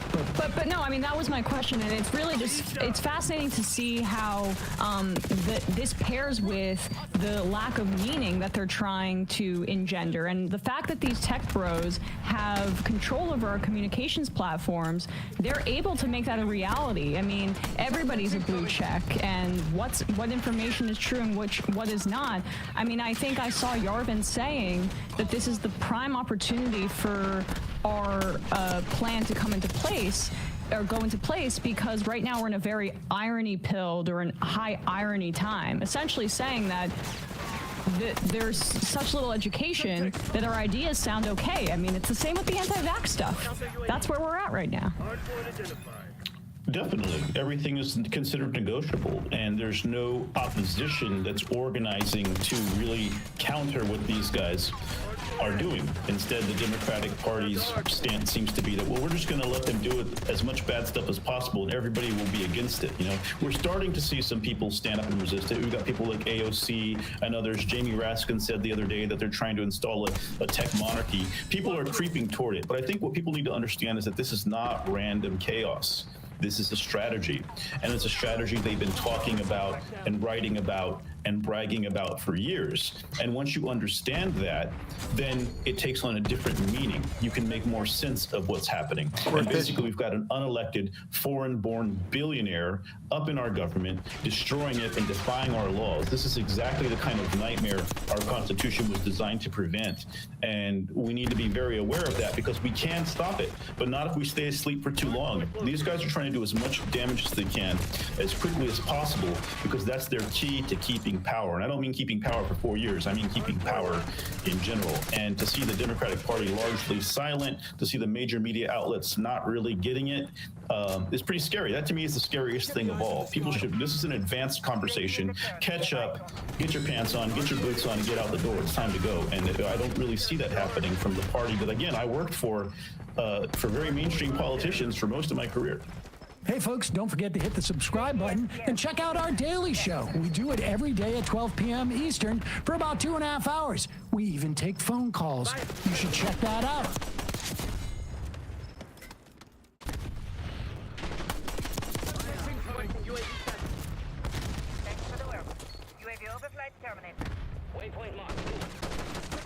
Mass layoffs are beginning on federal workers. Here we are. Now to Washington, and the Trump administration's beginning mass layoffs of federal workers impacting multiple agencies. Tens of thousands of employees are expected to lose their jobs. Our senior political correspondent, Rachel Scott, is tracking the latest from the White House. Good morning, Rachel. Rebecca, good morning to you. And federal workers who did not resign as part of that buyout offer were warned that they could possibly be laid off or fired. And this morning, we are learning that mass layoffs have started across multiple federal agencies. Musk sitting down with Indian Prime Minister Modi Thursday before he met with President Trump.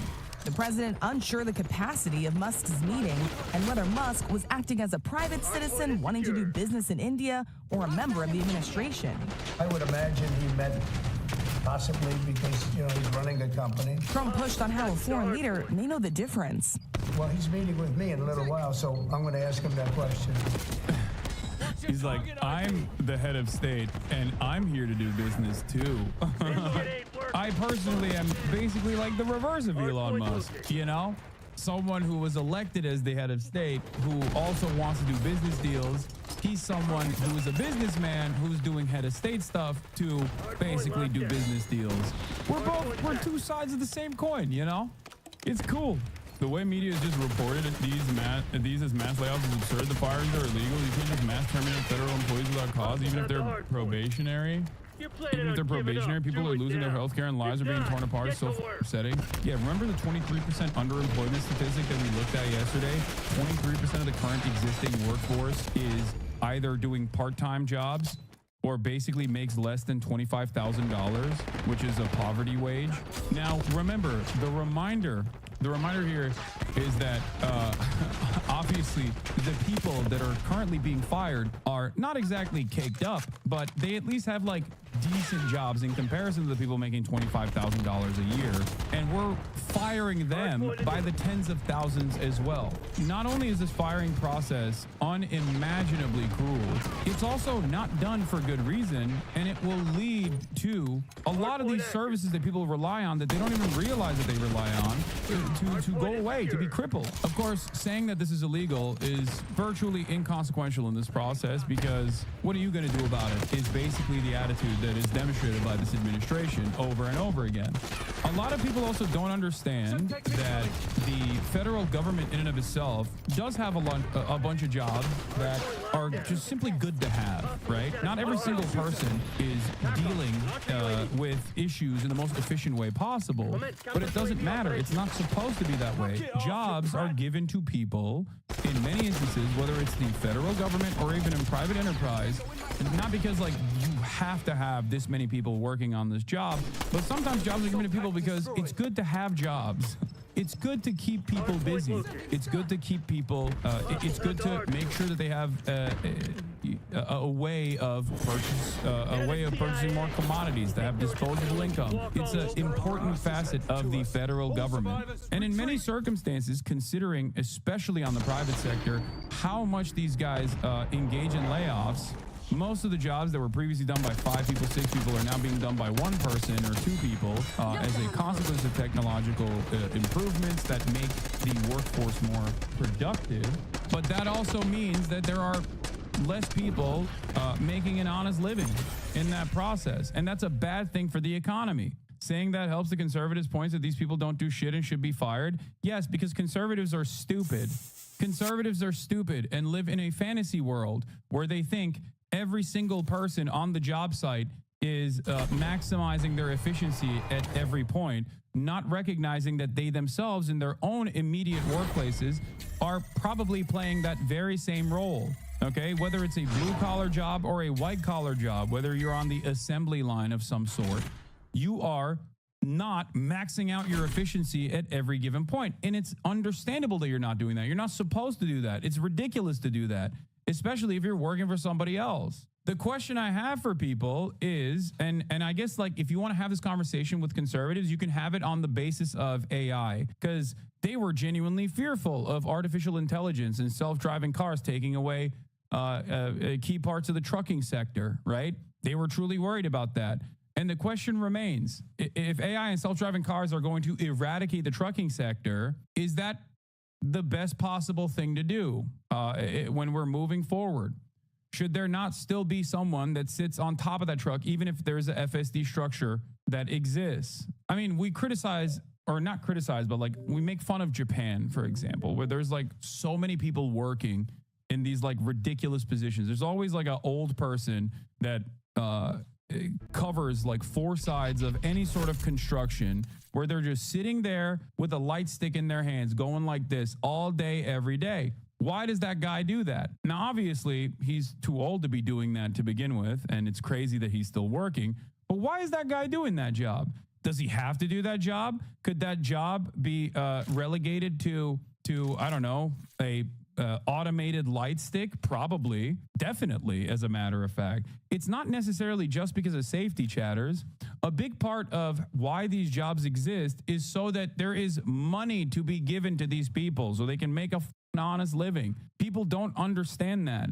I agree that maximizing efficiency is bad for working conditions, but framing these jobs the only way to give people money isn't the right rhetoric when talking to conservatives about this. No, I'm not simply talking about this from the perspective of oh, these are jobs that need to exist so that people get paid. I'm simply tackling the concept of why jobs exist to begin with in certain sectors. Okay, in order for a society to be healthy and to function, you got to get people jobs. Okay, you got to make sure that they're fulfilling a role, a duty. Okay, we need that. We need that more than anything else. But on top of that, a lot of these jobs that are being eliminated right now are profoundly important anyway.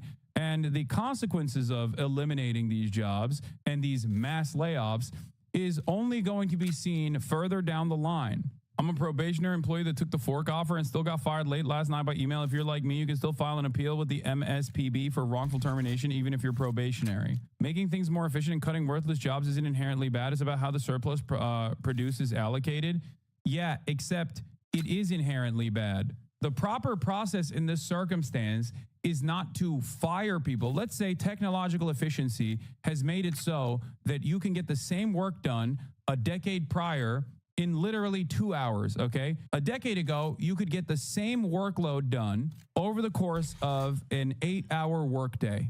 Now you can do it in 2 hours. What is supposed to happen in a normal society, in an evolved society, is that you still get paid the same amount of money, okay, and you work 2 hours instead of the 8. But what obviously capital owners want to do in that process is fire all of the additional employees and make sure that 1 or 2 people are now tasked with this because they can do the entire workday's workload in 2 hours. That's efficiency. That's productivity. That's what this means when people say, oh, productivity is increased, whereas wages have remained stagnant. To your point, China has automated seaports. They still have longshoremen, but they work in a chair and use joysticks to... Exactly. You have to have people still working. Technology is supposed to be a benefit to take away the burden of day-to-day work, okay? It's not supposed to be utilized in a way to offset the existing labor force. It's not supposed to be utilized in a way where you're engaging in mass layoffs. That is what's so silly about this conversation.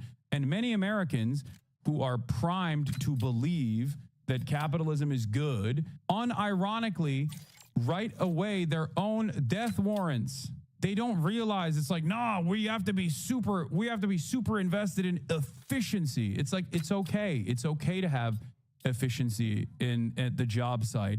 But what you fail to comprehend is that efficiency is not supposed to displace you. That efficiency is supposed to reduce your burden. It's supposed to reduce your workload, not actually keep your workload the exact same, but now your output is 10x because of technological advancements. That's the major problem. That is, I think, in this day and age, with AI becoming a conversation at the forefront of what will happen in the next step with labor, which is, I guess if you want to consider it like the next industrial revolution, a lot of people who are so brain broken by capitalism being the only game in town, so fearful of the alternatives, have refused to reckon with what will happen once so much of the labor force is displaced. What do? Do you become a Wall-E style, a person stuck to a chair that's like constantly consuming stuff? Is that your only purpose in life, is to become a part of the consumption engine? And then those who are not a part of that consumption engine are working the assembly lines and working for meager wages and dire conditions and worse conditions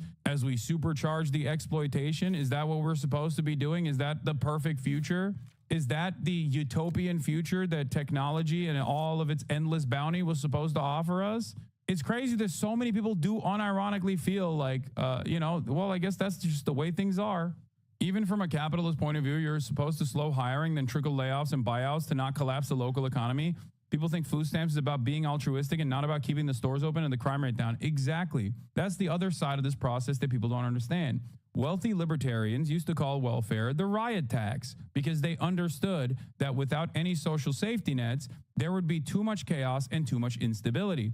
But these guys forgot that aspect, or at the very least, they're stress testing how much they can destroy the working poor without ever having to deal with the violent consequences that are inevitable. I thought food stamps were subsidizing farmers. It subsidizes everything. Food stamps are there to subsidize Walmart paying very little to its workforce. I manage a team in corporate America. I've been put on notice that if I do not train the new skills into my team and their work can be done with AI or automation, then I have to lay them off. It's insane. I don't understand how people can't comprehend what future we're bouldering towards, like a very negative one, not a positive one at all. Okay, how do people not see that? While President Trump has long pledged to abolish the agency. Oh, I'd like it to be closed immediately. Look, the Department of Education's a big con job. On Thursday, McMahon suggested that some of the department's core functions could be moved elsewhere. It is not the president's goal to defund the programs. It is only to have it operate more efficiently. Yeah, Biden could not abolish student loan debt, which was in his legal purview, okay? Which it, like, regardless of whatever the Supreme Court says, like, he absolutely had the right to do that. Meanwhile, Donald Trump is literally abolishing the Department of Education in its entirety. Oh my God. What a ridiculous situation we're in, dude. What a crock of shit this is. I think it's really funny to think that Donald Trump consistently states that countries like Norway, Sweden, Finland, and even China are so good at education, right? Their education is so much better than the United States of America. And it's really interesting because on the one hand, he recognizes that. On the other hand, he doesn't recognize how they got there or why they're there and why America is not there. If Donald Trump was truly interested in fixing America's awful education standing in the world, he would probably look a little bit deeper. He would maybe scratch the surface. I tweeted about this yesterday. Donald Trump, or 2 days ago, Trump talking about shutting down the Department of Education while hyping up Norwegian and Chinese education is insane. These countries have well-funded public education systems. National Institute of Health News, my girlfriend just told me that they just fired all of the staff scientists and senior postdocs within her branch of the Neuroscience Research Program Department. Sorry for spam, last message about it. I mean, who needs neuroscientists, dude, at the National Institute of Health? That's not necessary research, dude.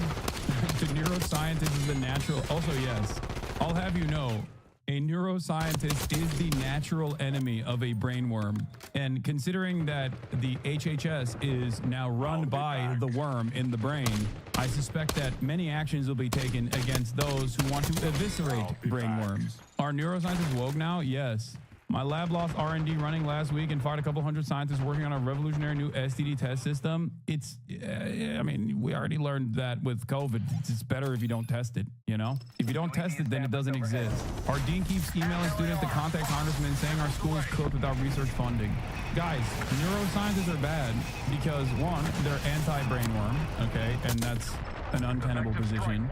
And two, and perhaps more importantly, they say stuff like, you know, blue chemical dye is probably not healthy to consume, or gay and woke things like, we don't have enough research on whether or not blue chemical dye could actually help with any of your medical complications.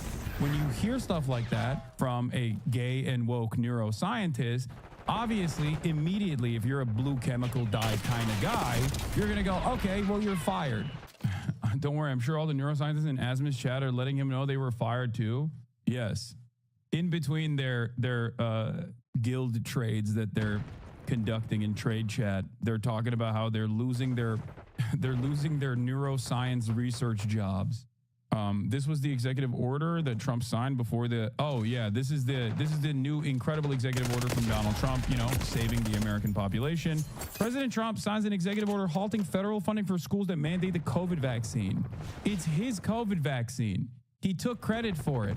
He talked about Operation Warp Speed. And now he's like, oh, if you take it, if you make it mandatory, yeah, you don't get federal funding. What an insane set of circumstances, dude. I mean, what is happening, dude? Incredible stuff. Constantly in this weird dynamic where on the one hand, he's like, remember when I did the COVID vaccine and it was awesome and it was so sick and I saved so many lives? Biden could never. And then simultaneously being like, and yeah, if you make the vaccine mandatory, then, you know, if you actually get people to use the vaccine that I made, by the way, with my own two hands, we're going to take funding away from you. Crazy how we haven't even been a month into Burger Reich. I know. Do we deserve this? Is that what America deserves for its crimes? I mean, I don't think anybody deserves this. I think, ironically enough, these are the same crimes that America was committing around the globe, but now is committing to itself in terms of the shock doctrine, in terms of, forced austerity measures and crippling the economy at the behest of private capital.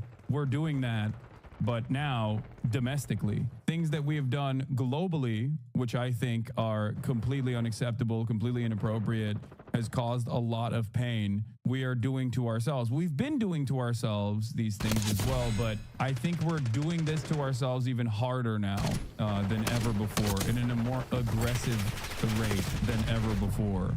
They're intentionally tanking the economy. I think they are just following through on the libertarian dreams that many wealthy people have fantasized about, purposely dismantling the federal regulatory state piece by piece at the behest of tech giants and CEOs and the executive class, so that they can make more profits off of all of these previously government-controlled sectors, and also simultaneously destroy the regulatory state. Liz Franzak thinks they want to do a new Bretton Woods, but in Florida. Yeah, I think that could be the case. It's very difficult. I do interviews all the time lately, and one of the questions always is like, well, what do we do here? Like, what do you think is going to happen? And I don't know. I don't know where to go from here right now. All I know is that we need better leadership. Here, by the way, speaking of which, the prosecutor who blew the whistle on the Adams deal resigned from the DOJ. She was a Federalist Society member and a Scalia clerk. Okay, so there's this side of the process too, which is crazy. Like, you got Reagan judges on the federal courts stopping Trump's like insanely unconstitutional agenda. You got Federalist Society judges being like, this is so corrupt that I can't deal with this. Like, you're ruining an active investigation into obvious corruption of the highest order by doing more corruption, by doing more quid pro quo. I wish instead of completely wiping out federal agencies, they just move the headquarters to a different region of the country. Can just one person go to jail? No. I mean, no, not at all. You can't do that. You can't send anybody to jail. God forbid you send even a Democrat to jail. That means a powerful person in a position of, that means a person in a position of power can ever get legal scrutiny, and that's a dangerous precedent to set. This was amazing, by the way. This is the new Secretary of Health and Human Services, ladies and gentlemen. Remember this? Just got married. Homosexuality was a phase, says Tim Dillon. She's a beautiful angel, Tim. Easy to see how she ungayed you.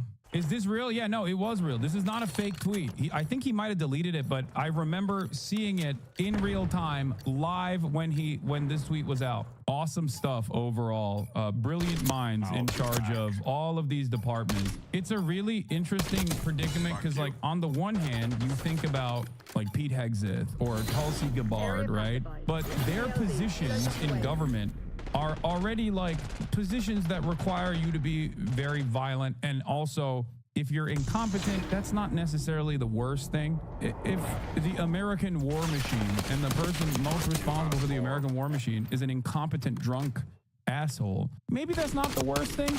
But the Department of Health and Human Services requires competent leadership because it actually does touch the lives of many Americans in a very meaningful way. It is supposed to be the umbrella organization that controls so much of the regulatory space in terms of health and wellness. And the fact that you have a guy who is antagonistic to medicine, modern medicine in general, leading the charge there is